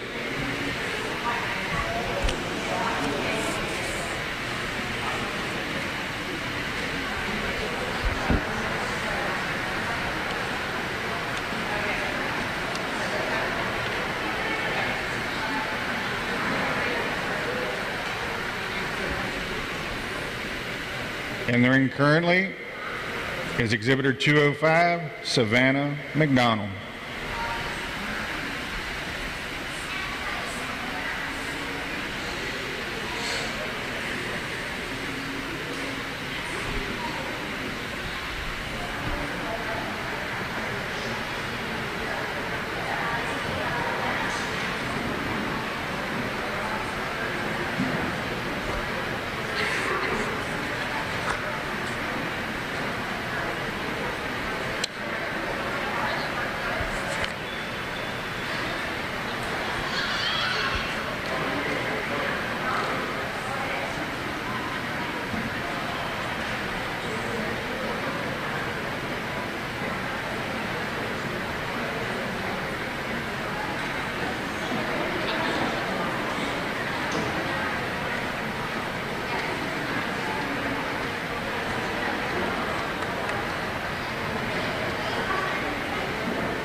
First today, receiving a blue ribbon, is exhibitor 205.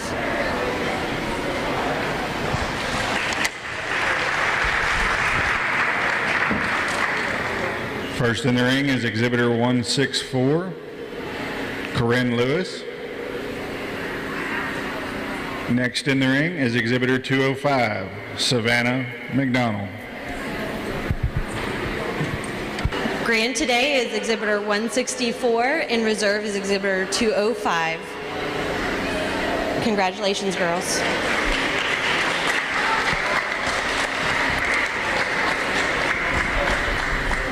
if the exhibitors for Canine Connection overall could come back to the ring, we need to get some pictures taken. Next class to the ring is Class 8, leading the pack, Year 2. In this class, exhibitors will be judged on the same requirements of Class 6, only off leash.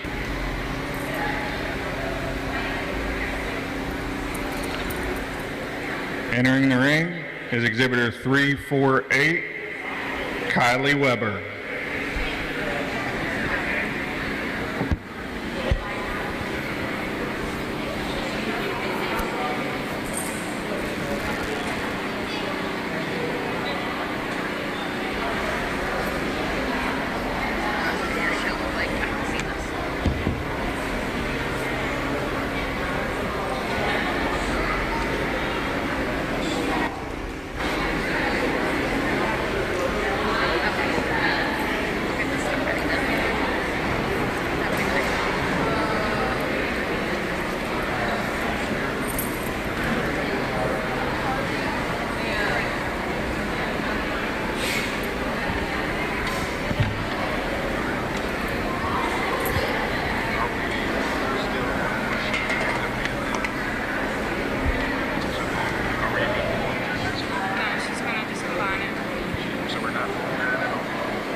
First today and receiving a blue ribbon, as well as winning the leading of the pack, we have exhibitor 248, 348.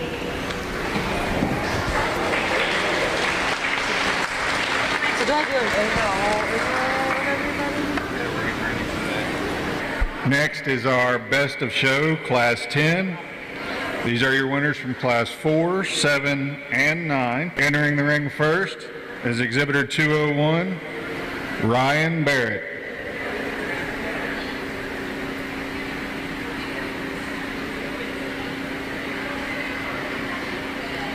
Next entering the ring is exhibitor 164, Corinne Lewis.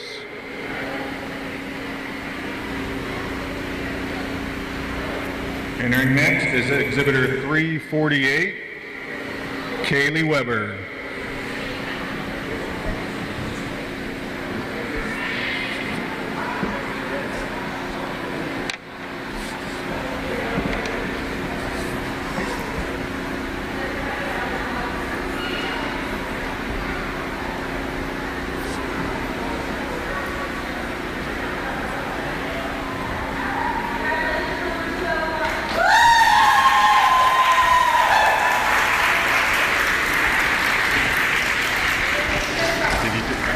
For the reserving class, what we're going to do is bring in the second place for his class. So if you want to step aside.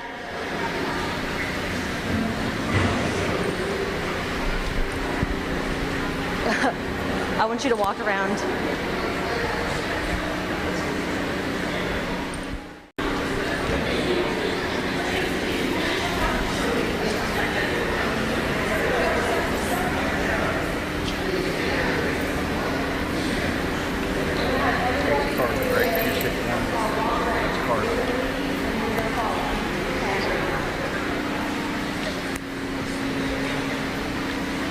Carly from, she was doing, yeah. Okay.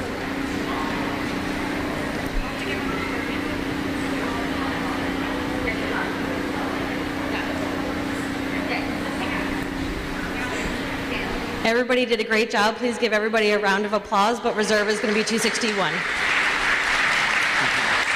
you say 261. Congratulations. Carly. What I was looking for there was the quickness in the dog's response. When the owner stops, the dog should stop and sit. And even though she was first in line, when she stopped, she had to ask her dog, which is fantastic because she pulled through for her. Same. She didn't have to ask her dog. That's what I was looking for today. But you guys did awesome. You should be so proud. Thank you.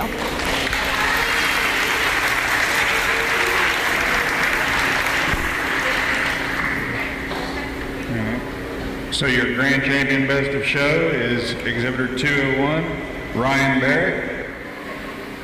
And your reserve best of show is Carly LaPole, exhibitor 261.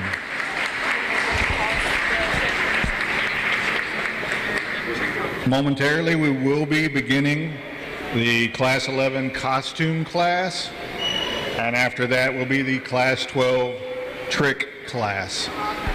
The next class is Class 11 costume class. Entering the ring is exhibitor 352, Kira Gillians. No.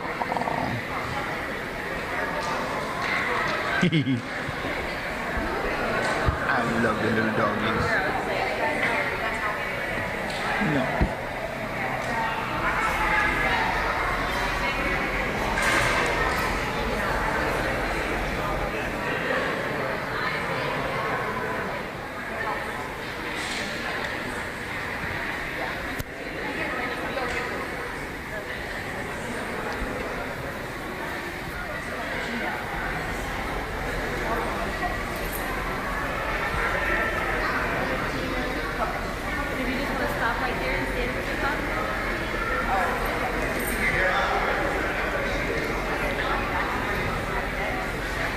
Next to the ring is exhibitor 371, Mariska Holler.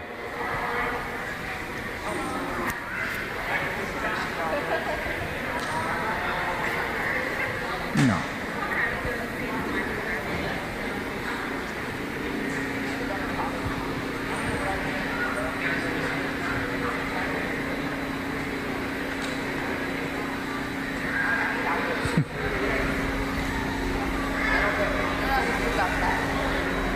Next is exhibitor 205, Savannah McDonald.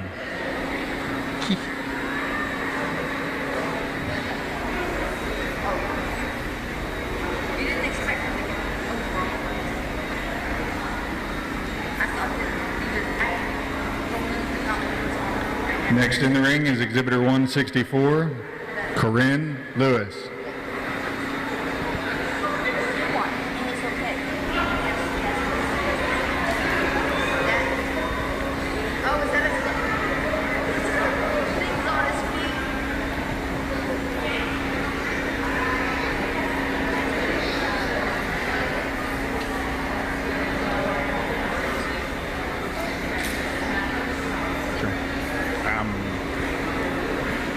Everybody has great costumes. I absolutely love the effort that is put into everything today. As you know, costume is on my my opinion, right? I am actually a barrel racer, so in first I'm going to go with 164. The effort that was put in to make the saddle and the leg wraps is adorable. In second place, I'm going to go with number 371. I love the willingness of the dog to wear and in the cute outfit we have going here. And third, the puppuccino, because how cute is the puppuccino? And fourth is number 205 because I love the dress. She needed the dress. I think she needed the dress too, guys. But that's my explanation for my costume class. Give them a round of applause. They did great. I'm not sure about you guys, but I own dogs, and if I tried to put a costume on my dog, she'd eat it.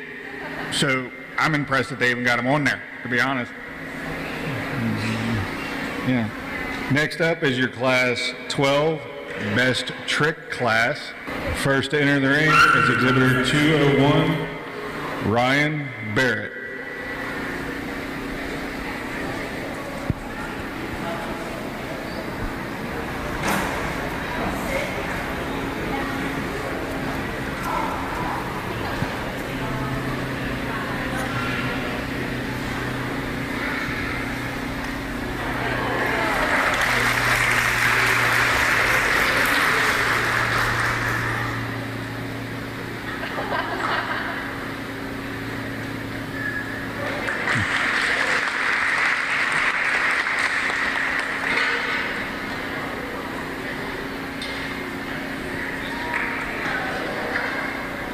Next in the ring is exhibitor 261, Carly LaPole.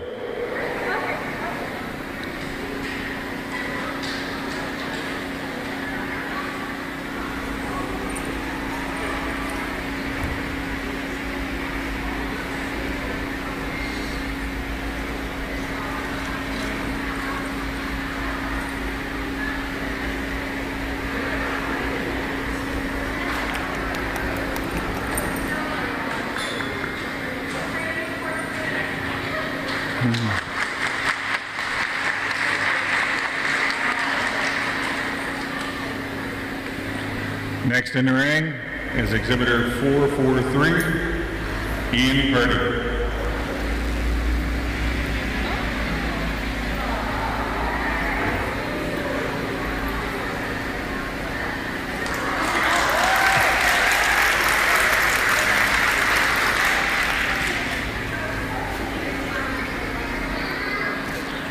Next to the ring is exhibitor 205, Savannah McDonald.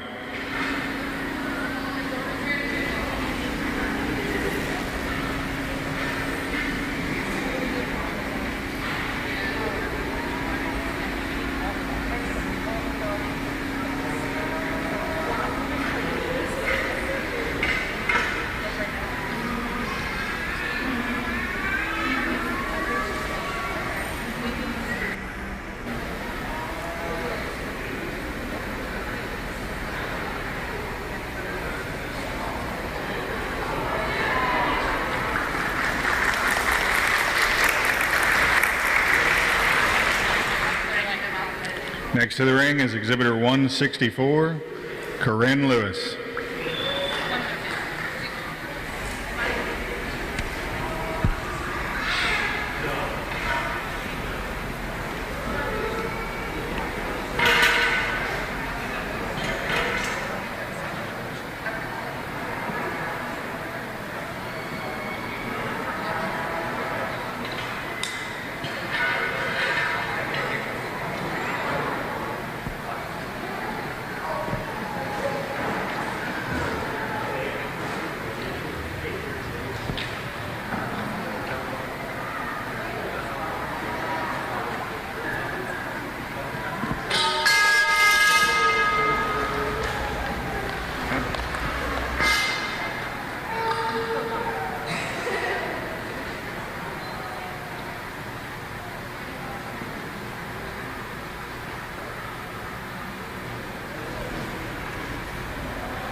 Will everybody walk in the ring for me, please?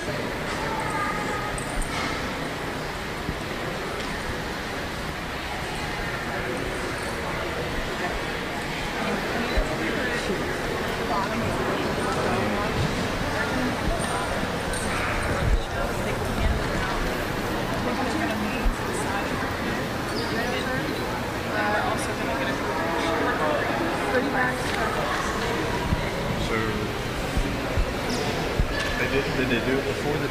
Okay, again, trick class. I thought they were all adorable.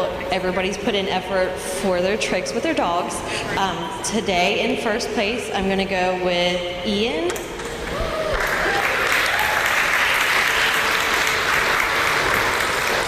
In second place is number 201, and in third is 261. I love everybody's tricks, but the willingness that their dogs gave while asking for the trick is what I based off of. His dog did not hesitate one bit to go in between his legs and do what he asked. His dog might not have caught the ball, but he returned the ball every time. And when asked for eating, he did it. So thank you guys. Congratulations.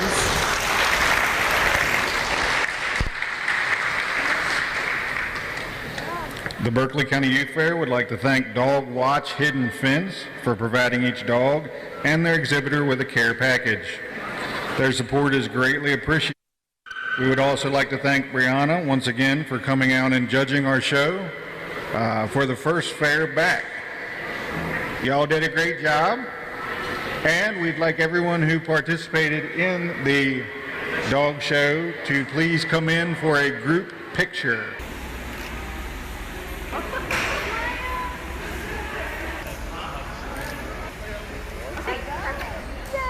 And one more. One more. All right, welcome back in here to TV 10 on WRNR. This is Colin McLaughlin. Alongside me is the dog show grand champion here at the Berkeley County Youth Fair, Ryan Barrett, and his dog, Toby. First off, congratulations, Ryan. How's it feel to be grand champion here this year? Good. I actually don't know how to describe this. I got second last year, and this year is totally different because last year was virtual. So this year was completely different. I knew a little bit of what I was doing, but they told me mostly what I was doing. And I practiced with Toby for every day, like for at least 30 minutes, and all that practice paid off. So I see here Toby all over you. Love him a lot. I see that you're petting him as well. How long have your family had Toby, and what's it like having a best friend like Toby?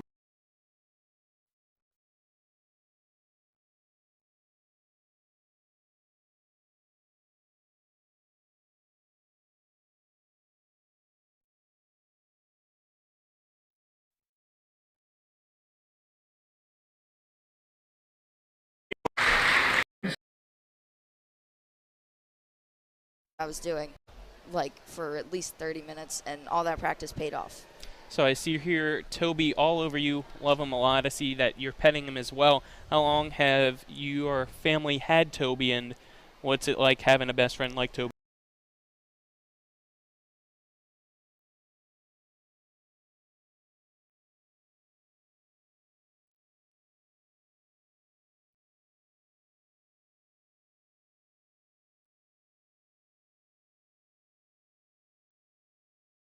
Spring Valley Farm and Orchard in beautiful Hampshire County is owned by the Cooks, Eli and Misty, and their 3 children who farm on 820 acres and grow fresh peaches, apples, corn, tomatoes, melons, squash, zucchini, beans, and more. Spring Valley Farm Market has a new location at 1793 Dry Run Road in Martinsburg and a Winchester location too. Open Monday through Saturday 9 until 5 and Sunday 9 to 4. For the freshest, highest quality fruit and produce, shop Spring Valley Farm Market. Buy fresh, buy local. Are you looking for a full-service web design company right here in the Eastern Panhandle? Then look no further than Pro Design LLC, specializing in web design and development, web hosting, and application development. Pro Design is a locally owned company serving local clients since 1997 with a reputation of quality, creativity, and personal touch. Let Pro Design build or redesign your dream website. Find them online at professionaldesign.com or phone 304-676-9940. The Mid-Atlantic Group has been serving the area's insurance needs for 40 years. We are an independent insurance agency, therefore we can offer insurance from many insurance companies. Find the right coverage at the right price with easy payment plan. Located at 201 West Martin Street in Martinsburg, the Mid-Atlantic Group is easily accessible from Morgan, Jefferson, and Berkeley County. To set up an appointment with a local insurance professional, give them a call today at 304-267-8989. That's the Mid-Atlantic Group at 201 West Martin Street in Martinsburg. Let them help insure you today. They're my closest friends. We've been through a lot together. Seeing our kids off to college, Kelly losing her mom, my 50th birthday, I trust them with so much. So when it came to my finances, I trusted Kelly's referral to her Ameriprise advisor. Beth gives me the comprehensive advice that helps me feel confident my financial future is secure. With the right financial advisor, life can be brilliant. Ameriprise Financial. Ever try to collect on an insurance claim? Perhaps a homeowner's claim, auto accident, or fire. Insurance companies collect money from you for protection should something bad happen. And when it does, they don't want to pay, or they offer too little. At Mansion Ferretti, we have an attorney who worked defending insurance companies and knows all the dirty tricks they play to deny or lowball your claim. Call us today for help in getting what you really deserve. Mansion Ferretti, when you need justice.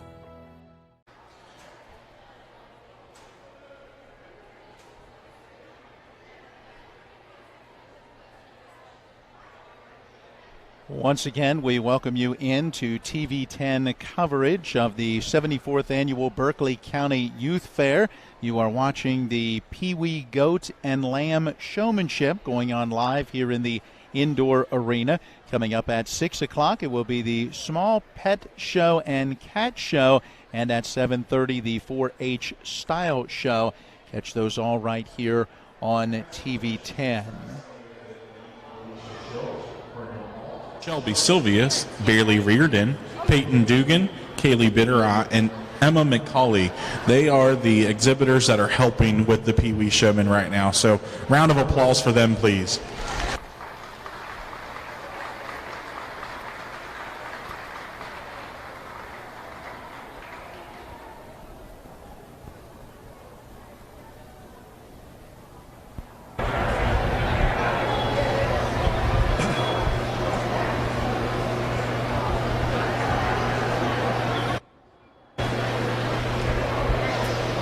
All right, let's give each one of these exhibitors a round of applause. They did a fantastic job. Sometimes it is unfair when you're first in the ring because you just don't know what to expect, but then once you're able to stand outside and watch and, you know, things kind of flow in. It's why I always tell everyone, if you're going to have senior showmanship first at your fair and you're a younger student, see what's happening, because the judge will basically tell you what's going to happen for the rest of the show. We have a young lady down here at the end in the plaid. She's pretty intense with showing that goat. And it's always nice to ask questions. I will tell you this, sometimes you do not expect the answer you get, but that's what they think of the animal, whether that's good or bad or indifferent. The young man clear at the front, him and I had a conversation about his goat, and of course his goat seems to be acting up quite a bit. It attacked me.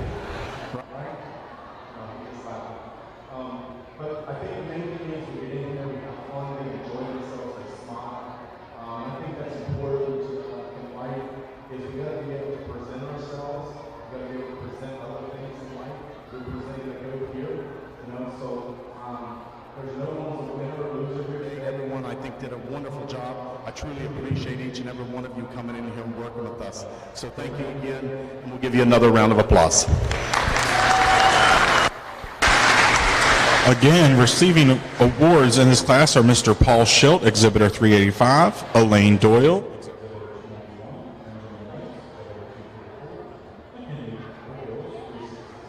Drew Satterfield, Exhibitor 289, Dana Hunter, 282, and Miss Sadie Jenkins, 383.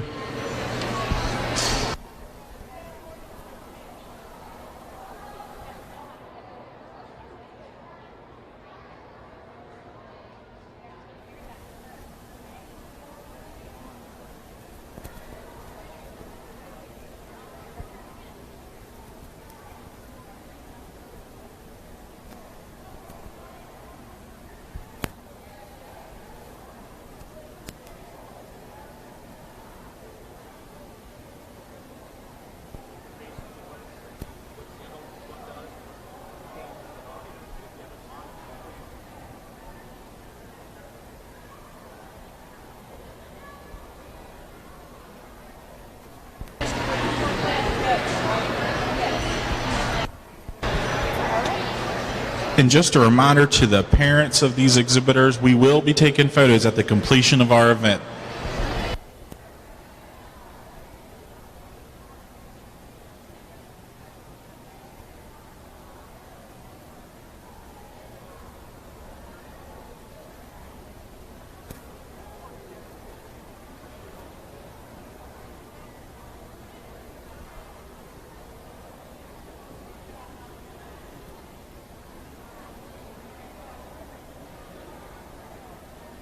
When they come in the ring, so it doesn't mess up.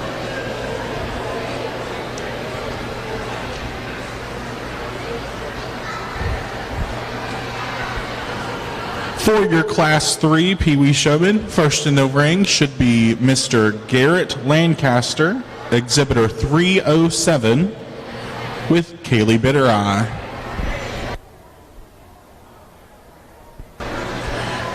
Next, after Garrett should be Caitlin Cook, Exhibitor 359, with Brennan Alt, in her go-karty.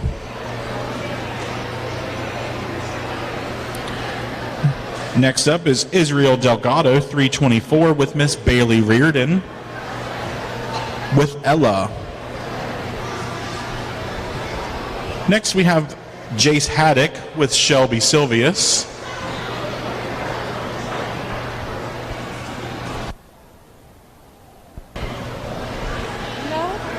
Then we have Kieran Stenick with Caroline Cook with Maisie. And completing your class is Aiden Beard with Peyton Dugan with Tony. Judge, your class is complete.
All right, let's give all of these exhibitors a round of applause.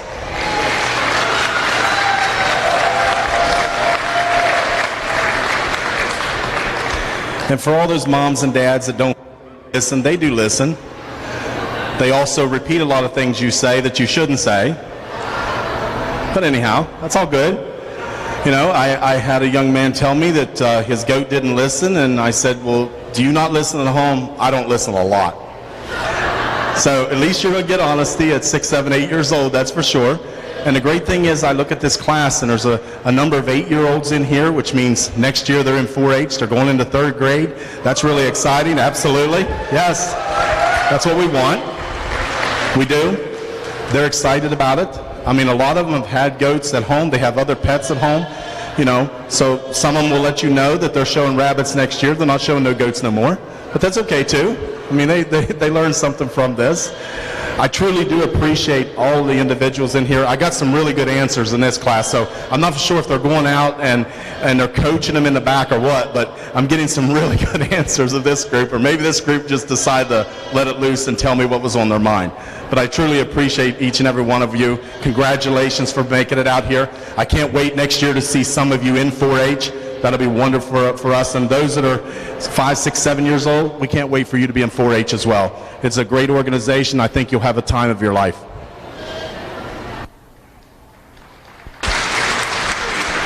Again, receiving awards in this class, Garrett Lancaster, 307, 259,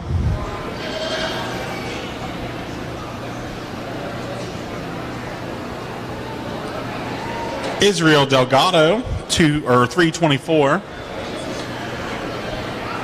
Jace Haddock, 330. Kieran Stenick, 351. And rounding out this class is Aiden Beard, 241.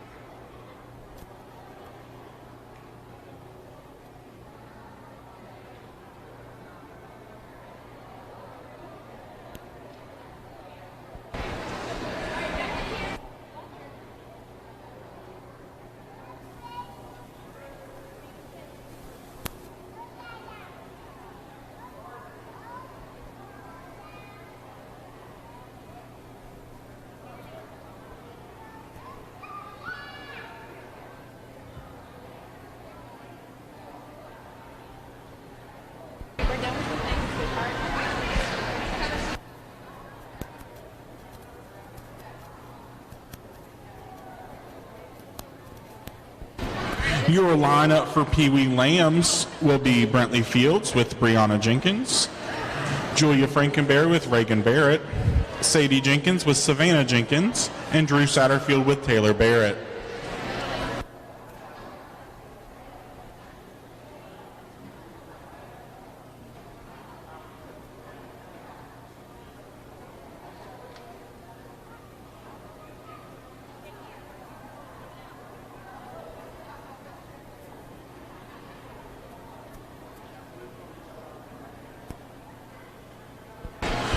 First in the ring, Miss Brentley Fields, Exhibitor 250 with Brianna Jenkins. Next in, Julia Frankenberry, 448 with Reagan Barrett.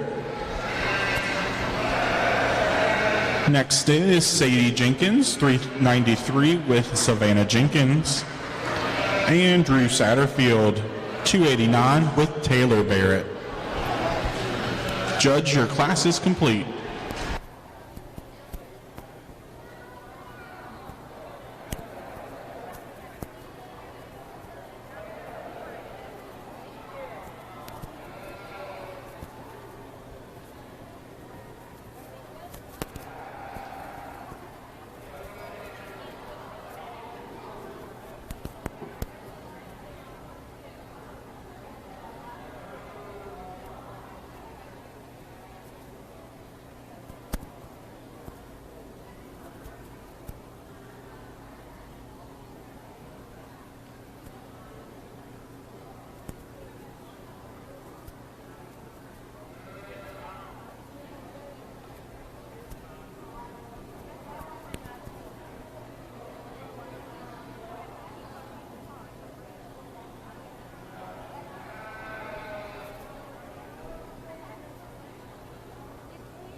All right, let's give these youngsters a round of applause.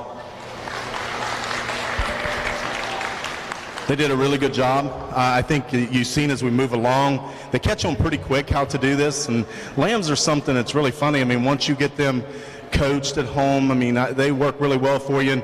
And most of these older exhibitors, they have these lambs where they just kind of sit there, you know, so it kind of helps these youngsters out. And you definitely don't want a youngster on the end of something that it jumps and hurts them or those type of things. And when I asked a question, I asked the one young lady what she weighed, and she said 40-some pounds, and obviously you can figure out that these lambs will outweigh her by 3 times, you know, so when that's the case, you got to know how to take and handle that animal. And so the best way to break that animal is you just work with it daily, and it's obvious that these lambs have been worked with, and they're easy for these folks to be able to do to be able to move around. The young man has worked really hard for me. I truly appreciate what he done there. He listens really well. He pulled it around there. He's enjoying himself and having fun. Again, the young lady in second there in the plaid, she's always got that big old smile, and she's ready to go. So can't wait till you're 10, 11 years old. You're really going to be good at what you're doing there, and I hope you do show sheep. You seem to have a love for it. The other young lady down here, she's just enjoying herself. She's had fun. She gives me really good answers. She's very positive about it, and I think that's a wonderful thing. And the young lady at the end, it was just really nice talking to her. She definitely enjoys showing these sheep, and she definitely has a good time. So, again, let's give all these exhibitors a round of applause. Can't wait till you're in 4-H, all of you. Again, receiving awards in this class, Miss Brentley Fields, exhibitor number 250, with Brianna Jenkins. Miss Julia Frankenberry, 448, with Reagan Barrett. Sadie Jenkins, exhibitor number 393, with Savannah Jenkins. Andrew Satterfield, 289, with Taylor Barrett. A round of applause, please.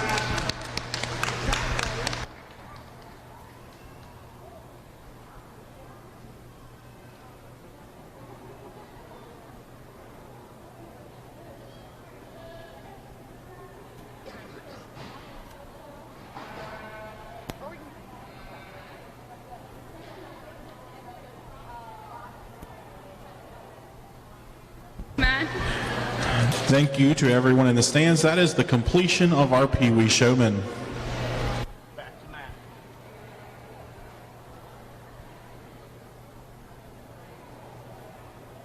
It's cord for some reason today. All right, there you go. We are back.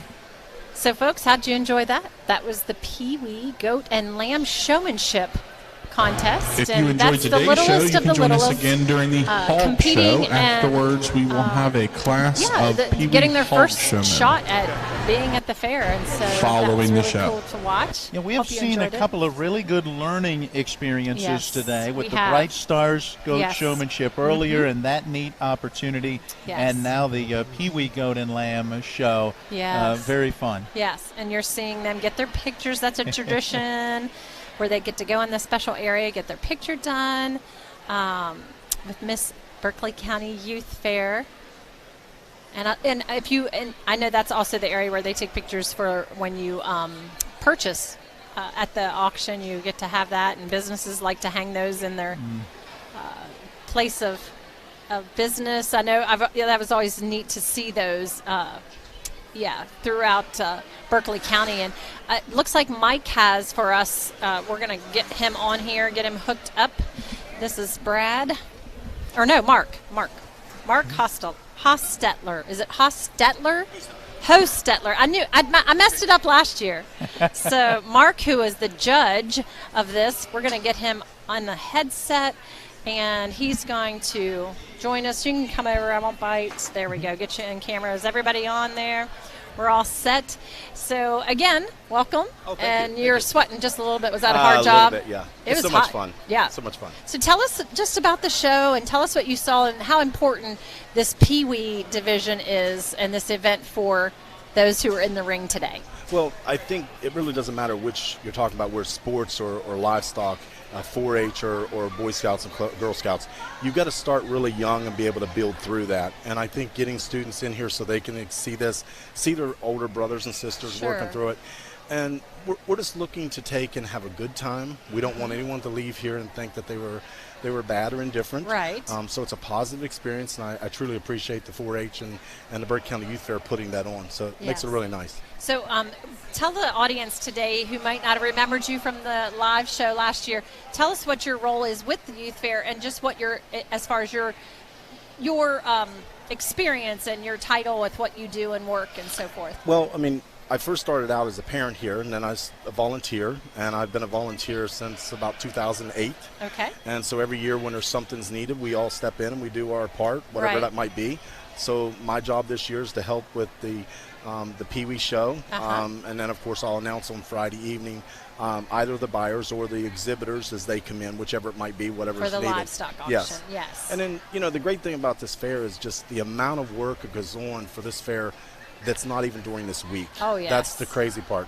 In 3 weeks, they will start preparing for 2022.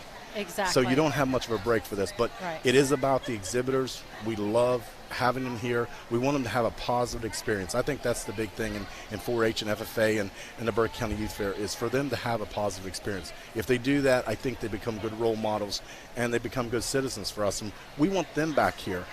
Right. I see now that students or people that I work with in 2010 are now sitting at the tables as chairs. Wow. And that's really what this is about, because we need to make sure that they keep this going. We need a tradition, and we want to make sure that lasts. So the Peewee age group, what was that?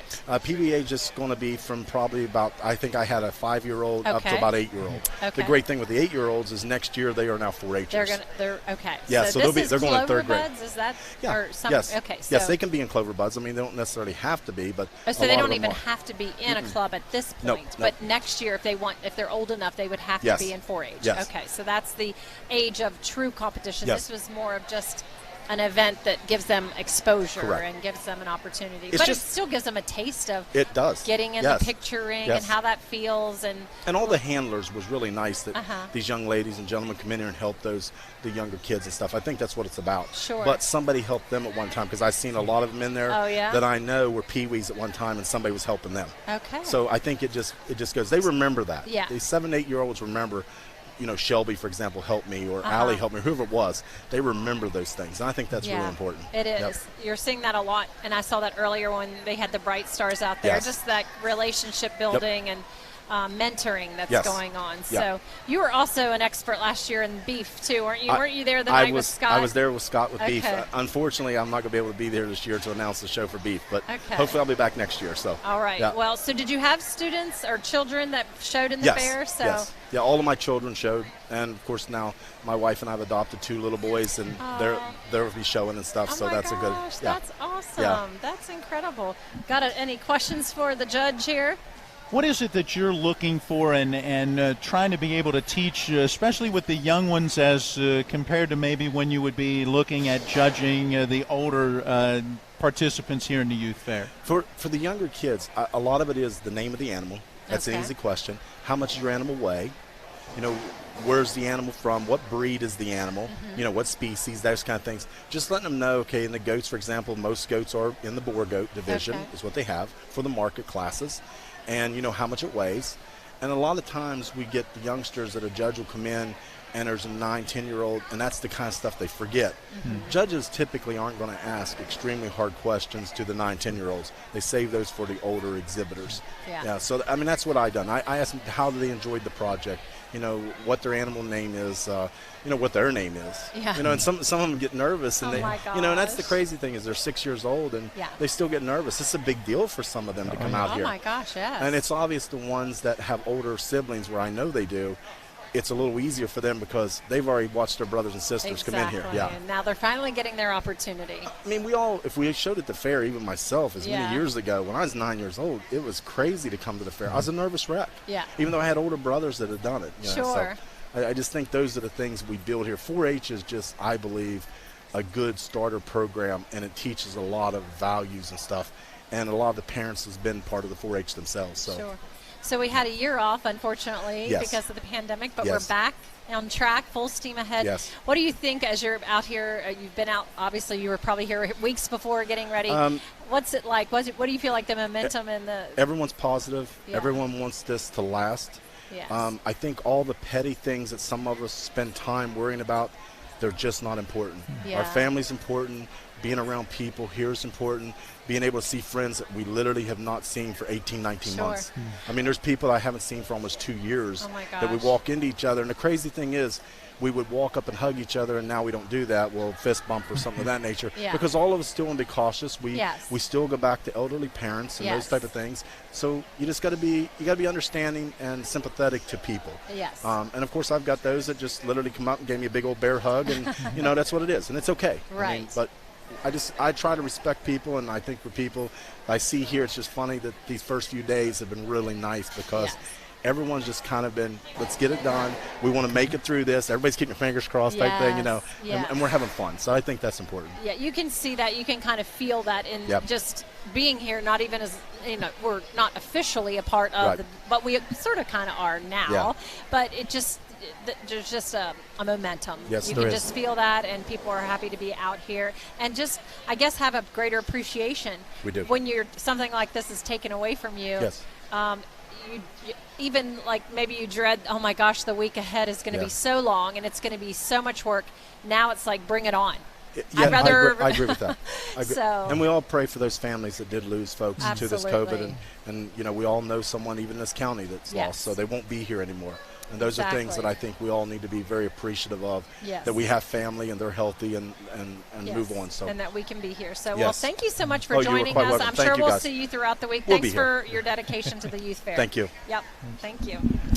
All right. With that, we need to go ahead and take a break. Okay, let's do that. Let's do it. A 5-minute timeout from back at the studio, and then we shall return as we work our way towards the small pet show and cat show coming up here in the indoor arena. It is scheduled to begin right around 6. Sounds good. All right, a 5-minute break back at the studio. Our title sponsor for TV10 coverage of the Berkeley County Youth Fair is Panhandle Dumpsters. We're back after this. Let's talk trash, because when it comes to trash, you have options. Panhandle Dumpsters is a local family-owned garbage hauling company serving both residential and commercial customers with weekly trash pickup, dumpster service, yard waste pickup, and bulk pickups too. Panhandle Dumpsters will give you a free trash can and provide curbside service for just $23 a month. Panhandle Dumpsters features a fleet of quieter, eco-friendly garbage trucks, thereby reducing the noise usually associated with pickup. Switch now and save up to 30%. Call 833-DUMP-STR, panhandledumpsters.com. They're my closest friends. We've been through a lot together.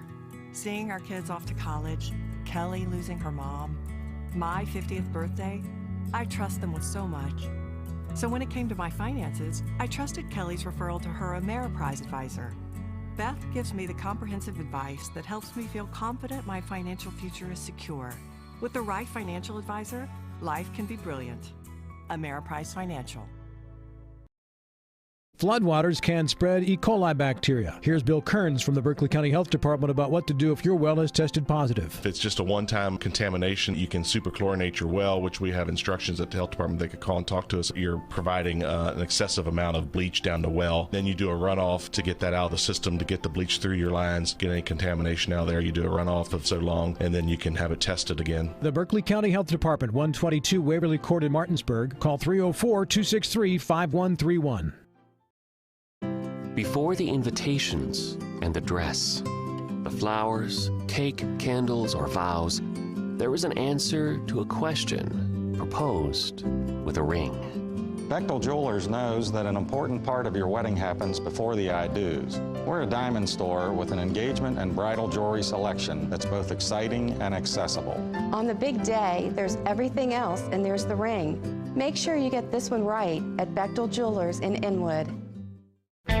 3 cheers for free delivery from South Berkeley Pharmacy to your front door. South Berkeley Pharmacy, home healthcare specialists, is more than just a pharmacy. We have the best gift shop in town, and nobody beats our service. South Berkeley Pharmacy, home healthcare specialists. southberkeleypharmacy.com. The Mid-Atlantic Group has been serving the area's insurance needs for 40 years. We are an independent insurance agency, therefore we can offer insurance from many insurance companies. Find the right coverage at the right price with Easy Payment Plan. Located at 201 West Martin Street in Martinsburg, the Mid-Atlantic Group is easily accessible from Morgan, Jefferson, and Berkeley County. To set up an appointment with a local insurance professional, give them a call today at 304-267-8989. That's the Mid-Atlantic Group at 201 West Martin Street in Martinsburg. Let them help insure you today. 3 cheers for free delivery from South Berkeley Pharmacy to your front door. South Berkeley Pharmacy, home healthcare specialists, is more than just a pharmacy. We have the best gift shop in town, and nobody beats our service. South Berkeley Pharmacy, home healthcare specialists. southberkeleypharmacy.com.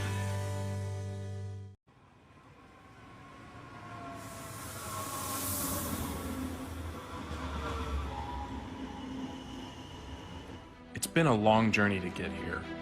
A year ago, it seemed like the world stopped.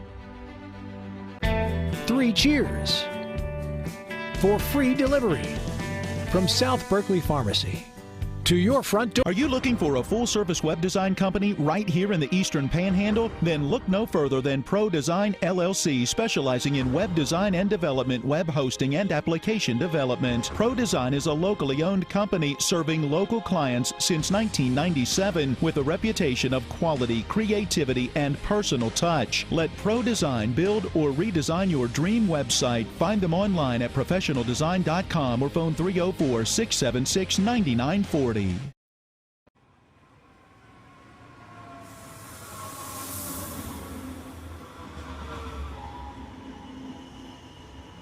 It's been a long journey to get here. A year ago, it seemed like the world stopped. But you know what didn't stop? You know who couldn't stop? The Berkeley County Youth Fair. Sure, we had to learn a new normal, but that didn't stop our community from rallying around our best and brightest young farmers. Animals were still raised and auctioned off. Attention was still given to our rising stars, and we made do with what we were given. But that's in the past, and 2021 is all about the future. And here at Berkeley County Youth Fair, we are full steam ahead.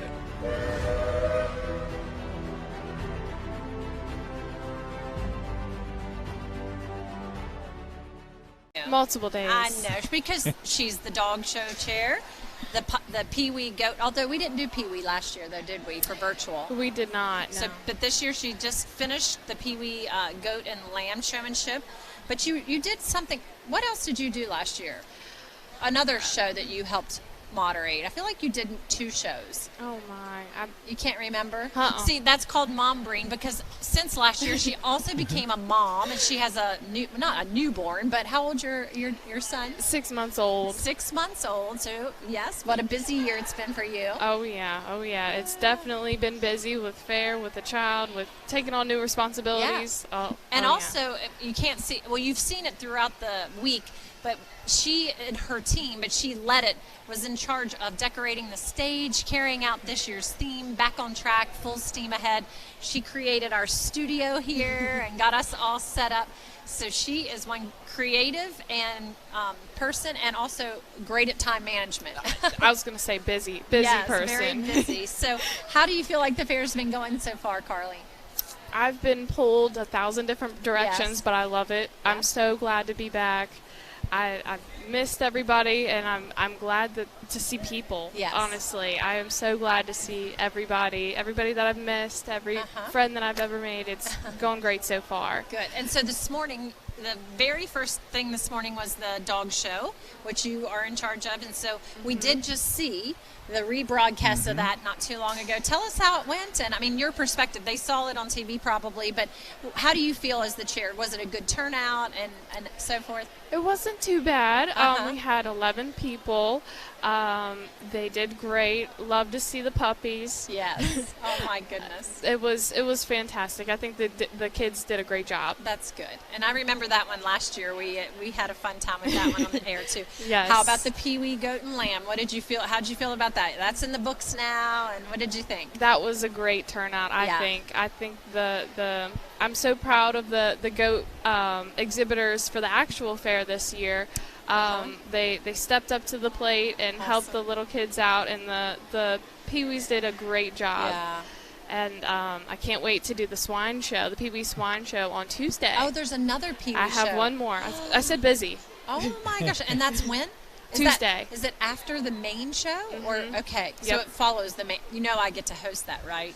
Yes. So excited with Mikey. Thank goodness he is going to be there to help me. I was really nervous, and then when he said he was hosting with me, I'm like, okay, well, I'll just put the mic in front of him anytime I need, come at a you take the lead. loss for words. Exactly. So there's actually, that's fun. I can't imagine the Peewees with the hogs in there. Is it more appropriate to say swine, or can you say hogs? What is appropriate? Either or. Either or. Okay. We know what you mean. Okay. All right. So are they harder to manage than a lamb or a goat? At that age? Especially at that age. I'm 22 years old, never showed a hog. I want to be able to be in control and hold a halter. So hats off to them, and hats off to the Peewees for wanting to take that on. So is that new added this year? Yes, we just had the goats 2 years ago, and then we added lambs and hogs. Okay, that's exciting. I can't wait to see that. We're going to be recording it, and then anything that we don't cover live, we'll show at some other point during the week. So we'll have that. So tell me your inspiration behind obviously there was a theme, and that made it somewhat, gave you a direction, so that's good. But yeah, it's just, you took it to a whole nother level. How long did it take, and what was that like? Weeks. Yeah. Weeks for the decorations. The theme, I got the responsibility back in October. I was thinking, couldn't come up with anything. So you actually came up with the theme? No, my husband did. Get out. That's awesome. So I'm so proud of him, and he got to see, I took the theme and ran with it. So it came out of his head, but all the decor came out of mine. So it was a team effort, and I'm glad I could share that with him. That is so exciting. You know what?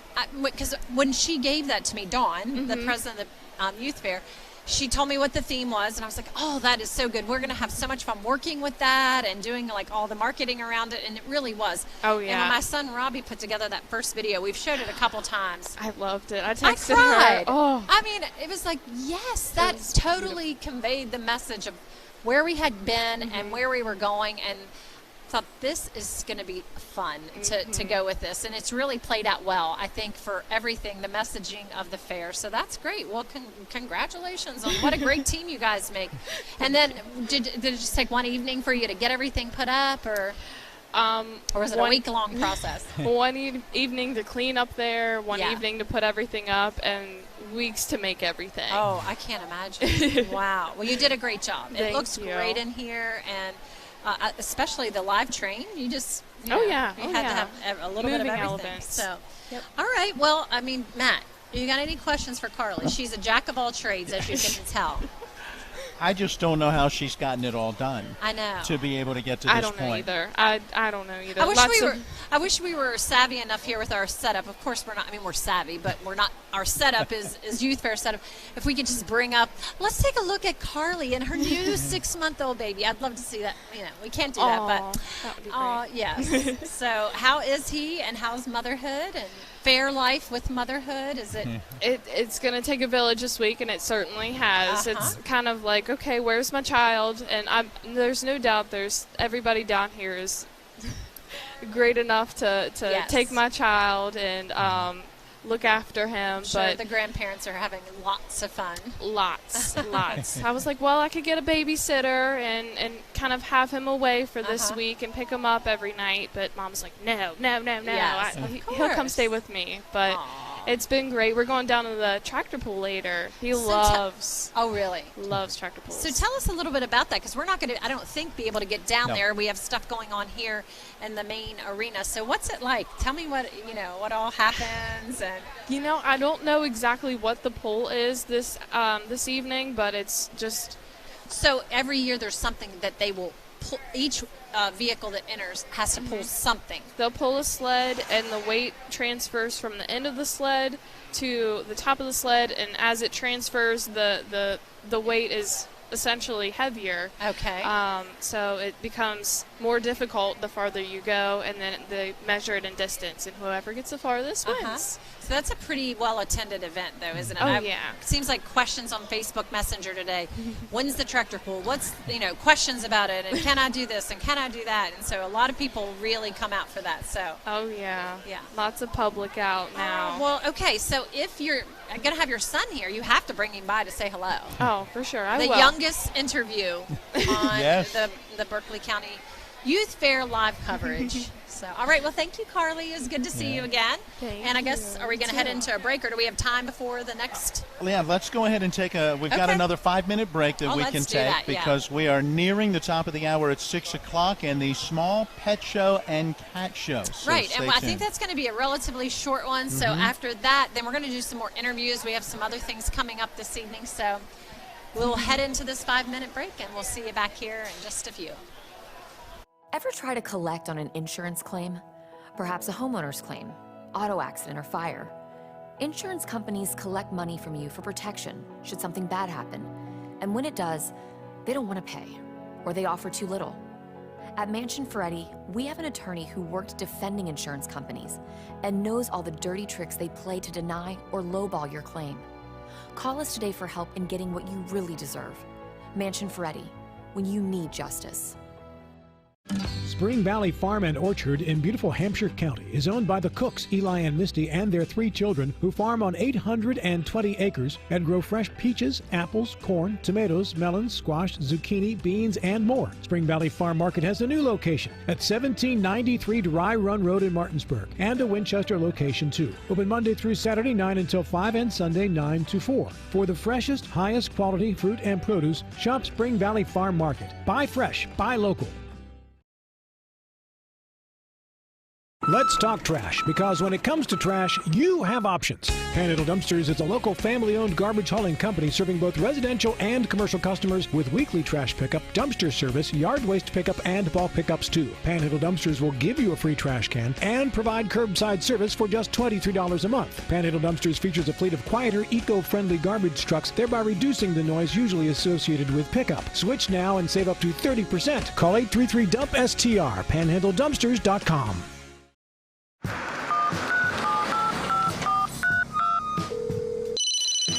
Hello? We're here again 3 times in the past 2 days. You're where? Bechtel Jewelers. Look. Can Mom hear you? No, she's in a diamond coma. Get her the pendant, or I will. Hey, that's my credit card. What? Can't hear you, Dad. You're breaking up. It's going to take more than a crying baby to wake her out of this diamond coma. You're going to need a mega dose of jewelry from Bechtel Jewelers. They're my closest friends. We've been through a lot together. Seeing our kids off to college, Kelly losing her mom, my 50th birthday. I trust them with so much. So when it came to my finances, I trusted Kelly's referral to her Ameriprise advisor. Beth gives me the comprehensive advice that helps me feel confident my financial future is secure. With the right financial advisor, life can be brilliant. Ameriprise Financial. Floodwaters can spread E. coli bacteria. Here's Bill Kearns from the Berkeley County Health Department about what to do if your well is tested positive. If it's just a one-time contamination, you can superchlorinate your well, which we have instructions at the health department. They could call and talk to us. You're providing an excessive amount of bleach down the well. Then you do a runoff to get that out of the system, to get the bleach through your lines, get any contamination out of there. You do a runoff of so long, and then you can have it tested again. The Berkeley County Health Department, 122 Waverly Court in Martinsburg. Call 304-263-5131. Are you looking for a full-service web design company right here in the Eastern Panhandle? Then look no further than Pro Design LLC, specializing in web design and development, web hosting, and application development. Pro Design is a locally owned company serving local clients since 1997 with a reputation of quality, creativity, and personal touch. Let Pro Design build or redesign your dream website. Find them online at professionaldesign.com or phone 304-676-9940. With 4 new car dealerships and 4 used car dealerships in 3 states, Parsons is the largest used car and fastest growing new car dealer in the tri-state area. Take Parsons Ford with huge savings on hundreds of new Fords, financing from 0%. Parsons' goal of financing for all, and Parsons' famous above-market trade-in allowances that help make Parsons #1 for used cars too. See why so many won't buy anywhere but Parsons Ford in Martinsburg. We became #1 by making you #1 first. Parsons.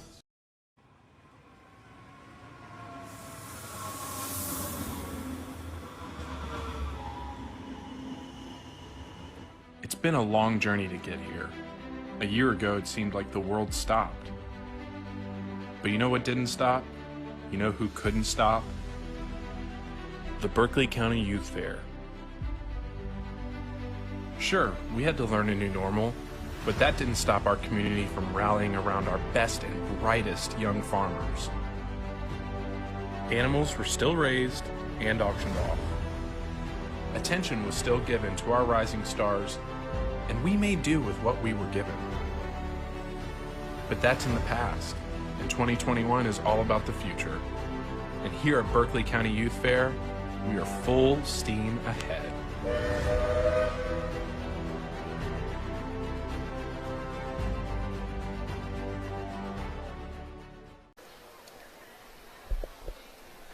We are looking at one pet that will be a part of the upcoming small pet show and a cat show, but waiting on some of the others. Yeah. So we're just minutes away from the small pet and cat show. Just a few entries in this one, but nonetheless, it'll be fun to watch. And, you know, as the whole day has been very educational, right? So we are looking forward to that. I have to ask the question of the separation of small pets / cat show and what the difference would be. I guess meaning like why isn't a cat? Well, there was a dog show earlier, so a small dog. I don't know if that means a small dog would be in this, or if they would have been in the dog maybe, category. For example, we know that, as you said, we have a pet over here to our left of our table. Already arrived, a ferret. A ferret. Okay, so that's a small pet. So that's maybe I would assume. We should have asked our dog show person who was here, Carly. But the dogs all fall into the dog show. Okay. And then I'm guessing that unless it could be what they're required to do within the show, like as far as what they're judged upon. Right. It could be that. I don't know. Looks like I see a couple of posters. There's a poster of Tom and one that says Hartley, which I believe looks to be a cat from this angle. Okay. All right, I have a potbelly pig at home. You should have brought Well, I mean, I'm too old, but my daughter is 15. She'll be 16, so she could potentially, I guess, enter with. Is she in a 4-H club? She has not to be FFA, right now. 4-H, or Boys and Girls Club, is from what I understand. That's in order to show. Our 3 boys did 4-H through the years, but our daughter is not to this point, and so we'd have to get her involved. But I don't know if Millie, as a potbelly pig, she wouldn't go in the swine competition, I don't believe, because she's not for meat. No, she is definitely a pet, right? She is a pet, yeah. She thinks she's a dog. So, well, like I said to you earlier, I have a coonhound at home, my granddog, who thinks that he is a schnauzer. So, yeah, it's all who we surround ourselves with, correct? That's it, yes. Okay, well, this will be fun. We're looking forward to it. Still waiting to see where all the participants are and see if they looking for them as they arrive. We're laughing because we can see Miss Berkeley County Youth Fair over there holding the ferret, and she was really excited about that, wasn't she, earlier? She was. I don't think she's met one maybe before, or maybe she just was excited to hold one. I don't know, but she got her wish over there. And but people are starting to fill out the stands to watch it. I will be glad to report that the Berkeley County Youth Fair concession stand is rocking it. Yes. I got to sample some of that earlier. I got to have good old traditional French fries with cheese and meat sauce that was homemade, and it was delicious. The ladies have done a great job, as always, and so that was good. I'm waiting for my daughter to come back with a funnel cake because I told you all that the funnel cake place wasn't going to be open until Tuesday. But word on the what should we say, not street, but Fairgrounds, Fairgrounds, is yes. that there's another funnel cake operator. So we'll see. We're waiting to see if that shows up here at the table for us to sample.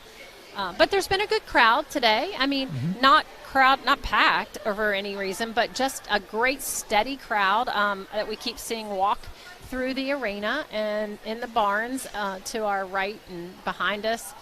It's been a good day at the Berkeley County Youth Fairgrounds, and thank you guys so much for joining us online or on TV, TV 10 and YouTube and watching. And you know that they definitely can tune in. If you miss any segment and you're like, darn it, I really wanted to watch the swine show or the beef show or anything today, anything at all, we will have an archive on the TV 10 YouTube page. You can go back and rewatch those as often as you'd like. So, what else do we got? We're waiting for everything to start. And well, we'll have a special interview coming up once the small pet show ends. Yes. We'll have a little bit of time, but we want to get you ready for the 4-H style show. That's later. correct. That'll be later. And Jan Chansey, who we interviewed last night, will also be back. She's going to tell us what we're, to prepare us for what we're going to see later with the style review show. We also have, I believe, if she makes it into the arena, we're going to talk to Shelly Shoppert, and she's in charge of the commercial vendors as well as the food vendors. So even though we've been telling you a little bit about this and that, she can really give you the 411 on all of those things and what you might be able to shop for while you're down here or taste while you're down here. So we'll have her coming on. And who else did we say? Is that it? Maybe Miss Youth Fair. She's been around here multiple times. Maybe we'll get her to stop by and tell us a highlight for her day. She will be ready for bed tonight. Oh, my gosh. And rest up for tomorrow. I know, I will too. Oh, my goodness. And then we have to do recap tomorrow morning at 8 o'clock with Dave and Rob. That'll be fun. But it's just, this is a youth fair week. We got to experience it full out. It's a lot of long hours and hard work, but so worth it to be back here at the Youth Fairgrounds, back on track and full steam ahead. So, well, we're just waiting for the critters to show up, right? Yeah, it seems that's the big wait right now. We understand the small pet show. These are not animals that are regularly on display, so to speak, or in the barn area. Right. They are being brought in specifically for this event. By the owners, yes. Yeah. Okay. And we'll head home at the end of the day. And so we may be waiting for a few of those late arrivals. So cute. Yeah, I'm looking forward to seeing the ferret. I am too, and just seeing what they're required to do in the ring with them, right. And it will be fun. Will there be tricks? Yes, I know. I feel like that's last year, if I recall, on the virtual show, we did see them. They actually did, when they submitted their videos, they would show a trick if they had one, and that was kind of cool to see that. And right, I'm thinking back and remembering all those from last year. It's all coming back to me. And I tell you, the kids last year really did a tremendous job with those videos. They did. Anybody that's ever done a live type of event and then you're asked to do something where it's recorded, it's not easy when you're standing there by yourself and mom or dad or a sibling, whomever, is recording through, more than likely a phone. Exactly. And you have to go through all of the steps that you would normally go through here. Right. That's very, very challenging, and they did a tremendous job last year. And then whoever was responsible for the organization from the fair to Matt Crawford and Donnie and everybody in studio to line everything up. She was a machine. That's all you can say. Goodness. She was like sending things left and right, and she really worked hard. She had seen a sample from another fair, I don't know where it was, across the nation. She was researching how can we still do this. And she brought the idea in and really found an example of how we could do that. And, honestly, can you imagine if we had been in a different decade with less technology, you couldn't have pulled it off. No. Because, if you didn't have a cell phone, an iPhone, not everybody has the cat show and the small pet show. Okay, we are ready this to evening get started. Our judge will be Sharon Lentz, and she's going to introduce herself.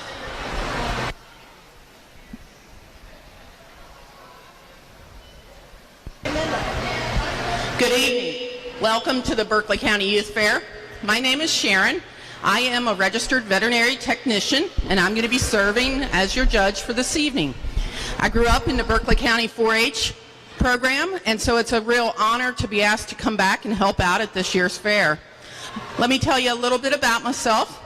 I went to college at Potomac State College in Kaiser, West Virginia, and then from there I went to an online program to get my veterinary technician certification through St. Petersburg College in Florida. I then worked in veterinary medicine for about 20 years, ended up getting my specialty certification in emergency and critical care medicine. I went on to manage a 6-doctor veterinary practice down in Bethesda, Maryland, and then just recently, as of December, I was hired by Blue Ridge Community and Technical College to develop a veterinary technician certification program in Martinsburg. So that's a real need. As a lot of people know, we only have like 2 other colleges in West Virginia. So if any of you are interested in becoming credentialed veterinary technicians, shout out to me after the judging this evening, and I'll be happy to give you some information on that. At this time, I think we're ready to start with our program. Okay, first in the ring, we're going to do the cat show with Miss Reagan Chansey.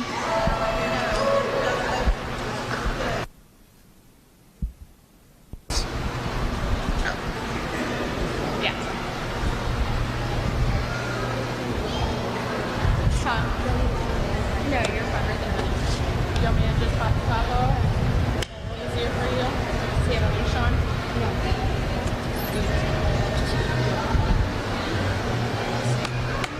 Make the flights a little simpler here. You got this one right here. Oh, she's got him. She's got him.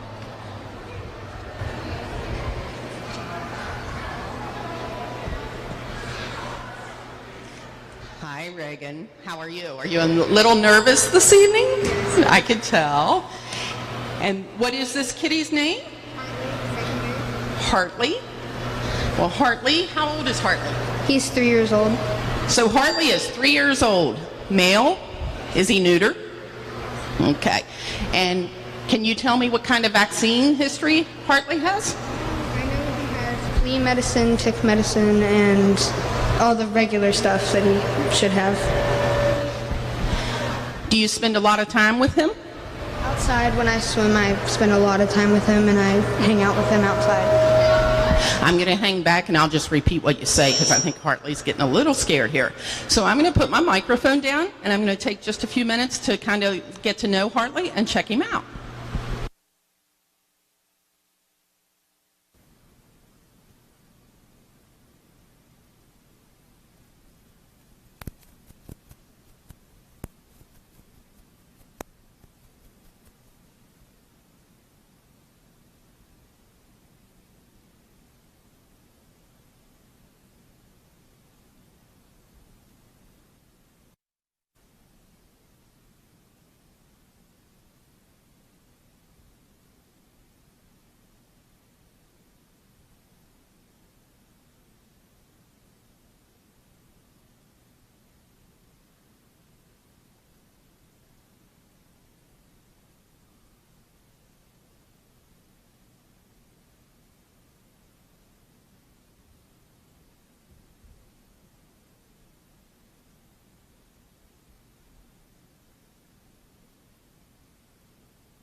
So our exhibitor this evening really knows a lot about her kitty. For that reason, I'm going to award her a blue ribbon for this project.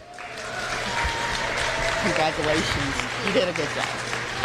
So the reason we put Kitty away is because he was getting a little apprehensive and we didn't want to have any accident of him getting away or anything. So safety first, right? Let's give her a big round. She is also going to be our grand champion.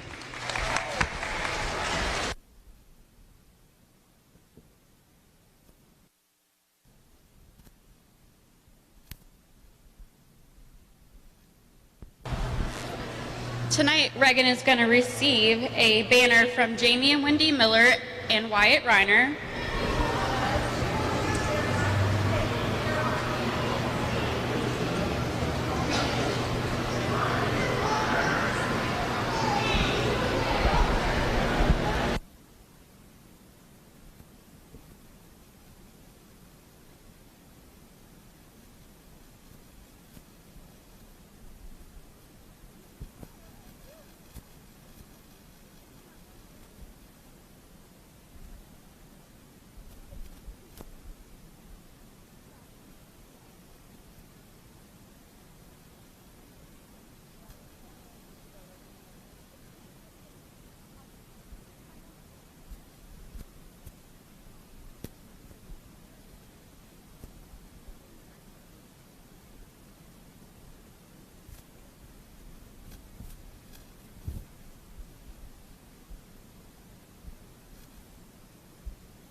Next in the ring, we're going to have our small pet with Miss Carly Hornby.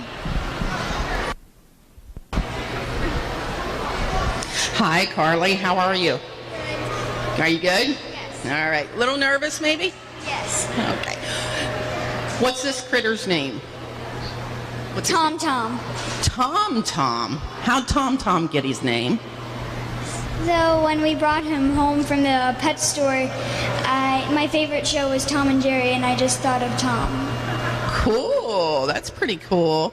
So he's pretty inquisitive, isn't he? Yes. What all do you do with him at home? I like to get him out and let him run around and then take him on walks with his leash. So he walks on a leash for you? When you walk him on a leash, do you go where he wants to go, or does he go where you want to go? He goes where I want to go. Yeah. She says, he goes where I want to go. All right. How old is Tom Tom? He is 4 years old. Do you give him any vaccines, any health care? He's had the distemper. And why does he need a distemper vaccine?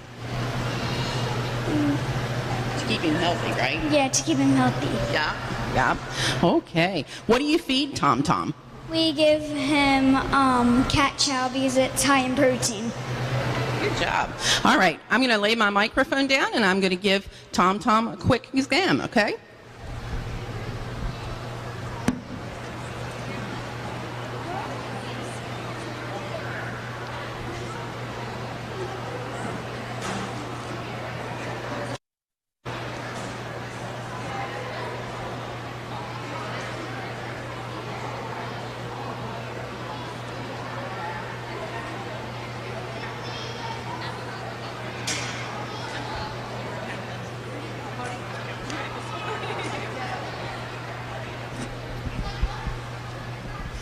Well, I have some good news. You won your class. Obviously, Tom Tom is well taken care of as well. You can tell that she spends a lot of time with him because of how friendly he is.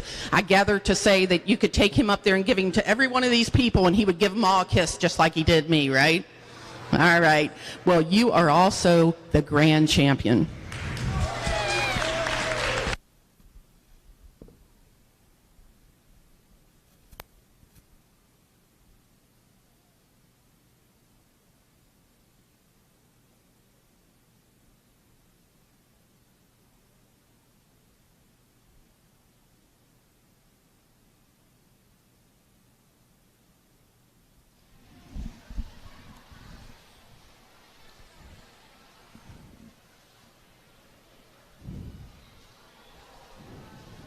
Aww.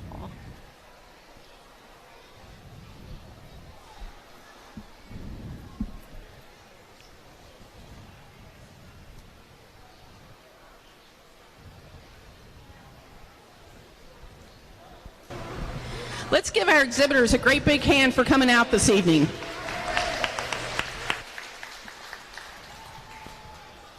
This evening, Carly receives a banner there you sponsored have it, by our Inwood pet Animal show. Center.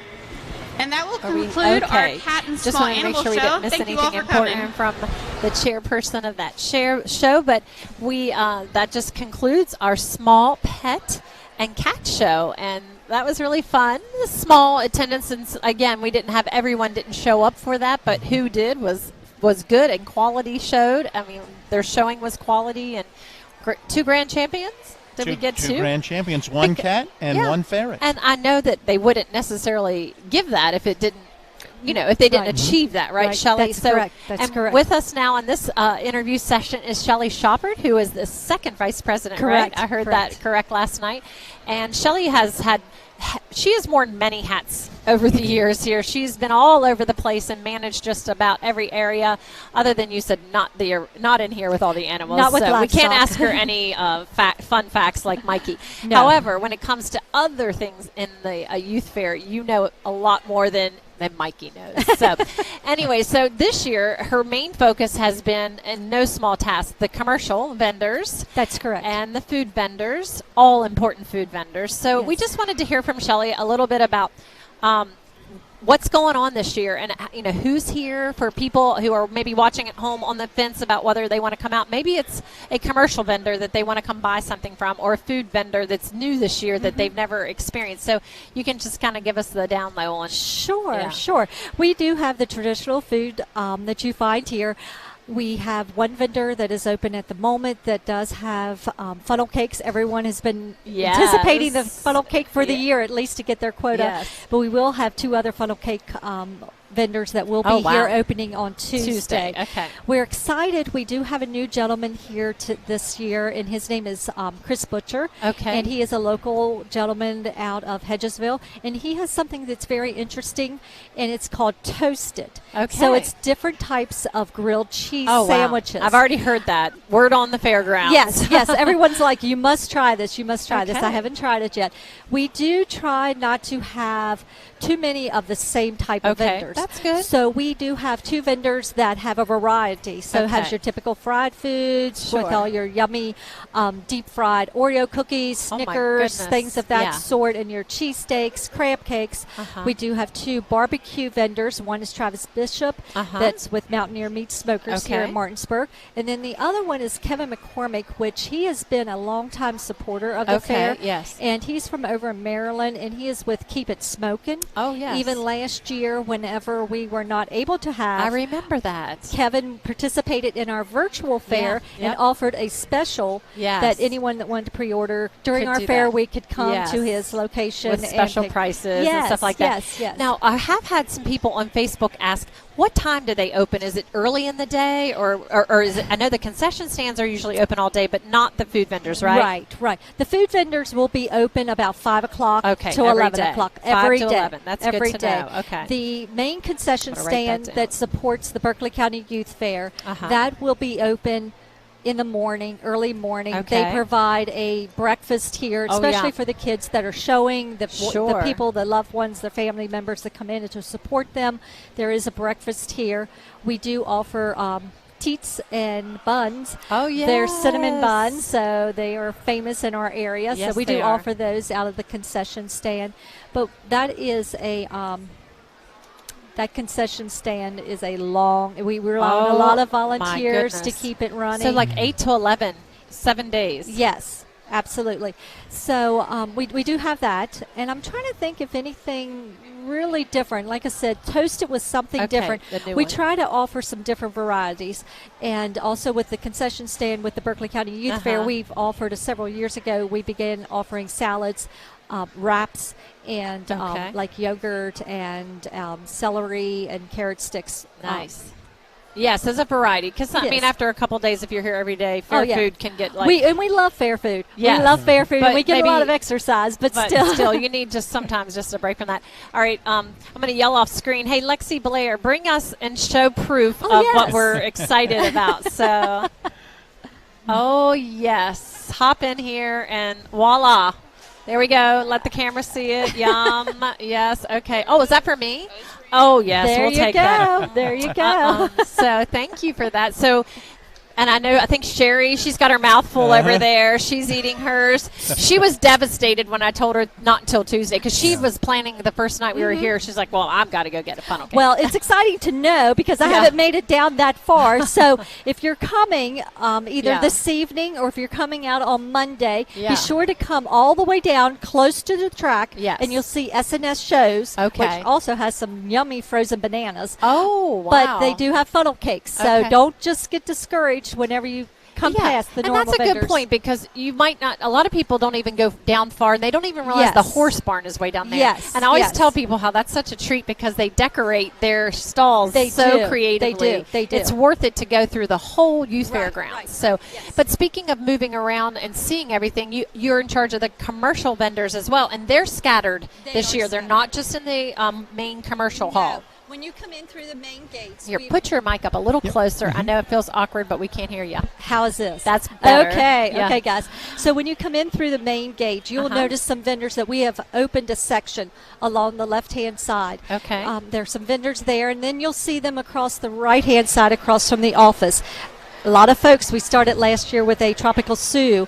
She has some specialty teas. We all love the Young Farmer's sweet tea during the week. Yeah. But this lady has some flavored teas, watermelon, peach, different varieties. But she will not be here until Tuesday also. Okay. There's just some conflicting schedules this year. And with COVID, with the year that we've had in the years past, we've just had to adjust. And we're okay. We're going with that this year. And also, while I'm talking about that, I want to mention the carnival. Yes. The carnival had a conflict. Because you're in charge of that, too. Yes. So pretty much everything from there all the way up through the hill. Okay. But the carnival is new to our area. They do go to Jefferson County. Okay. It's the Cole Amusements, and they will be here. They actually arrived this afternoon. Okay. They started pulling in, so that's what we've been busy accepting them and getting them into our area and having them settle down. They will begin putting all the rides and everything together tomorrow and having them placed. And then, of course, as we talked, they must be inspected. Sure. So we have to go through West important. Virginia State Inspection.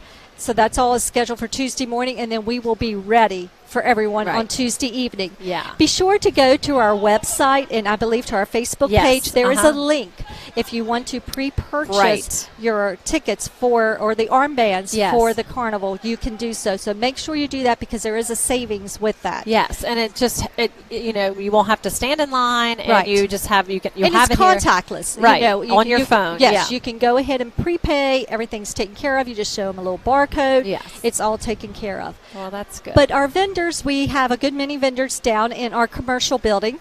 There's some on the lot whenever you come in, and as I mentioned, I got sidetracked because I was going through the ground layout.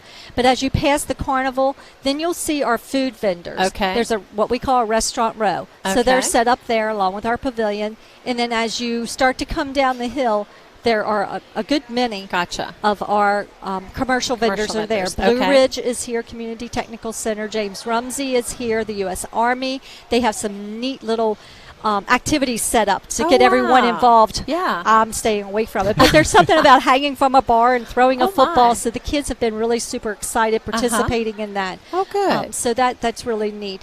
We have a gentleman that spray paints and does this beautiful work on T-shirts or license plates and specializes them. So there's something for everyone. Inside the commercial vendor building, there are some different types. So if you're at that age and you're looking for a financial advisor or something, just someone that you kind of don't have to commit to, but you can kind of get some general information. Exactly. So this year we have some different people that are in there. We have some actual craft vendors. Okay. And then we also have some financial advisors. We have some political parties. We have the Hedgesville FFA, who has some cast iron cutouts that they have made for their fundraiser for themselves. And I'm trying to think who else.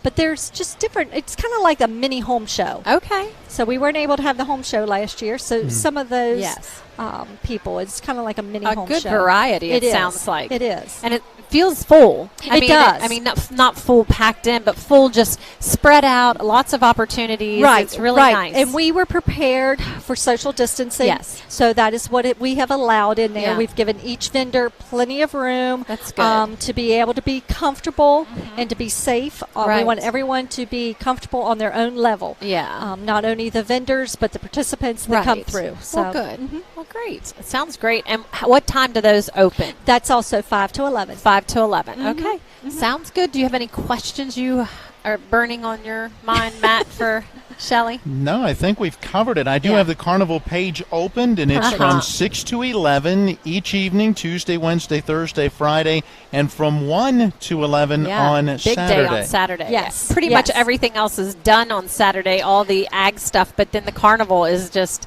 a big day for them. It is. It is. And then we'll have, I'm sorry, I don't have it marked, but there's an activity on the track for Saturday evening. Oh, good. All right. So when you come in, you do have something for the kids or the families, but then also look at Saturday evening. Saturday evening on the track, it is the flat drag. Good at thing 7 you brought that p.m. up because we have been wondering what the heck that means. Well, do you know? I got to go back to the Thursday night. Oh, yes, that one too. UTVSXS flat drags. Well, we need to get Lanny Schreck in here to talk to you about that, because these are something new that we're doing. So we're excited for those opportunities. So he needs to give us the 411. You have to let him know. Yes. We're out for You're him. Tracking him. I'll just tell him, I'll send him over. Yes, Time please you just need to see. We need some clarification. Yes, absolutely. Absolutely. Yeah. Anything else on that list you got for Shelley? I do want to mention the chicken barbecue. Oh, please do. Oh, that is just delicious. Yes. The chicken barbecue is Wednesday evening. Do you have the times? I think 4 p.m. is what it says. 4 p.m. Yes. 4 p.m. It is also our Senior Citizen Day. So if you are 62 and at older, the gate. That's you right. can get in for free Awesome. before 5 o'clock. So you can get in before 5, get your meal, and be all set to go. Listen, Matt knows what the chicken barbecue is. That's all he has talked about this week. Well, I mean, we've only been Just here 2 days. But follow anyways, your nose. so he's ready for that, and we're excited to watch the process. We might get some early morning shots and show how the process, and that's sponsored, as always, by Farm Credit, right? Yes, it is. So yes, I was hoping we need to get Becky and and Jeannie on to talk about that and just their long-standing sponsorship of that. So. I'm looking at Wednesday. We're not officially on air until 4:30, so I So have you a half an hour You to have be time. able to Well, we're get in gonna. line. I was gonna say maybe we'll just video and watch and get ready. the journey of Matt to the chicken barbecue. Absolutely. Hey. From start to finish. Yes. Start to finish. There you go. All right. So well, that's pretty much covers everything. Yes. I think there's a funnel cake with my name on it right here. Yes. So in the break, I'm going to take care of that a little bit. I won't eat this whole thing. Maybe I will. I don't know. I might need some goat She's got 5 minutes. milk. Let's see if she can get it all Great. down. Thank you, Shelley. Thank you. All right. All right, let's do that. You start eating. I'll lead us in. We've got a 5-minute break to take, and then we will be back and see who we talk to next. We are heading into the 4-H Style Show coming up at 7:30. Our title sponsor is Panhandle Dumpsters. We thank them and each of our sponsors for giving us the chance to be here for TV10 coverage of the 74th Annual Berkeley County Youth Fair. Once again, a 5-minute timeout. We'll be back after this. Ever try to collect on an insurance claim? Perhaps a homeowner's claim, auto accident, or fire. Insurance companies collect money from you for protection should something bad happen. And when it does, they don't want to pay, or they offer too little.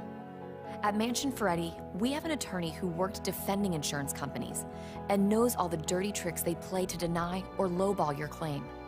Call us today for help in getting what you really deserve. Mansion Ferretti, when you need justice. Let's talk trash, because when it comes to trash, you have options. Panhandle Dumpsters is a local family-owned garbage hauling company serving both residential and commercial customers with weekly trash pickup, dumpster service, yard waste pickup, and bulk pickups too. Panhandle Dumpsters will give you a free trash can and provide curbside service for just $23 a month. Panhandle Dumpsters features a fleet of quieter, eco-friendly garbage trucks, thereby reducing the noise usually associated with pickup. Switch now and save up to 30%. Call 833-DUMP-STR, panhandledumpsters.com. Floodwaters can spread E. coli bacteria. Here's Bill Kearns from the Berkeley County Health Department about what to do if your well is tested positive. If it's just a one-time contamination, you can superchlorinate your well, which we have instructions at the health department. They could call and talk to us. You're providing an excessive amount of bleach down the well. Then you do a runoff to get that out of the system, to get the bleach through your lines, get any contamination out of there. You do a runoff of so long, and then you can have it tested again. The Berkeley County Health Department, 122 Waverly Court in Martinsburg.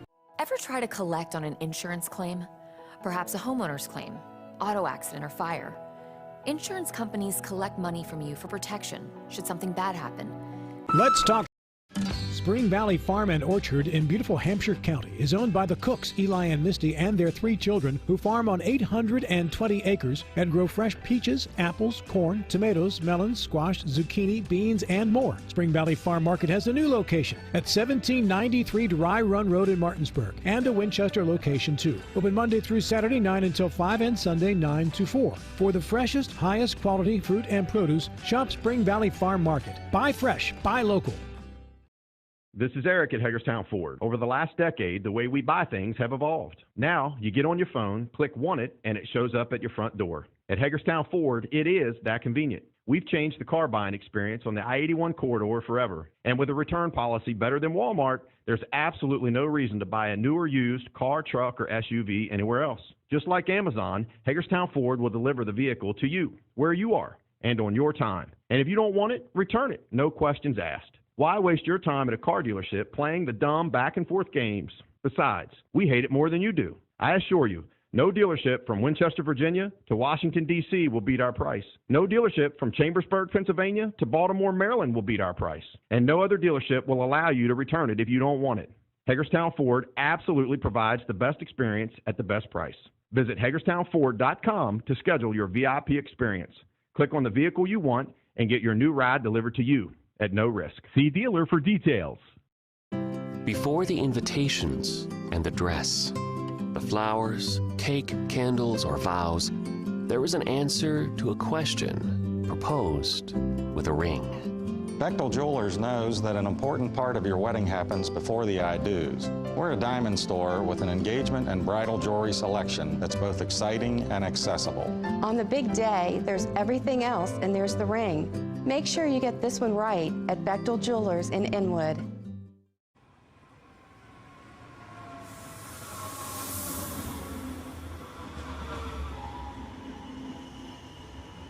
It's been a long journey to get here. A year ago, it seemed like the world stopped. But you know what didn't stop? You know who couldn't stop? The Berkeley County Youth Fair. Sure, we had to learn a new normal, but that didn't stop our community from rallying around our best and brightest young farmers. Animals were still raised and auctioned off. Attention was still given to our rising stars, and we made do with what we were given. But that's in the past, and 2021 is all about the future. And here at Berkeley County Youth Fair, we are full steam ahead.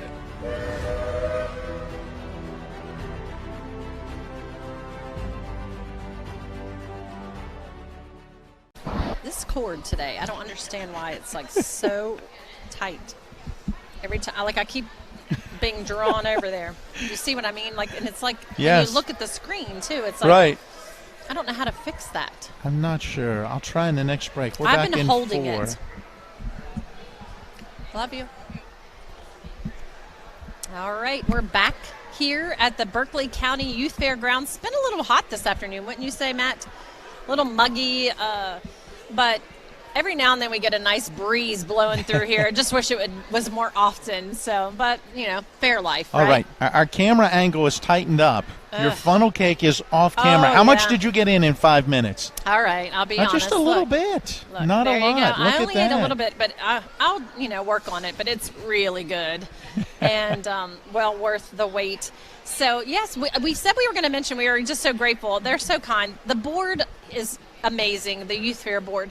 Not only are they hard workers, but they're appreciative people, and they always make sure that they appreciate everyone who plays a part. I can't even lift mine. It's so heavy. It's this cute little mug right here, and it has candies all in it, and the flowers just have brightened up our stage today, haven't they? And I like this little thing that's inside of it's inside of. But may I advise you, take the candies home with you tonight and put them in the fridge. I went for a Kit Kat earlier, and I drank it. Oh, my gosh. So, I know I'm kind of worried about that because I was going to show you, but let me see if I can grab it.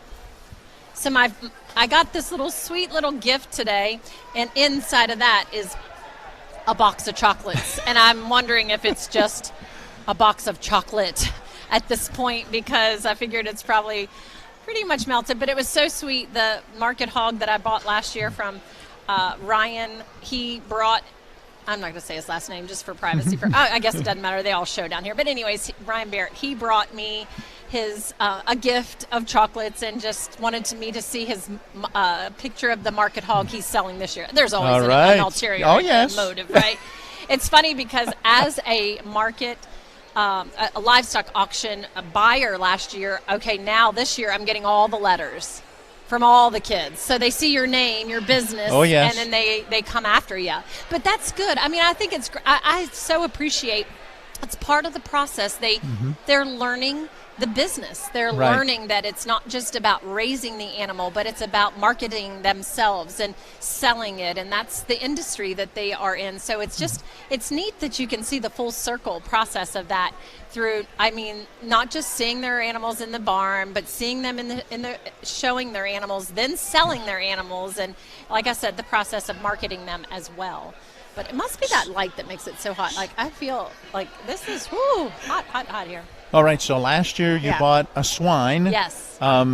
In the market for a different type of animal this year, or was the sausage and bacon? It was so good and so on point, and we went through that right away. So I'm kind of like, of course I'm drawn to that, but we already have beef in our freezer because my brother-in-law raises them, so I'm not in the market for that. I hold up the cups. We had goat milk earlier. We did have goat milk. Interested in goat. I'm not sure that I've eaten. Goats. Maybe once before. Could you just keep the goat for you could keep the goat as a pet. It take care of the grass, right? Isn't that what you do? And, didn't Caroline say that Bucky's wasn't it that bought hers, and so yes, and it's as a pet. As a pet, yep. And so I think that's also a lot of people do buy them just to maintain grass. Grass maintenance. So I could do that. I don't think my dogs would go for that. Bringing a goat home. No, not thinking that. I don't know. You never know. So there's goats. Yes. There's sheep as well. That's correct. So right? you can have a leg of lamb, I believe so, or you can do the cow or the swine. I believe are the 4 animals that will be part of the livestock sale, which is Friday. Now you said we will be here live for that event. Does that mean we will be here until like 1 a.m.? Because I have heard in the past. I've not participated myself. Neither, not live. I've watched a small part of it before leaving, but it can go deep into the night, I hear. That is what I understand as well, which I know we aren't. We may be taking things in and out of commercial, but they say it's nonstop. So, and I think we're just going to turn it over to the auctioneer. Yes. Was he here? He was not here. He's coming with us on Thursday. We're going to interview Drew Bohr, and he's going to kind of give everybody out there just an idea of what to expect for the auction. Also, just if you're interested in coming out and participating, what you need to be prepared for, how you do that. And so I think once he starts, we're just going with him all night long. I need to know, like, if I, get an itch on my back and you see my hand go up to here, are they going to be pointing right? Yeah. Are they pointing at me? And then boom, sold, and I'm going. I wasn't really bidding. I don't have $2,000. No, it's not I wasn't ready for that, but. And we've got to get him to do a little bit on the air because there's nothing like hearing an auctioneer. I know. Go through the numbers. It's definitely a calling. It is. Yeah. Absolutely, and so that'll be a lot of fun on Friday. And like you said, those big.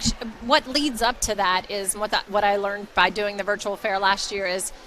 That's why these shows throughout the week are so important for those market animals, for the swine, the beef, the lamb, and the goat, because how they perform in the ring also raises their value to market at the livestock auction. So, people tend to go for and wait on the grand champions, or, they're going to look at the placement of that, because obviously the judging partly is looking at the quality of that animal and whether it's marketable and how it's cut and all of that we learned last year. So it's a big deal to show well. So we're going to get to experience that. We're going to have, as we said, the team is going to record or be live for all of those shows this week, and we're going to get firsthand, I guess, look at that. And I also heard, we've heard this too, that the showmanship, that's another show in itself. Like, they're going to show their animals for just their quality, but then they actually do showmanship,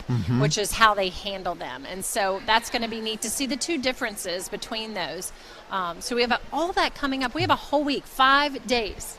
Are you ready? It feels like we've already been here 5 days. In a good way. In a good way. It's been awesome so far. So we look at tomorrow, Monday morning. We'll be doing recording because it's 8 a.m. that the rabbit show and the goat show will both be going on. The rabbit show is at the Poultry and Rabbit Pavilion. Okay. The goat show will be here in the indoor arena. Okay. And then when we go live on the air at 3:30, we'll be leading up to 4 p.m. when the sheep show will so we'll be place. Taking care of. So that'll be a lot of just watching it, and you know, we might get a few opportunities, maybe a few interviews in there. Then Tuesday morning we'll be recording as you and Mikey lead the swine show here in the indoor arena. That is again at 8 a.m. So you're up bright and early. That I am. and wait a second, I see on here 9 a.m., so I don't know why. Now I've heard it's 8 a.m., but you're right, it is 8, but on the brochure, this is from the brochure. Well, now hang on a minute. The 8 a.m. may be because this is my Mike Hornby executive producer list. Think you're right. So this may be the, hey, be here early, but no, I do see an 8 a.m. on the that must have been swine a typo from show, the brochure, so. but no big deal. But, yeah, so bright and early. But I'm also doing, like we said, I'm going to be up at 8 o'clock with Mike and Dave, See, I'm getting Dave tired. and Rob. Dave and Rob. Sorry, Rob. But we're going to do a recap every morning and just kind of get people excited. Give away some free gate tickets. Nice. We gave away 3 family 4-packs on Thursday, so we'll be giving away some more of those as well. And so, yeah, what else do we have coming up? Swine, this is Tuesday. This is Tuesday, the swine show, and that seems to be the main show of the day. Now, it's pretty long. Yes. It's pretty long. But then, oh my gosh, the horses.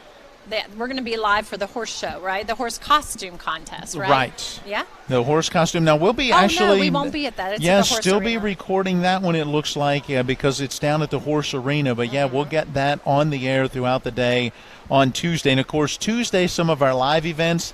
Fun. The donut eating contest, Fun. the ice cream eating contest. Fun. And Livestock Jeopardy. Yes. I look forward to that, and we will see the knowledge of some of our fair participants as to their livestock. Exactly. And, of course, Tuesday's a biggie because the carnival is going to be gone. Noise levels will probably increase quite a bit that night. Yes. And it will definitely increase from 8:30 to 10 o'clock as line dancing takes place. And you're the celebrity line dancer, correct? I have never done that in my life, so if anyone follows me, there will be a lot of tripping and falling, more than likely. Well, if that is required of me, I'm bringing a stand-in, which was my daughter who just was here. She can do all the line dancing. So, yeah, that's what's on tap for Tuesday. Also, there's something in the arena that people – the bull riding. Yeah, and yes. so there have been a lot of questions about the bull riding and what all that would be, what all is happening with the bull riding. And we know that Shelley did confirm that a lot of people are asking about, they call it mutton busting. Yes. And so it's when the little kids get on the sheep and are able to ride. And if you're watching out there, I'll put a note also on Facebook later to let those who've asked know. We really don't know for sure because there's an actual professional group that comes in to do that show, the bull riding show. So it's a new group this year, so they aren't sure, having not worked with this group before, if they will offer that. So I guess you'll just have to, if you want to be a part of that, come out and enjoy the bull riding and the rodeo show, and hopefully they'll have that included and your child could be a part of it as well. Not only mutton busting, but have you been down to watch the bull riding through the years and seen what they call bull hockey? I haven't seen that, and then also, I guess, barrel racing takes place that night, yes, too. Barrel racing. Now, that is a load of fun. That's a big night, yeah, so a lot of people come out for this. We've seen some very small young ladies riding riding those giant horses through the barrels, and, they're leaning practically sideways going around. It has certainly been fun. Now, the bull hockey, on the other hand, it's for the I guess you'd say young at heart, the teen, the young 20, the one that says, I ain't scared of no bull. And they will set up 4 barrels to create goals. Okay. And then 2 separate teams, and your job is to try to get the bull to chase you through your barrels to score a goal. It's hockey with a bull. And, a couple of years back, the last time we were here on the Fairgrounds, we watched a young man get flipped upside down. He got the bull to go through. Sign a waiver, I'm sure they do. But bull hockey is fun, too. So we'll see whether those events occur or not, but we'll look forward to that. So it could all be a part of the rodeo. We just have to wait and see. Yes. Oh, my gosh. Is that more what I think food it is? Coming? Sausage biscuit or sausage sandwich has just been personally delivered to us. Thank you so much. I'm telling you, this job just keeps getting better and better. All the perks. Fair food is great. Dinner has been served. So that gets you through the next couple of days. Yeah. And then we'll go through the rest of it here in just a little bit. We've got a special guest that will be joining us again here at the top of the hour at 7 as we work our way to the 4-H style show. Yes. I've seen a couple of young ladies working their way to the dressing room area and getting all of the things set up. So we're looking forward to that show coming up in just a bit. Seeing all that creative talent on display here at the Berkeley County Youth Fair, and where we're live for the 74th year. And well, in the 74th year, we're not live for the 74th because we haven't been around that long. No, we haven't. It is the first year, but it is first, very exciting, is it not? It is. Yeah, it is. Hey, thanks again to Nick Verzolini, who has been back at the studio. Doing a great job. He has now been relieved of his duties so that he can get a little rest to be in for news bright and early tomorrow morning. Gotcha. Spencer Dupuis, who had been here with us, is now back at the studio. So, Spencer, we're going to send it back to you. We'll take another 5-minute break, and on the other side, we'll come back and see what else we get into here at the Berkeley County Youth Fair. And I'm going to finish my funnel cake. There you go. Okay, I need some energy. Back in 5. All right. How we used to change the channel. Honey, can you change the channel? Sure. How we used to order food. What can I get you, hon? Download the new Rocks app and order your favorite food for pickup. They're my closest friends. We've been through a lot together. Seeing our kids off to college, Kelly losing her mom, my 50th birthday, I trust them with so much. So when it came to my finances, I trusted Kelly's referral to her Ameriprise advisor. Beth gives me the comprehensive advice that helps me feel confident my financial future is secure. With the right financial advisor, life can be brilliant. Ameriprise Financial. Ever try to collect on an insurance claim? Perhaps a homeowner's claim, auto accident, or fire. Insurance companies collect money from you for protection should something bad happen. And when it does, they don't want to pay, or they offer too little. At Mansion Ferretti, we have an attorney who worked defending insurance companies and knows all the dirty tricks they play to deny or lowball your claim. Call us today for help in getting what you really deserve. Mansion Ferretti, when you need justice.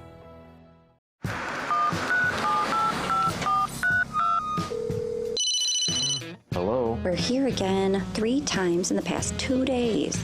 You're where? Bechtel Jewelers. Look. Can Mom hear you? No, she's in a diamond coma. Get her the pendant, or I will. Hey, that's my credit card. What? Can't hear you, Dad. You're breaking up. It's going to take more than a crying baby to wake her out of this diamond coma. You're going to need a mega dose of jewelry from Bechtel Jewelers. 3 cheers for free delivery from South Berkeley Pharmacy to your front door. South Berkeley Pharmacy, home healthcare specialists, is more than just a pharmacy. We have the best gift shop in town, and nobody beats our service. South Berkeley Pharmacy, home healthcare specialists. SouthBerkeleyPharmacy.com.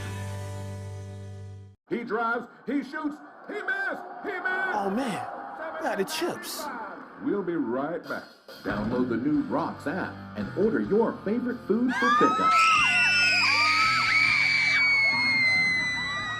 This is Eric at Hagerstown Ford. Over the last decade, the way we buy things have evolved. Now, you get on your phone, click Want It, and it shows up at your front door. At Hagerstown Ford, it is that convenient. We've changed the car buying experience on the I-81 corridor forever. And with a return policy better than Walmart, there's absolutely no reason to buy a new or used car, truck, or SUV anywhere else. Just like Amazon, Hagerstown Ford will deliver the vehicle to you, where you are, and on your time. And if you don't want it, return it. No questions asked. Why waste your time at a car dealership playing the dumb back-and-forth games? Besides, we hate it more than you do. I assure you, no dealership from Winchester, Virginia to Washington, D.C. will beat our price. No dealership from Chambersburg, Pennsylvania to Baltimore, Maryland will beat our price. And no other dealership will allow you to return it if you don't want it. Hagerstown Ford absolutely provides the best experience at the best price. Visit HagerstownFord.com to schedule your VIP experience. Click on the vehicle you want and get your new ride delivered to you at no risk. See dealer for details.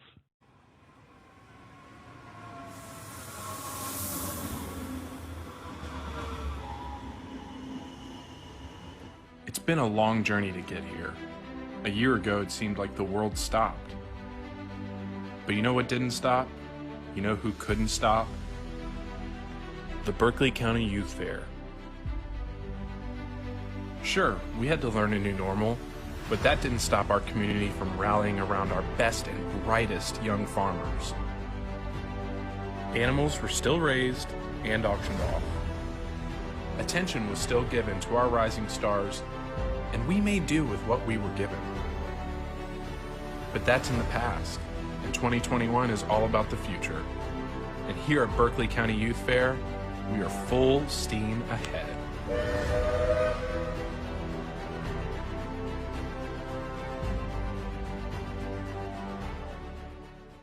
Comment on the oh, here, let me see that for 20 seconds. Oh, yeah. I don't know if it'll, if this will.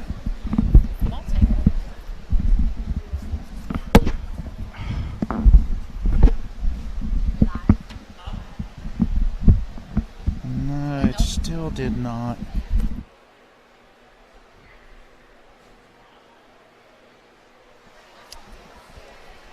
Well, are we back? We are back. We tried to perform a chord miracle. I'm having a little bit of curling issue here. I'll get you to pull your mic up just a little bit. Oh, yeah. Let's do that.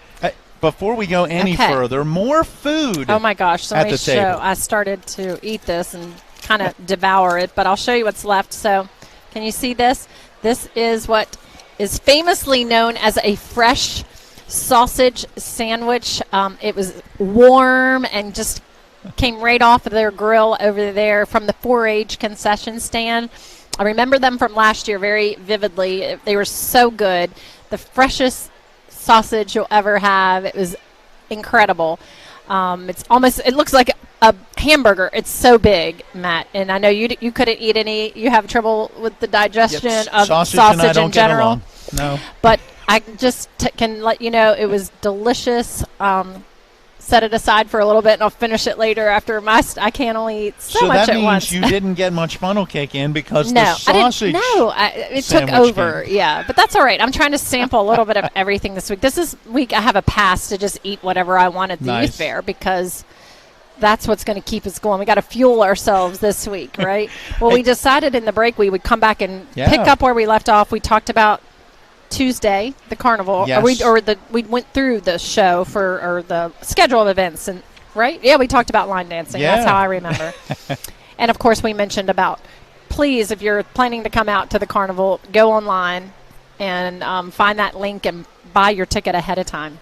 But then we roll into Wednesday, and what does Wednesday look like for us, Matt? Well, again, we'll be doing some recording because of the early events. At 8 a.m., it's the beef show here in the indoor arena. The horse show is out at the horse arena, and the poultry showmanship is going on at the Poultry and Rabbit Pavilion. Now, the poultry is not until 1 o'clock in the afternoon, so there's a little bit of a break there for our camera folks. Colin is back on a camera right now. I'm sure Spencer will be a part of that, perhaps Tyler as well. But we'll be recording those three events as we'll get back on the air again right around 4 o'clock leading into 4:30 when we're on the air at 4:30. My apologies, because 5 o'clock should be a lot of fun. The pig calling contest. Very interesting.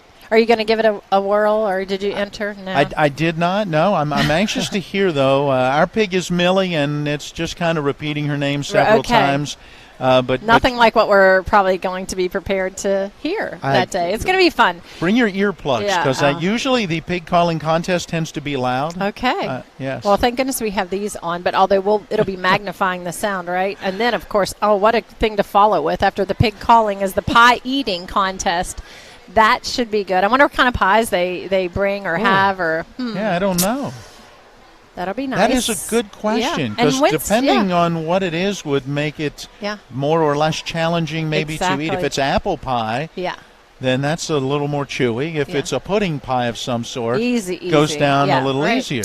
We'll have to see. Something that goes along with the youth fair theme, so I'm not sure what that would be. But Wednesday night's a big night also because, as well as the carnival for live entertainment, is a big night because they have the concerts with the Nashville recording artist, which we've said before is Morgan White. She performs at 6, and then John King goes on, takes the stage at 8 p.m. And for those of you who have asked, you do not need an extra ticket for the concerts. If you pay your gate fee, you are in for both of those. So that'll be exciting for that evening. But we here in the arena, we get to see the cow chip bingo. Yes. So, yes, that'll be fun. We will see how that plays out.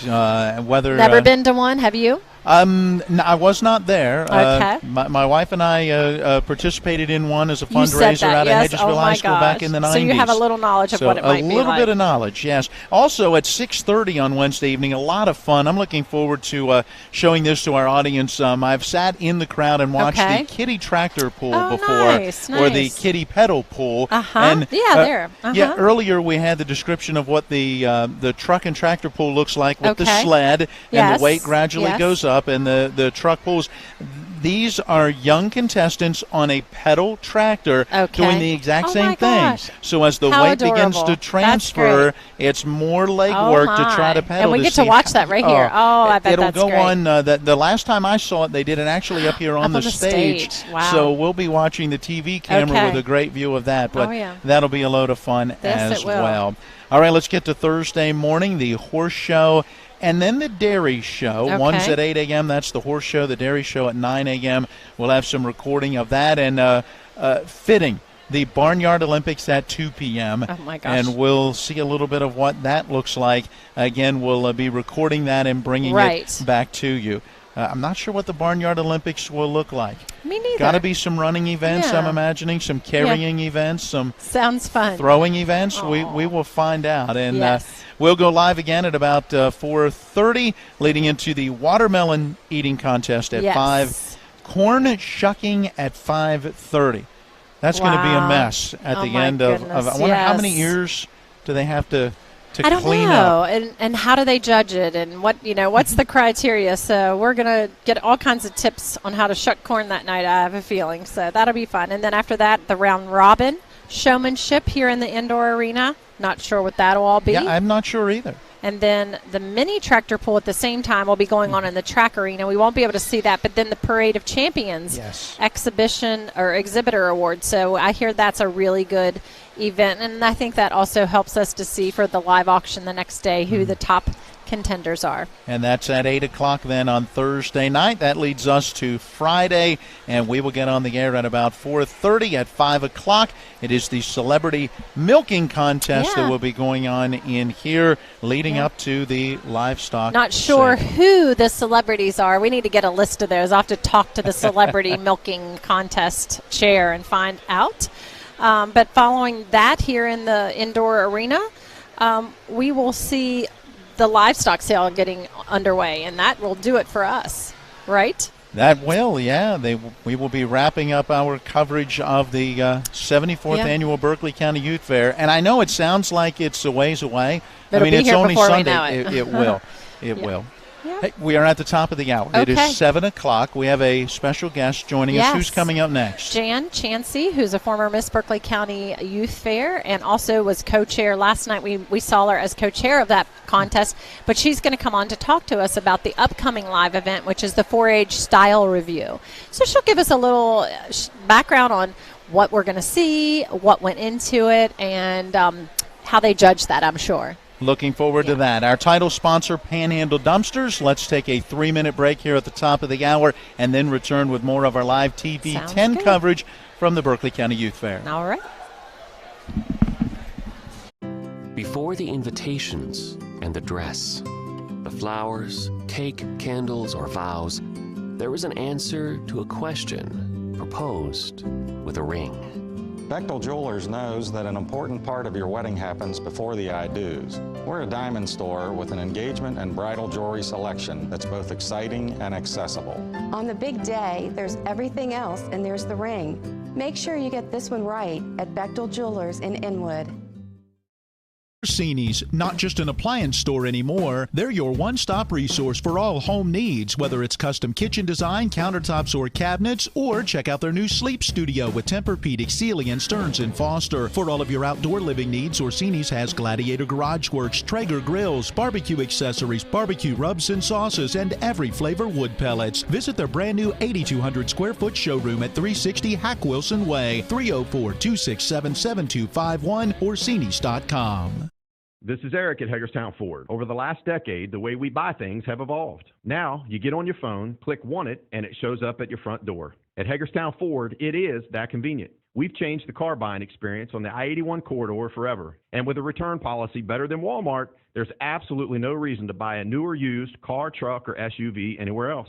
Just like Amazon, Hagerstown Ford will deliver the vehicle to you, where you are, and on your time. And if you don't want it, return it. No questions asked. Why waste your time at a car dealership playing the dumb back-and-forth games? Besides, we hate it more than you do. I assure you, no dealership from Winchester, Virginia to Washington, D.C. will beat our price. No dealership from Chambersburg, Pennsylvania to Baltimore, Maryland will beat our price. And no other dealership will allow you to return it if you don't want it. Hagerstown Ford absolutely provides the best experience at the best price. Visit HagerstownFord.com to schedule your VIP experience. Click on the vehicle you want and get your new ride delivered to you at no risk. See dealer for details.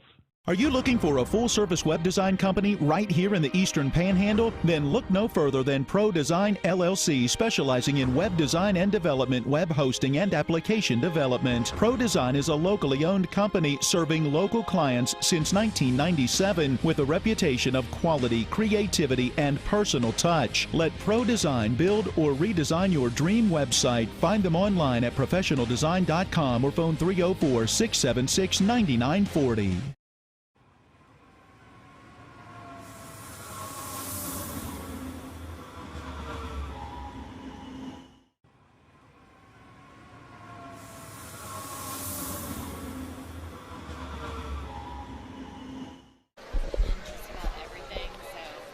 Oh, you've what?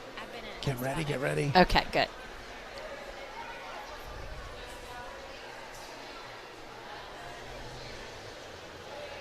Hey, welcome back to live coverage of the Berkeley County Youth Fair. We are moving into the final hour of our coverage, live coverage here today.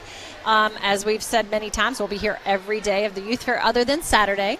And with us now, we have Jan Chansey, who was with us last night. If you were with us for night one, and she is involved in everything here. She's had her hands in everything, probably participated in just about everything here at the fair. But what she's going to share with us now is we're about to see the 4-H Style Review show. So we're going to hear from her about what goes into this, when the participants, maybe when they start working on their projects, and you know, what's the inspiration behind it, what we're going to see, all the good, you know, ins and outs of it, and yeah, just all things style review. So take it away. So many, many years ago, when I was involved in the style review, the very first thing that we would make was a tote bag. Okay. But then we decided, as times have gone on, we want to give other people the opportunity to participate in the style review.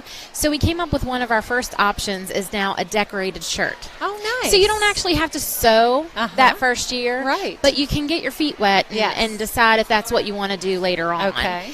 And so this year in our style review, you will see one decorated shirt. Okay. The second thing that we have is an apron. Okay. So that's kind of like a first-year sewer is an apron. Unfortunately, we don't have any seamstresses this year in the apron. Okay. But I will say that we have had female and male participants with the decorated shirt and with the apron. Then we go on to a shirt and shorts. Okay. Is the next year. So as the seamstresses progress, so do the projects. Okay. The difficulty level increases. Okay. Their third or fourth year, they might choose to do a top and a skirt. Okay. And then we have dresses, we have wool, all kinds of things. And one of the nice things about the Berkeley County Youth Fair is that we are probably one of the only, I'm going to step out on a limb and say we're probably the only fair in the state that's still, like county fair, that still has an actual style review. Oh, wow. So there's a lot of them that you might bring in your exhibits and, you know, just hang them up. Okay. That kind of thing, and they might be judged. But we actually judged them a few days ago at Arden United Methodist Church Family Life Center. So we have some local expertises, you know, people that are expertises in sewing, and they come and they judge the outfits. The girls actually modeled them for them because not only is it important for them to be nicely made inside, but they also have to fit. Right. And look nice. Exactly. Yeah. All right. And so then this evening is the the final thing, and they just go up and they just show how proud they are of their exhibit, and then they're awarded with their ribbons and some other special awards. Do they know yet where they've placed? So they have no idea. Okay, they have no idea. That's really nice. So did they all have one, or is it multiple projects? Typically, they stick with one sewing project.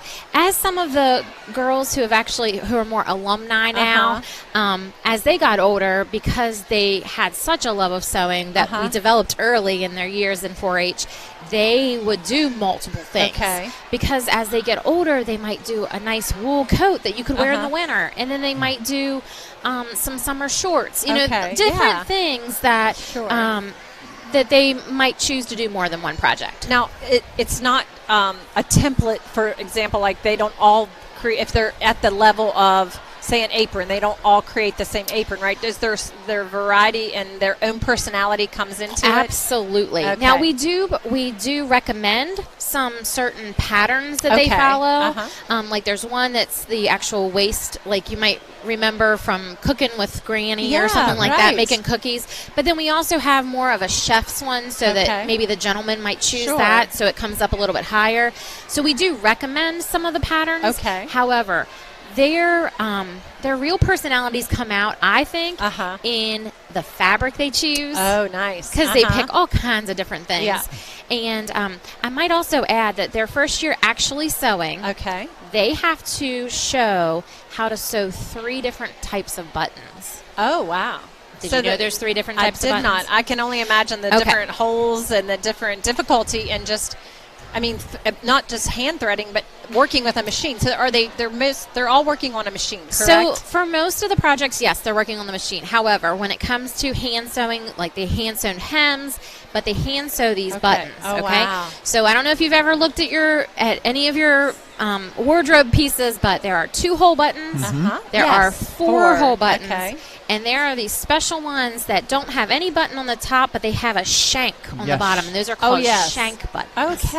So what the most important thing is, the back of the button should look just as neat as the front of the button. That's what I always have a struggle with when I sew, because I'm not very patient. I just want to get the button on, and then in like the back side, oh gosh, it is not pretty at all. Well, I must admit, when I did it for competition, sure, it was nice and neat. But now if I had to put a button in, it's like, let's just do this really quick and get it done. But what a great trade, and what a great thing to teach young women to learn how to sew, and even like you said, even the male participants, the young men who, like, I can't tell you how many times my boys called home from college saying, "Mom, I need a button sewn on." I'm like, okay, it's called needle and thread, and it's real easy. You just put it through.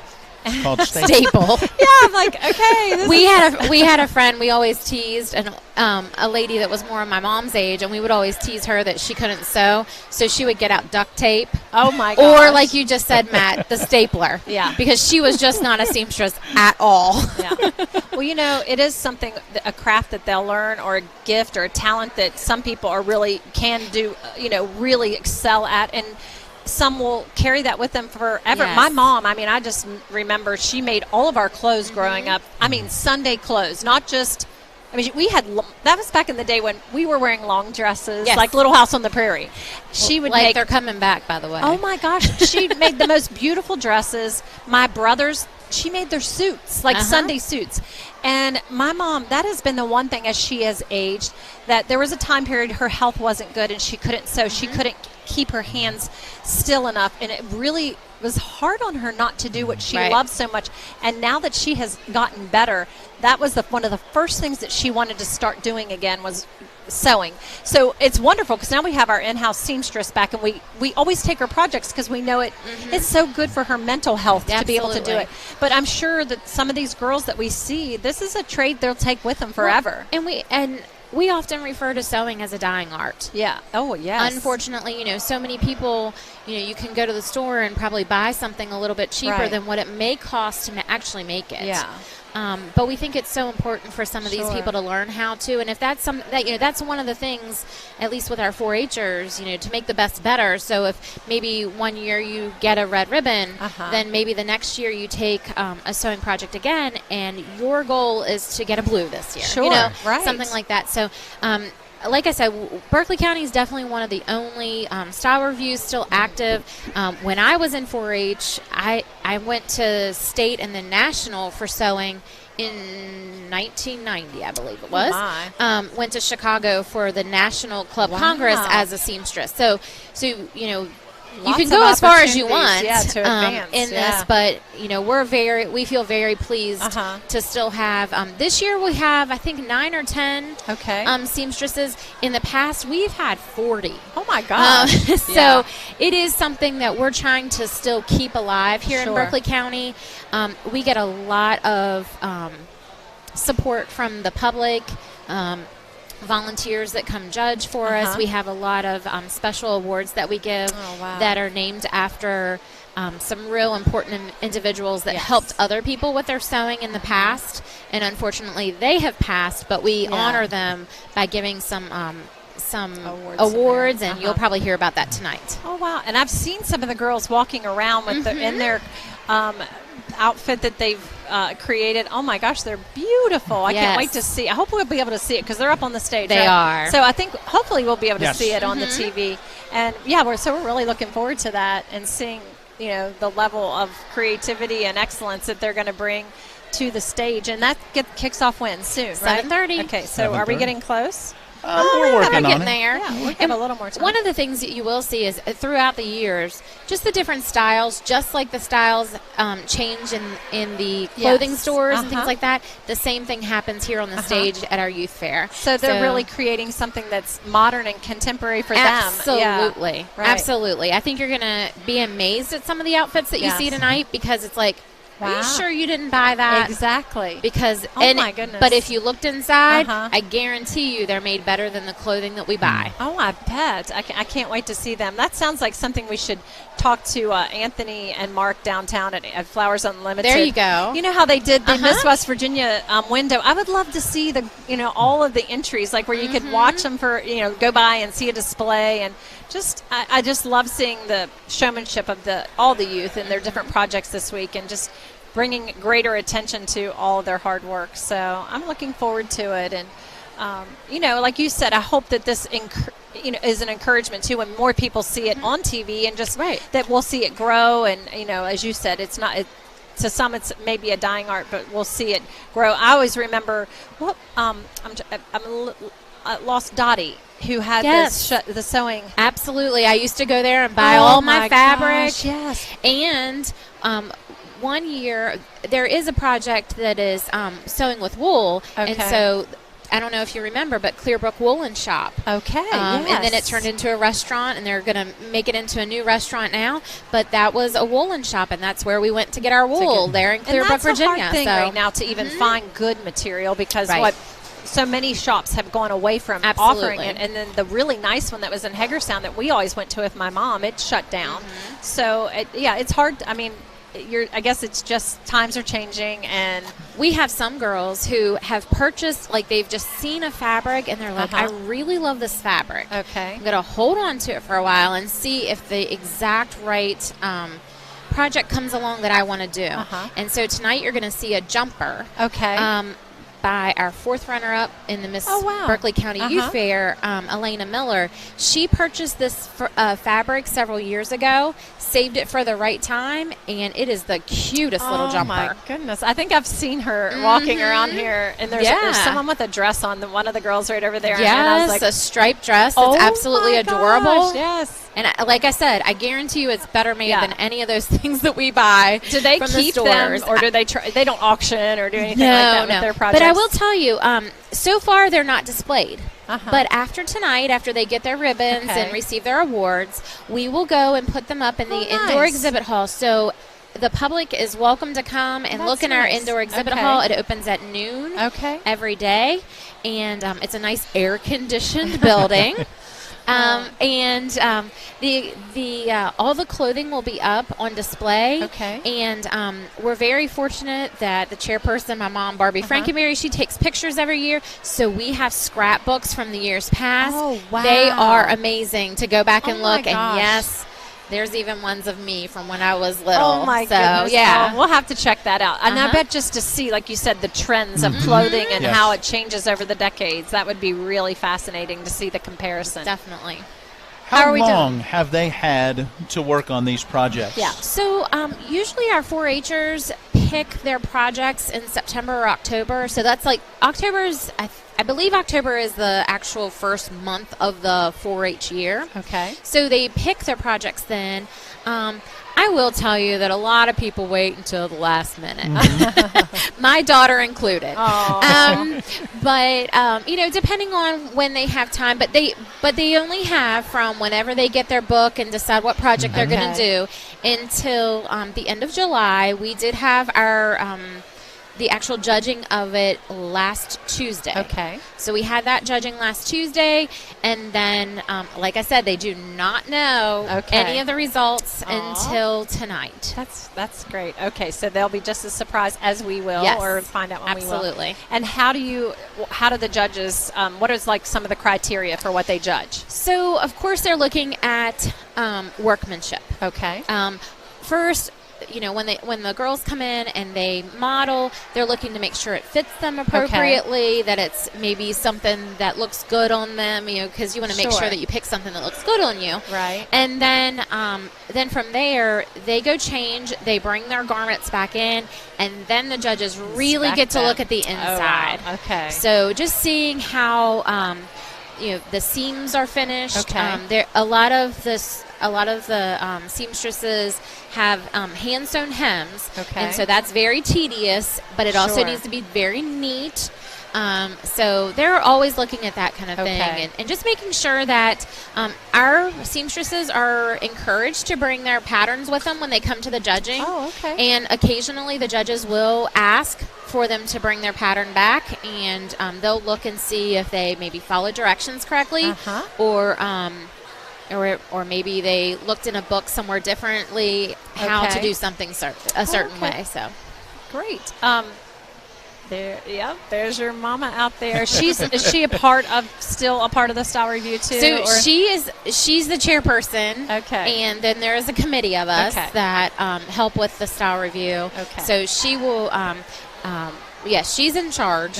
She's large and in charge. And then what's really nice is that we bring back our former Miss Berkeley County Youth Fair, Hannah Alt. She will be our MC for this evening. Oh, wonderful. And our current Miss Youth Fair, Caroline Cook, she will have the honor of gracing the stage for the entire time, but Hannah will actually be reading the script and that kind of thing. So then next year, Caroline gets to step into that role, and our new Miss Youth Fair will sit up there. So we like to use, you know, since we're kind of tied into both events, we like to use that. Absolutely, yeah.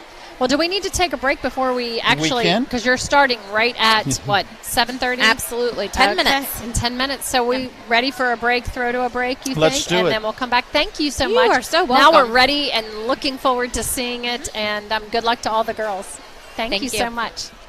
All right, a 3-minute break, and then we'll be back to continue to preview and get you ready for the upcoming 4-H style show. Sounds good. Back after this.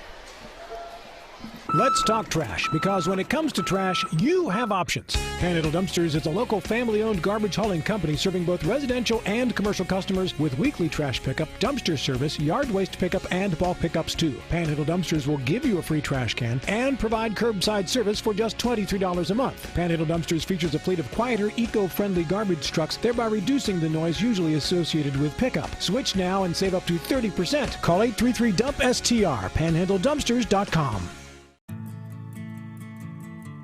They're my closest friends. We've been through a lot together. Seeing our kids off to college, Kelly losing her mom, my 50th birthday, I trust them with so much. So when it came to my finances, I trusted Kelly's referral to her Ameriprise advisor. Beth gives me the comprehensive advice that helps me feel confident my financial future is secure. With the right financial advisor, life can be brilliant. Ameriprise Financial. Spring Valley Farm and Orchard in beautiful Hampshire County is owned by the Cooks, Eli and Misty, and their 3 children who farm on 820 acres and grow fresh peaches, apples, corn, tomatoes, melons, squash, zucchini, beans, and more. Spring Valley Farm Market has a new location at 1793 Dry Run Road in Martinsburg and a Winchester location too. Open Monday through Saturday 9 until 5 and Sunday 9 to 4. For the freshest, highest quality fruit and produce, shop Spring Valley Farm Market. Buy fresh, buy local. There are so many great things to say about the redesigned Honda CR-V. So to save time, we've condensed them down into one easy acronym. OMECUV NAAHAWATESONT. That stands for our most exhilarating compact utility vehicle, now available as a hybrid and with a turbocharged engine standard on non-hybrid trims. See? Simple. The redesigned Honda CR-V. Contact your Honda dealer or shop online. Miller Honda, south of Winchester, home of the lifetime powertrain warranty. www.mymillerhonda.com.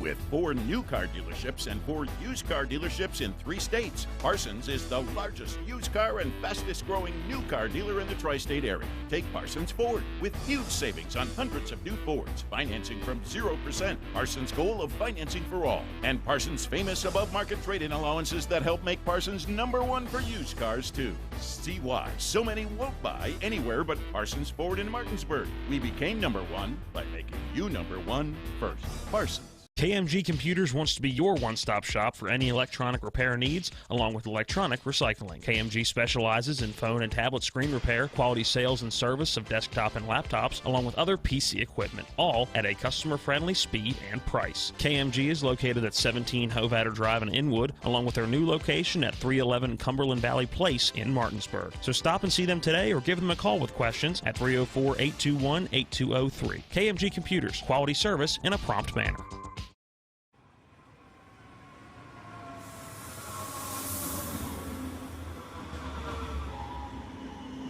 The 4-H Style Review, and we just had a great interview with Jan Chansey, who is the co-chair of that event, kind of giving us the whole lowdown of what goes into it and what we might see tonight. And so we're going to see that live here on stage, and that'll wrap it up for tonight's coverage. And then we'll be back tomorrow evening with lots more stuff. So people are really starting to file in for the event. Yeah, so we are just kind of hanging out, waiting. It's been a great Sunday here at the Berkeley County Youth Fairgrounds. Oh, shoot, I was going to try to get her to give me a program, but they went too fast. They're busy bees around here. Yes. Yeah. So, yes. Jillian, can I get a program? Is that an extra one? Sorry, guys, we're going to, that way we can tell you what's ahead. So we have our 4-H Style Review program. Here we are, back on track, full steam ahead. And that's nice. So they're going to give us that'll give us a lowdown and a rundown of everything, and also be able to follow along with the awards that they're going to be giving out tonight for all of the various styles that we're going to see in the different categories. So we'll be ready for that when they give us a signal. And there is our 2021 Miss Berkeley County Youth Fair. She is back and ready to. She gets to be on stage and just be lovely, right? And then Hannah Alt, 2019 Miss Berkeley County Youth Fair will be hosting this. So it's kind of weather. The sun has gone down here. I mean, it's not dark, but it's not hot anymore, thank goodness. And there's a breeze, and it's just really feeling much better here in the indoor arena. What's been your favorite thing today? Let's see. So far today, I still think probably early on the Bright Stars Goat Showmanship was a lot of fun. That was. To see those young people out there with a chance to show an animal, meet that animal. Enjoyed, next to that would be the fitting contest. Mm-hmm. That was so educational. Like, I'm still getting the hair off of us. I mean, our red tablecloth has almost is kind of speckled still with fine goat hair, white goat hair. So that was definitely very educational and very interesting. So I enjoyed that. Not just bringing it from the barn straight in here. Right. There's a lot of work that goes into the preparing. behind the scenes. So that was very interesting as well. And yeah, overall, just been great. We've had a great day of interviews.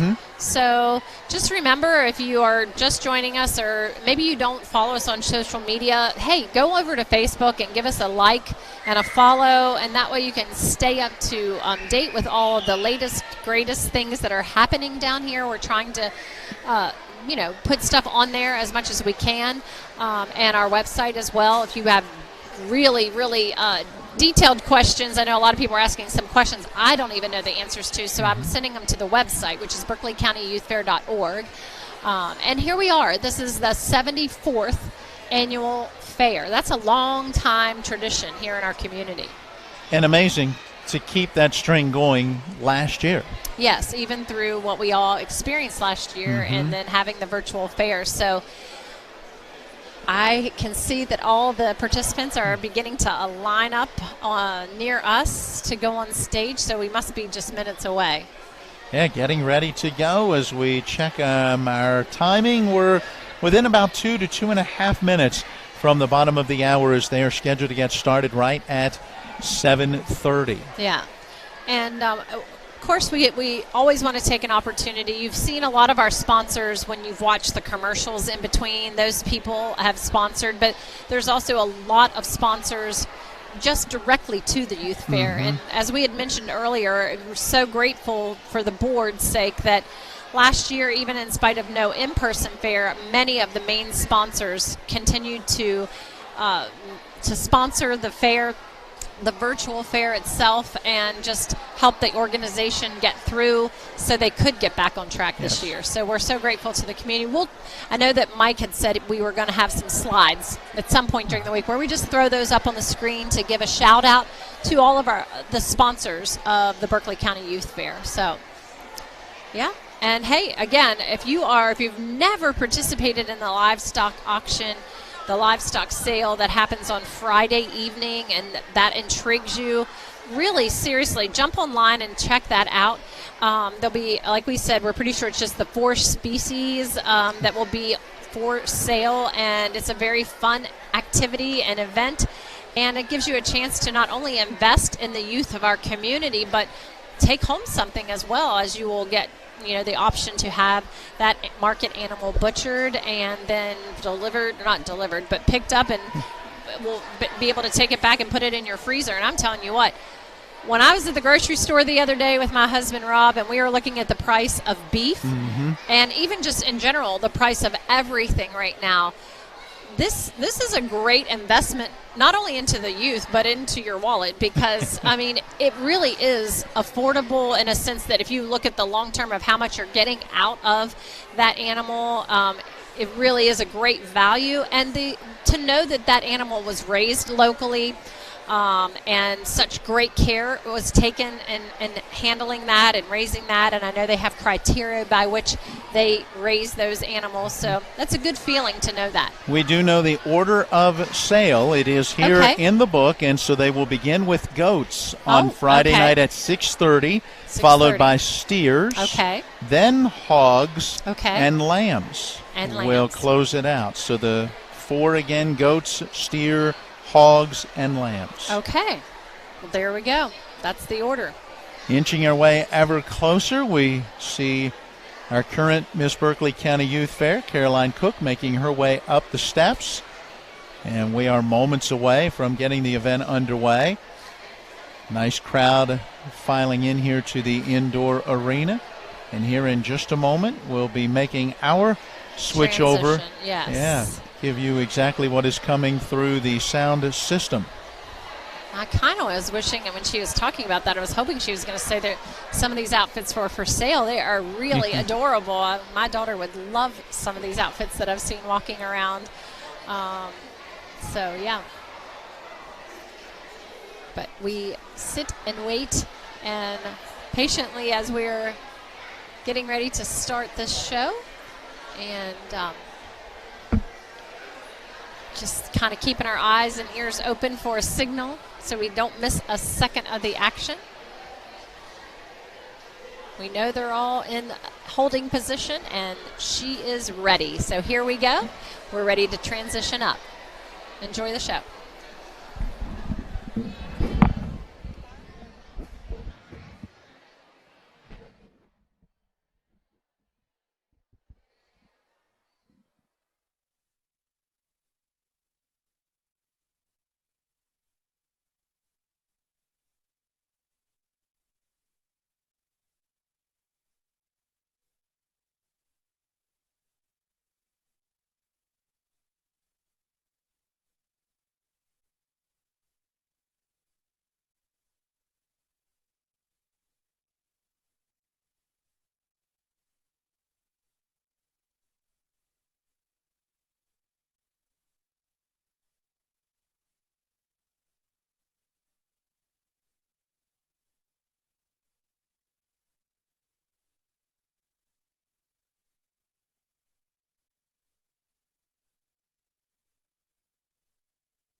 this outfit that our 4-H members have chosen to make.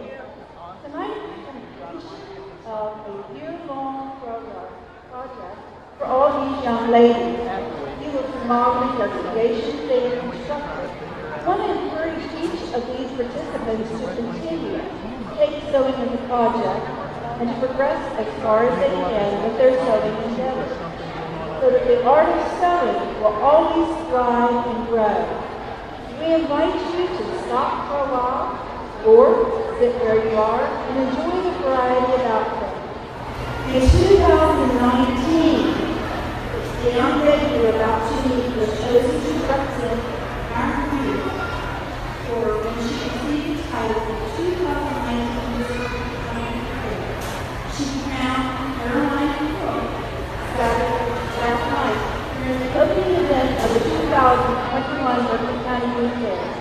Please help me in welcoming our mistress of ceremony for this evening, the 60th Miss Berkeley County Youth Fair Queen, Hannah Alt.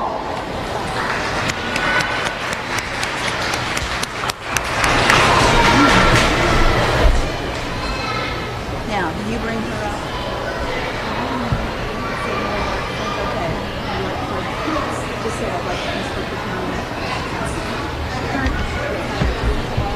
Thank you, Mrs. Frankenberry. At this time, I would like the current 2021 Miss Berkeley County Youth Fair, Caroline Cook, to join me on stage.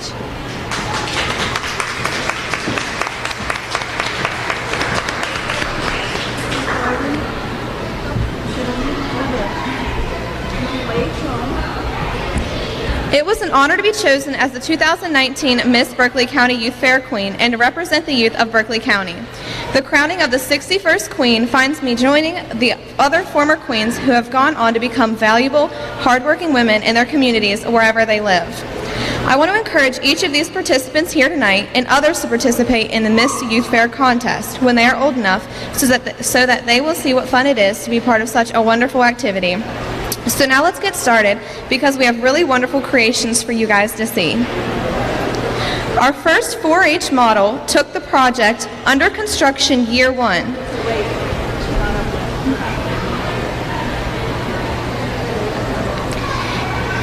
In this project, the exhibitor is required to sew 3 different types of buttons on a piece of fabric and choose between making an apron and applying a design on a t-shirt or a sweatshirt.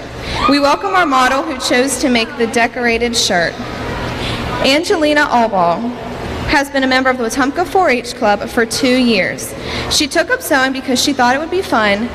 She thought it would be helpful in her future. For her project, she chose to decorate a t-shirt. She has painted the design of a goat, a pig, a rooster, and a cow. These help to represent her love for animals. Angelina is a student at Spring Mills Middle School. In addition to her being involved with her 4-H, she also volunteers at the Marlow Ruritan. As another way to give back to her community, she helped her mom sew and donate over 150 masks to a local women's health care facility. Great shirt for our Berkeley County Youth Fair, Angelina.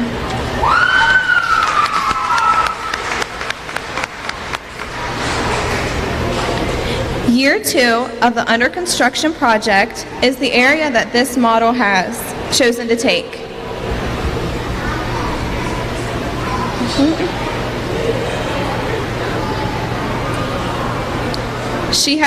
She was required to fashion pants or shorts with an elastic casing waistband and a top without set-in sleeves. Maggie Reiner, a second-year member of the Southern Cross 4-H Club, is modeling her second-year sewing project. Maddie chose a light blue cotton fabric with white polka dots for her sleeveless top and a white spandex and cotton material for her Bermuda length shorts. Maggie is accessorizing her outfit with a brown summer sandal and a small pearl earring to keep a classy and crisp look. She enjoys cooking, reading, and caring for her chickens and goats on her family's farm. Way to go, Maggie.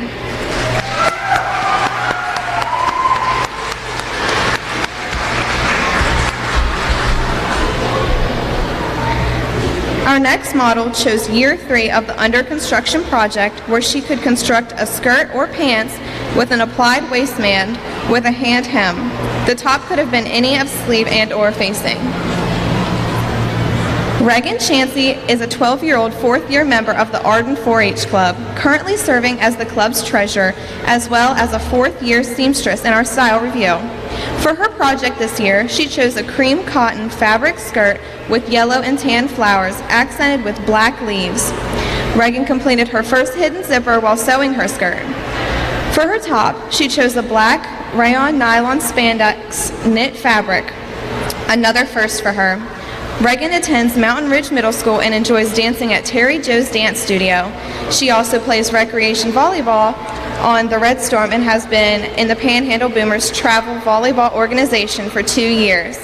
Along with her sewing, she is also exhibiting an indoor self-determined project, and she showed her 2018 Reserve Champion cat, Hartley, earlier in the cat show.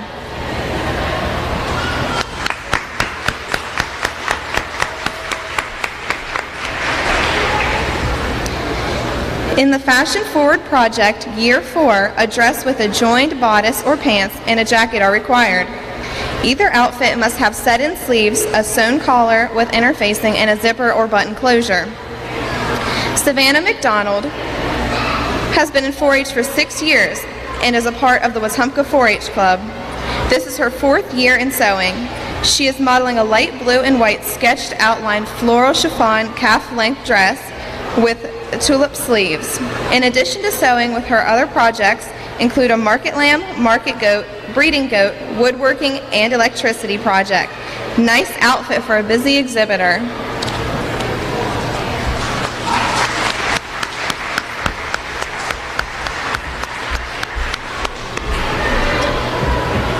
In this category, Year 6, Fashion Forward, the participant is required to construct sportswear. Amelia Dugan is a 6-year member of the Scrabble Scramblers 4-H Club. She is 14 years old and attends Spring Mills. This year's sewing project is a romper made with blue paisley, silver accented cotton. Her outfit includes a zipper, hook and eye enclosure, pockets, and a hand-stitched hem. The romper has an attached waist accentuating tie. Amelia learned to cut on a bias, how to sew inward-facing pockets, and a new method of serging and completing the outfit. At the fair, Amelia will be exhibiting beef, dairy, pigs, and goats. Great job, Amelia.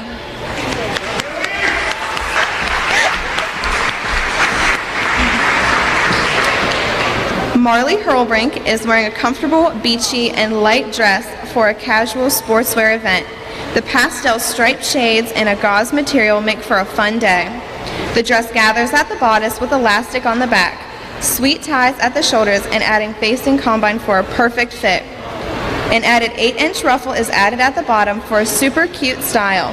This is Marley's 7th year sewing and 8th year in 4-H as a Blue Ridge Helping Hands member.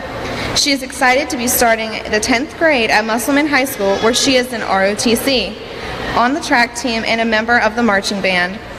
Marley wishes to thank her Aunt Shimmy for the hours of sewing guidance.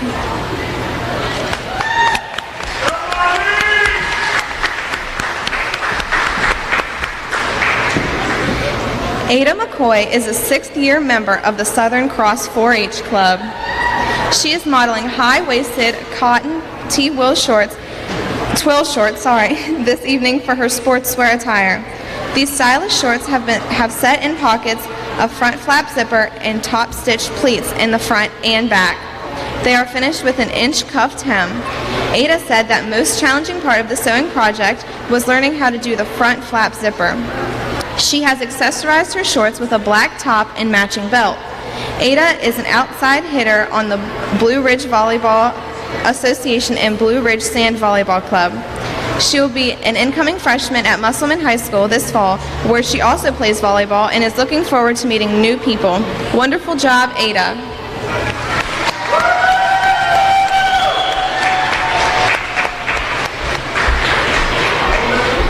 Year 7 of clothing is called Refined Design. This project requires the construction of a wool garment that has a bound buttonhole. Reagan Miller, a member of the Southern Cross 4-H Club, is modeling her 7th year Refined Design sewing project. It is a beautiful lined wool skirt with 2 bound buttonholes that she made to wear to her many activities that she is involved in, both at Grace Church and Musselman High School. Reagan created this lined skirt out of a dark blue, lightweight wool material. The skirt has a dropped applied waistband with bound buttonholes and decorative silver buttons used as an accent. It has a flowing A-line fit. This is a great outfit for a busy girl who will enter the 10th grade at Musselman High School, where she was the freshman class president last year. Reagan is a member of the Fellowship of Christian Athletes and Student Council at her school. She also enjoys being a member of Musselman's choir and tennis team. Reagan is hopeful to get back on the stage this year at the Apollo Civic Theater, where she enjoys acting and singing. What a beautiful outfit for a very active young lady.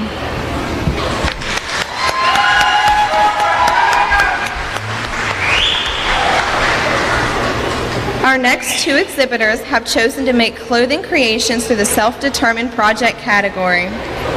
Elena Miller will be beautiful as she wears her floral romper to those summer barbecues on Saturday and church on Sunday. This romper contains spaghetti straps and a tie at the waistband. This romper will be perfect for her to wear after she gets her degree in speech-language pathology from California University of Pennsylvania. Elena is a very active young lady who enjoys running on her university's track and cross-country team. In her 11 years in 4-H, Elena has received her charting pin along with many other awards. She enjoys spending her time with her family and friends, running, hiking, and kayaking. What a beautiful romper, Elena. Fantastic job.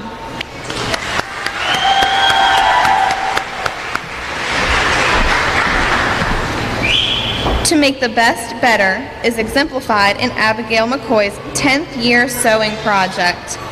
Abigail is completing her sewing project through the self-determined category.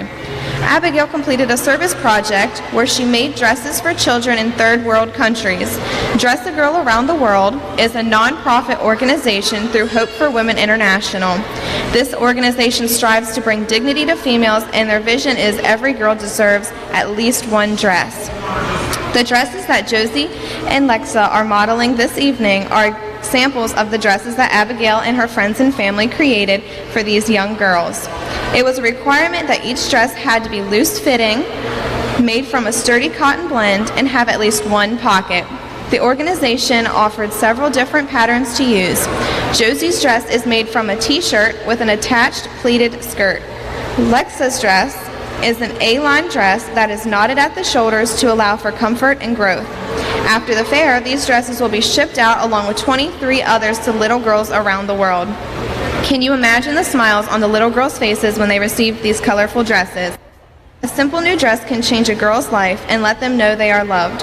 Abigail plans to continue her passion for giving back and her love of sewing on the campus of Shepherd University, where she will be a freshman this fall.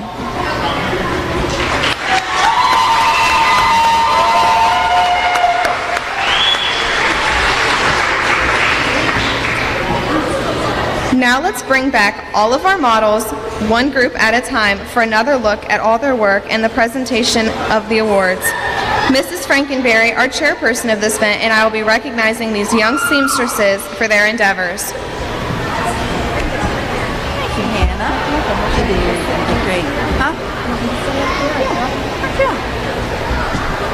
Thank you, Hannah. Wow, that gets really loud. Please help me in congratulating these young ladies, 9. We're so pleased that we still have a style show here in Berkeley County, and our last 3 models are coming back up on stage. So once again, let's congratulate them on a great job.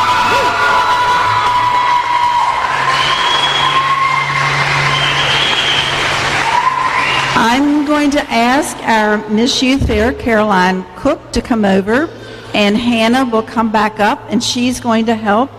And Caroline, you're going to be giving out their awards. And Hannah, I'm going to hand them to you. So we're going to begin with our shirt. She's going to hand them to you, and you will give them to them. We give ribbons out just like any other event here at the fair, and we're going to start with our decorated shirt. Congratulate Angelina Allball for her red ribbon that she is receiving tonight. So take the paper off and lay it right there. Okay. For her creation of pants and a top, or shorts and a top, Maggie Reiner is receiving a first premium.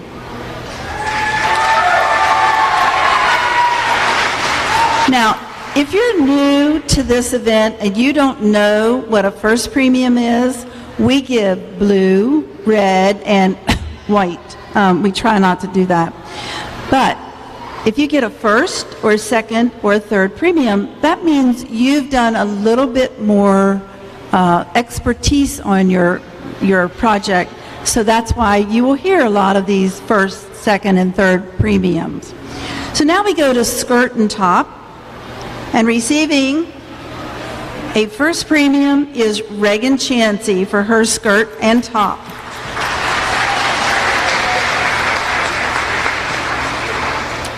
The next category was dresses or pants and a jacket, because we have had gentlemen so too.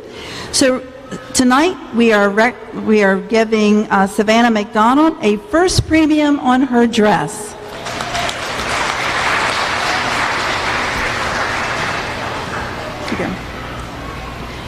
Our next category is called sportswear. Now that might be an outfit that you would wear to a sporting event, or it could be something that you would wear to participate in a sporting event.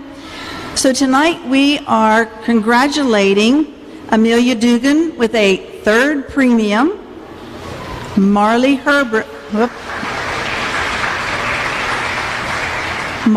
Hurlbrink is receiving a first premium.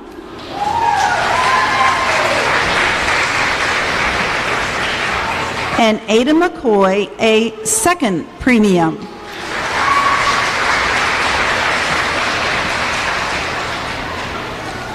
In our last category that you're seeing tonight, it used to be called advanced, but it's going to be changed because we are using an electronic program called Z Suites. That's Z as in zebra, okay?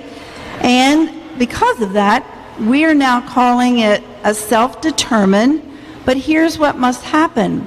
They must have successfully completed all the previous categories before they can choose to do a self-determined. So tonight we have two young ladies who have done that, and they are taking self-determined. Don't get excited, ladies, okay? That's coming in the future, okay? And tonight we are awarding Abigail McCoy a second premium and Elena Miller a first premium.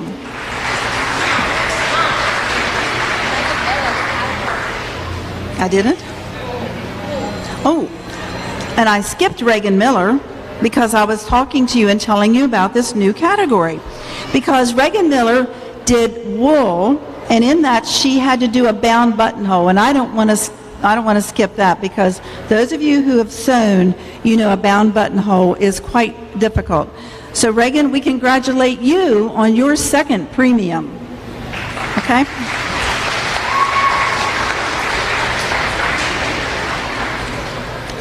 So now, along with these ribbons, we have some special awards that are given. I don't know if you noticed, but we had no decorated shirts or aprons tonight, and we hope we'll see some of those back next year. But we did have Maggie Reiner receiving a first premium, which makes her eligible for the Neva Foos Sewing Award, and she will be receiving Ginger scissors. Here we go. Courtesy of the Barn of Mahogany Hill. Maggie Reiner is right here, the second one, in the pretty blue shirt and the white shorts. You want to get them? This is Sophronia Butler. Okay. We have, for our third year sewer, we have the Sophronia Butler Sewing Award. This is being sponsored by the Arden 4-H Club because Mrs. Butler, Giggy as many of us called her, was very instrumental in helping young ladies in our club and our community to sew. So the Arden 4-H Club is giving the recipient of a first premium for her skirt and top an electric iron, and it goes to Reagan Chansey.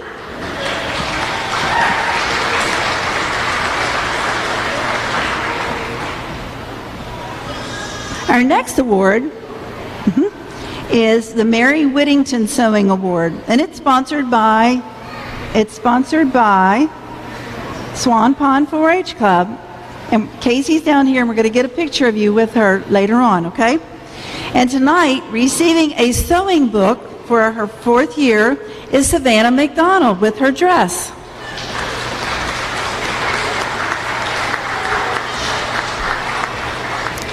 Now, the Berkeley County CEOS, Continuing Education Outreach and Service, we used to be called Extension Homemakers. Originally, we were called Farm Women, but now we're CEOS. And tonight, they are giving $30 to our top 4 sewers. So let me tell you who those people are. And as I say your name, would you please step forward? Marley Hurlbrink, Ada McCoy, Savannah McDonald, and Elena Miller. Thank you, ladies. You will see me to receive your paper, and you will go to the office to get your checks, okay?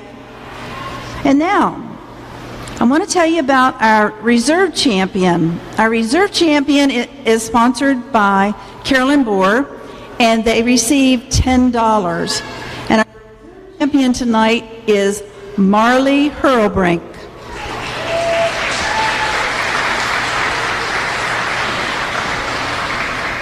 We're good.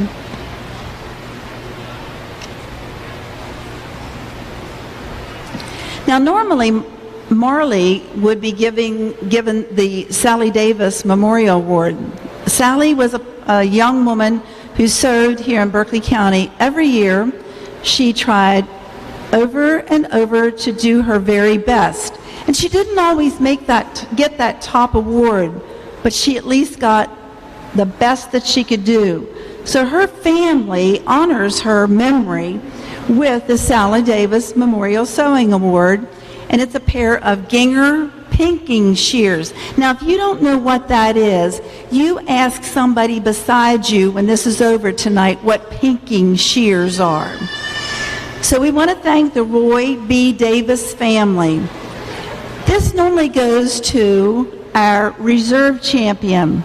But Marley, did you get the Sally Davis Award last year? You did. So that means it goes down to our 3rd place winner, and that is Savannah McDonald.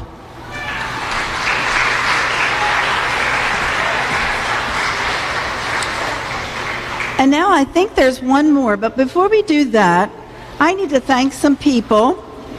The suspense is killing you, I know. But I want to thank our judges for the coming and helping out. And they were Susie Davis, Carolyn Costello, Willa Jean McDonald, and Karen Vanoy. So let's give them a big hand. I don't know if any of them are here. Is Carolyn here? They give up their evening. I also want to thank the committee made up of Tammy Boyd. Hi, Tammy. See, I can see them. They can't. Yeah. Connor Chansey has been back here. He has been our usher tonight. Jan Chansey over here. Bob Frankenberry rolling around. Right over there. Jerry Horner, who's up there on his cell phone. Suzanne Horner, who is someplace. Laura Whiting, someplace. And Sandy Sims is at home. So thank you to them. Big applause, please. Our special thanks goes out to Carly Ryman Gall for our beautiful decorations here tonight. Let's face it, we have the best stage decorations ever. So we are very proud of that. I want to thank the Arden United Methodist Church so that we could have our judging area. And the guy up there who is suffocating all night with the spotlight, Huck, can you let him see who you are? Huck's up there. Every year, Huck says, I'm on it. I'll be there for you. I don't even need to ask him. So, Huck, thank you so much for being with us tonight. And now, ladies, we need a grand champion, don't we? What do you think? Our grand champion for 2021 is Elena Miller.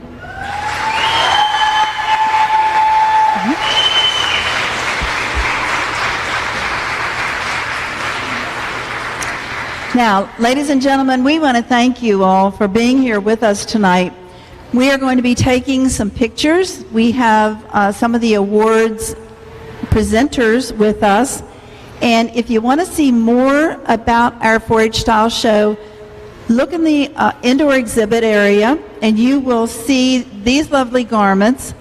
And also, we have albums back to 1993. I know for some of you all that's ancient history, but take a look and see what the styles are and how they have not changed that much. So, thank you for coming. We're going to take some pictures, and I want to thank Miss Youth Fair 2021 and Miss Youth Fair 2019, Hannah Alt, and all of you for being here tonight. Thank you much.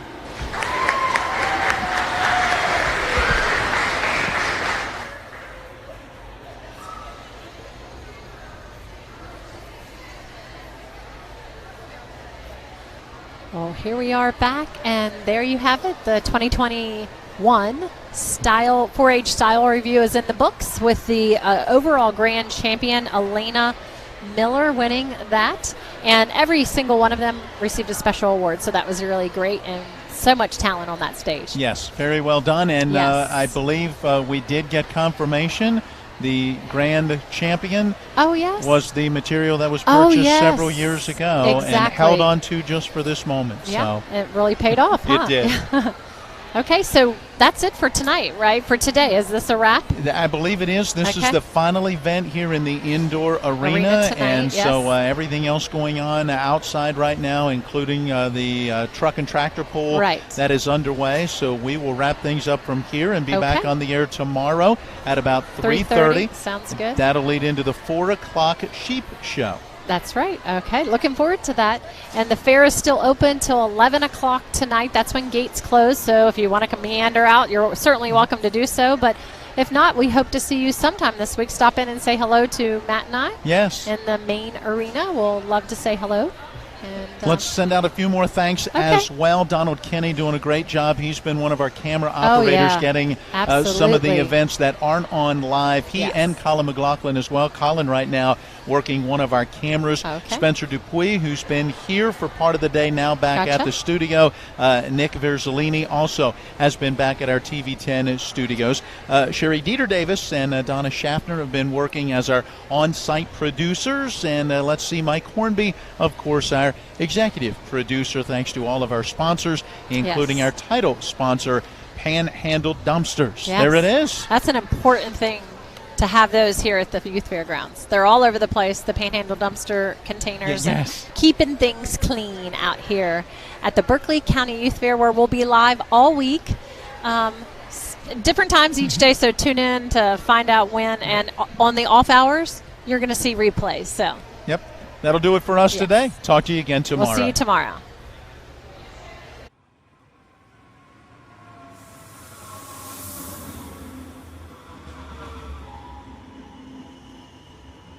It's been a long journey to get here. A year ago, it seemed like the world stopped. But you know what didn't stop? You know who couldn't stop? The Berkeley County Youth Fair. Sure, we had to learn a new normal, but that didn't stop our community from rallying around our best and brightest young farmers. Animals were still raised and auctioned off. Attention was still given to our rising stars, and we made do with what we were given. But that's in the past, and 2021 is all about the future. And here at Berkeley County Youth Fair, we are full steam ahead.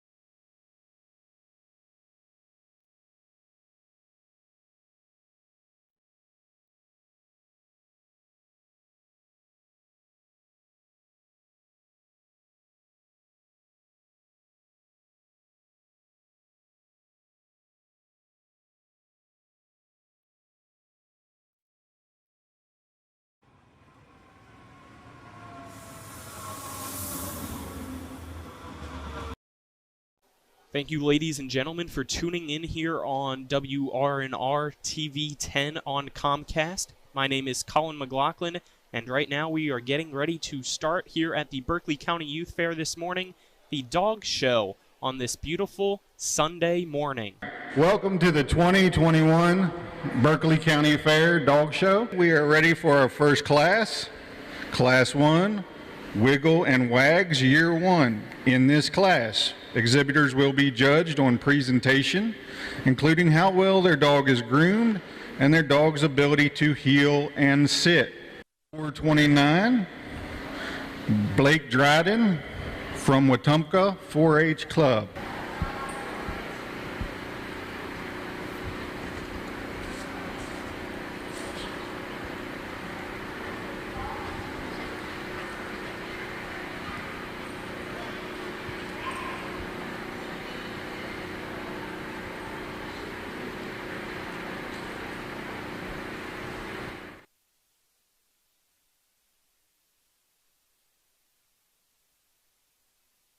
Entering the ring at this time is exhibitor 352, Kira Gillians, Appalachian Clovers 4-H Club.